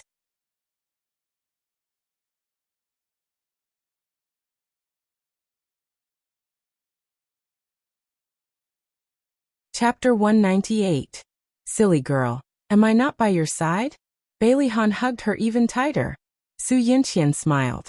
Han, what's wrong with you today? Why do you suddenly want to see me? Bailey Han held her shoulders and looked into her eyes. He said seriously, Yunxian, will you marry me? In Xiaobao's room, Xiaodong and her 2 children were eavesdropping. Xiaodong angrily jumped up from the sofa and rushed out without a word. She looked like she was going to fight with someone. Xiaobao and Xiaoyi quickly ran over and hugged her legs. Mommy, don't be rash. Mom, don't be agitated. It's useless even if you rush over now. Dad doesn't remember you. Xiaodong was about to explode. That damned bastard. He was still whispering sweet nothings to her in the morning, and now he was hugging another woman and proposing to her at night. Although his memory was messed up, it was still very infuriating. Let go of me. I'm going to rush in and tell him the truth now. Xiao Yi's pink little ears twitched. Shu, listen. They're talking again. Xiaodong's ears also perked up. Su Yunxian acted coquettishly. Han, when you propose, don't you have a ring? Of course I do. Bailey Han paused and said, I originally ordered a ring today, but when I woke up, the ring was gone. Su Yunxian smiled. All right, it's okay that the ring is gone. At least I know how you feel about me. You've agreed to my proposal? Of course, there's no reason not to. Let go of me. Xiaodong couldn't hold it in anymore. If she held it in, her husband would be charged with bigamy.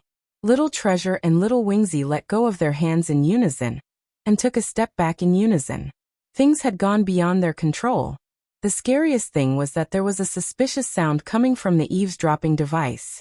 It seemed to be a sound not suitable for children. Xiaodong opened the door and rushed to Bailey Han's room. Her entire body was steaming with anger as she barged into his room in an extremely valiant manner. The next moment, his breathing suddenly stopped. In front of him, Bailey Han and Su Yunqian were hugging each other, their faces close to each other. Her eyes burned with flames as she clenched her fists. Resisting the urge to beat them up, she roared, "Bailey Han, stop!" Bailey Han's hand froze and he raised his head. After a short moment of shock, he was furious. "Why did you come in? Get out. This is the third time you've told me to scram. Seeing that your memory is a mess, I'll tolerate you." Xia Dong glared at him angrily. She strode forward and grabbed his wrist without warning. She was startled. It turned out that he was holding a girder in his hand. So he was actually helping Su Yunqian put on the girder? Because of the angle, it looked like they were kissing. "You crazy woman. What are you trying to do?" Bailey Han pulled his wrist back, unable to restrain his anger. Su Yunqian looked coldly at Xia Dong. Damn it, she had ruined her plans again. Xia Dong pointed at his left hand and said coldly, "Bailey Han, look at the ring on your left hand. What do you think it means? You're already married, do you know that?" Bailey Han let go of Su Yunqian in shock. His gaze fell on his left hand. He had been wondering when he had a ring on his finger. Xia Dong extended her left hand in front of him and said angrily, "Take a good look at what this is. Don't you think it's exactly the same as the one on your finger?" What's going on?" Bailey Han was shocked and angry. When did he get married? Why didn't he know about it?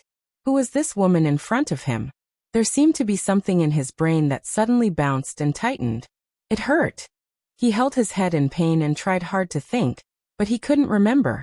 No, it was getting more and more painful. His vision turned black and he felt dizzy, his body tilted and he fell onto the sofa. Han.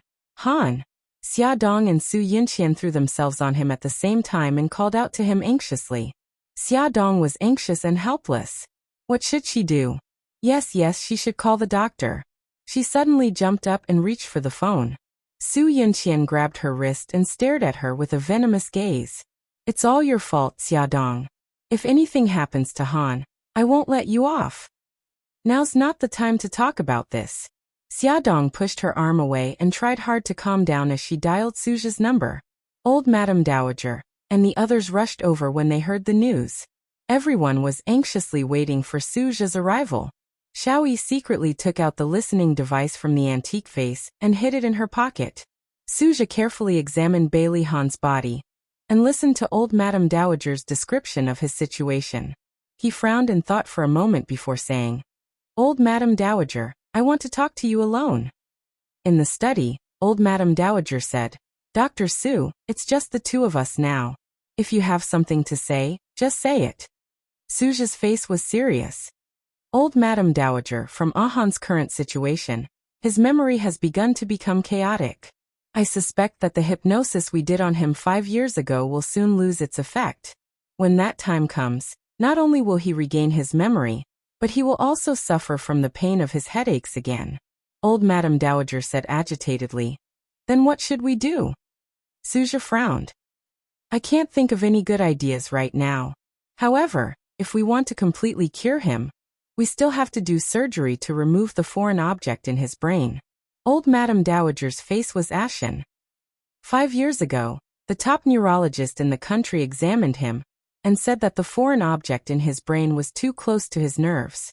If we do surgery to remove it, the success rate is only 1%. If the surgery fails, Ahan will become a vegetable. We can't take this risk. Suja thought for a moment and said, "Perhaps we should tell Ahan about this and let him make his own choice." The choice was to suffer from the pain of his headaches or take the risk of surgery. Old Madam Dowager held her forehead and sighed. "Let me think about it carefully." Xia Dong noticed that after Old Madam Dowager and Suja finished talking, she seemed to have aged a lot. She looked tired and dignified, as if she had a lot of things on her mind. Suja couldn't help with Bailey Han's current condition, so he only left some conventional medicine and left. Old Madam Dowager glanced at the room full of people and waved her hand tiredly. "You all go back and rest. Xiaoyi, Xiaobao, you still have school tomorrow. Go back to your rooms and sleep. Xiao Yi and Xiao Bao looked at each other, and then at Bailey Han lying on the bed at the same time. Gi Gai said goodnight to the elders and returned to his room. Yunqian, I've troubled you today. You should go back first. Old Madame Dowager patted the back of Su Yunqian's hand. Su Yunqian forced a smile on her face. Her sad expression made people feel pity for her. Grandma, I'll go back first. If you need anything, you can call me at any time. Okay, good girl. Old Madame Dowager called a servant and sent Su Yunqian out. Only Old Madame Dowager and Xia Dong were left in the room. Old Madame Dowager pointed to the seat beside her. Xia Dong, sit down. I have something to tell you. Xia Dong sat down. Old Madame Dowager said, there's something I haven't told you and Ahan. Today, I want to tell you. 5 years ago, Ahan was in a car accident. Not only was his leg injured, but his brain was also injured. At that time, a very small piece of metal flew into his brain. Xia Dong's eyes widened in shock. The blood in her body seemed to have stopped flowing. After examination, the metal piece almost pressed on the nerves, and the surrounding nerves were very complicated. The doctor said that the success rate of removing the metal piece was only 1%. We didn't dare to take the risk, so we gave up on the surgery. Old Madame Dowager sighed and continued, we didn't expect that disaster would come. Whenever Ahan thought of that car accident and anything related to you, he would start to have a headache. We watched as he suffered from the pain. He couldn't sleep at night and groaned. In less than half a month, he became so thin that he didn't even look human anymore. I discussed it with his father and made a decision. Old Madame Dowager paused. She looked at Xia Dong's shocked eyes and said slowly, we decided to erase his memory. We hired the best psychiatrist abroad to hypnotize him and erase his past with you. We tampered with his memory and adjusted it to the day before he proposed to Yunqian. Then we lied to him and said that he was in a car accident on that day. We also made up a story about Xiao Yi's birth. In short, we completely erased your existence from his memory. Xia Dong leaned against the sofa stiffly. Her chest was filled with complicated emotions. A scary thought came to her mind.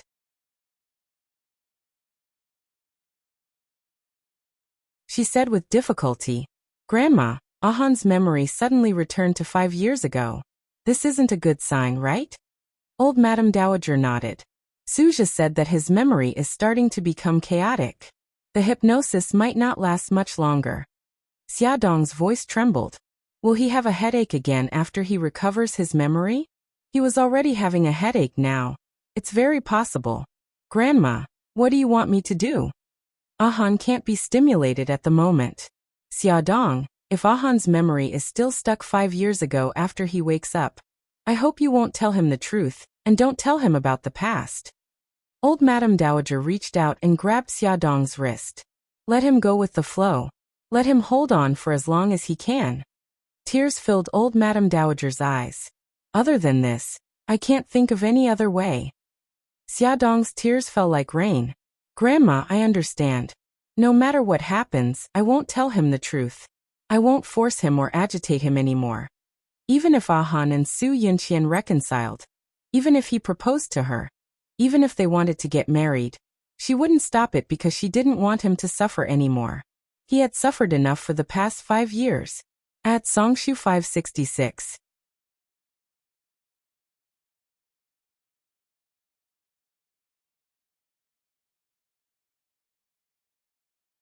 Chapter 199. Thank you, Xia Dong. You've been wronged. Old Madame's tears rolled down her cheeks. Xia Dong bit her lip and sobbed. For Xia Dong, this was a sleepless night. For Lin Shihao, this night had just begun. At a 5-star hotel, a medical seminar was being held here. As the main speaker, Lin Shihao spoke frankly and confidently on stage. His warm smile was like the sun shining into Bai Meiwei's heart as she sat in the first row. It was as if she was possessed. She was deeply infatuated with him and couldn't extricate herself. When the speech ended, the audience applauded. The organizer of this seminar was a government department. After the seminar ended, the staff warmly invited all the attendees to the banquet hall for a cocktail party. Lin Shihao could be said to be a young talent. He was also well known in the industry, and was known as the god of gynecology. Many people in the industry came to toast him. His alcohol tolerance wasn't very good, so he would decline if he could, but if he really couldn't, he would stop after a sip. Even so, he still drank a lot of alcohol that night. By the end of the cocktail party, he was already drunk. He sat on the sofa and held his forehead. His eyes were blurry as he took out his phone to call Yisiki. However, his phone was snatched away. He narrowed his eyes and looked up. A beautiful figure stood in front of him and bent over to look at him. The person's low-cut dress revealed a deep cleavage. He closed his eyes and leaned back on the sofa. In a drunken voice he said, "Mei Wei, please take me home. I'm drunk." "Okay." Bai Mei sat beside him and held the glass in her hand in front of him.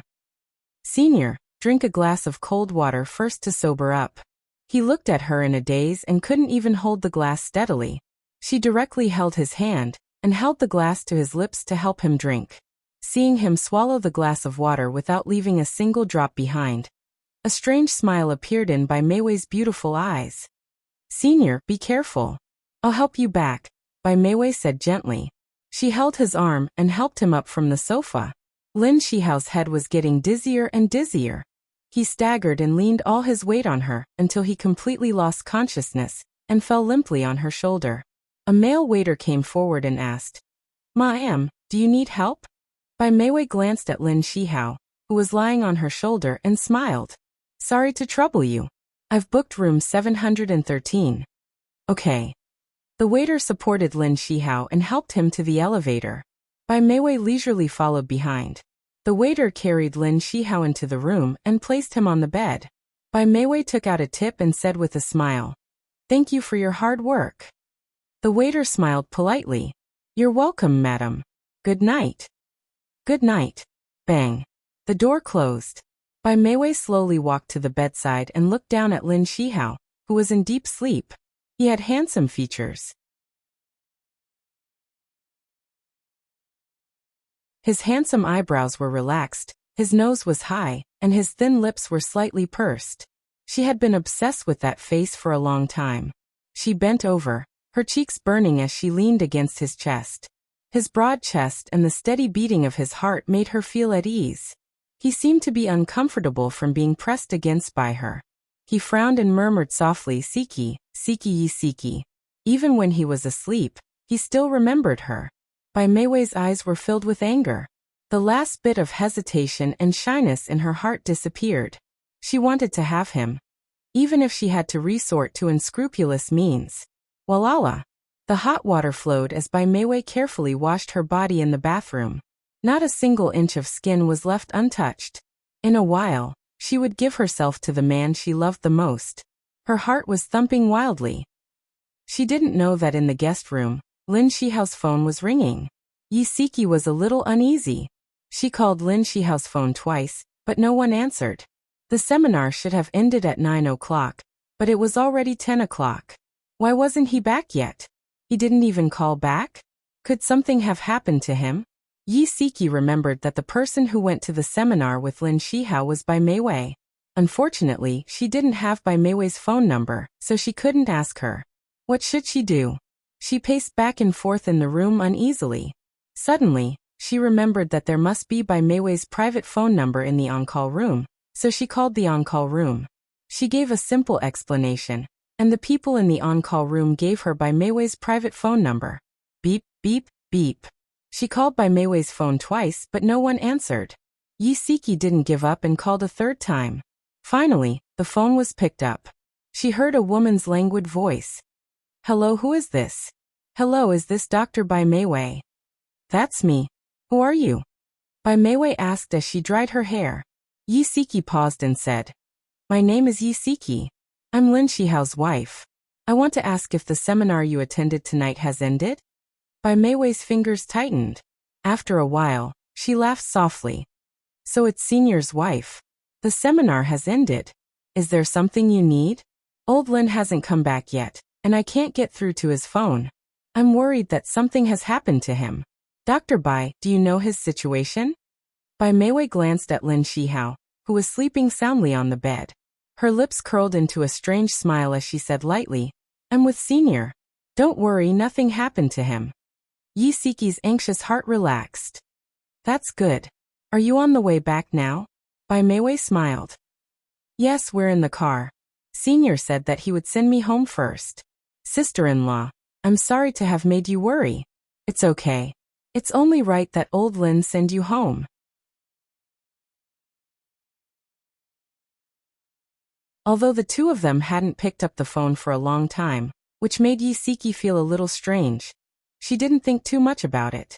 She smiled and said, Dr. Bai. But before she could calm down, the part of him that was inside her body rose up again, and another round of passion began. The next morning, the glaring sunlight shone through the window. Lin Shihao frowned impatiently. He turned over and reached out to hug the person beside him. After sleeping for a few more minutes, his head slowly cleared up. He held his forehead with one hand and muttered softly, Honey, my head hurts. The response he got was a soft sob. Lin Shihao suddenly opened his eyes. He saw a woman's naked back. Her fair skin was covered with bruises. She was curled up into a ball and sobbing softly. Her shoulders were trembling slightly. His eyes widened in shock. She wasn't his wife. Who was she? He reached out his trembling hand and slowly pulled her shoulders back. His heart suddenly fell to the bottom of the valley. He cried out involuntarily, Meiwei. Bai Meiwei's cheeks were covered with tear stains. Her eyes were red and swollen, and even her lips were red and swollen. Her chest and neck were full of marks from lovemaking. She covered her face and cried sadly, Senior. How did this happen? How did we end up together? Lin Shihao's face was ashen. He was about to break down. He betrayed Siki. He actually betrayed his wife. Senior, you were drunk last night. I drank too much too and couldn't drive. I wanted to help you in to rest for a while, but I didn't expect you. Bai Meiwei's tears kept falling. She cried until she was out of breath. Lin Shihao tried hard to remember, but his mind was blank. He had no idea what happened last night. His usually gentle face revealed a panicked expression. He jumped out of bed in a panic, found his clothes in a pile of messy clothes, and hurriedly put them on. Come and see. Hongcha 866, that you're tuning in to the Li Mei's Wuxia Whispers YouTube channel. We're so grateful for your support, and don't forget to subscribe to join us on this incredible journey through captivating stories. Your generosity through donations truly makes a world of difference, as it's the primary source of revenue that allows me to expand and enhance this channel for you. Thank you from the bottom of my heart for being a part of this adventure.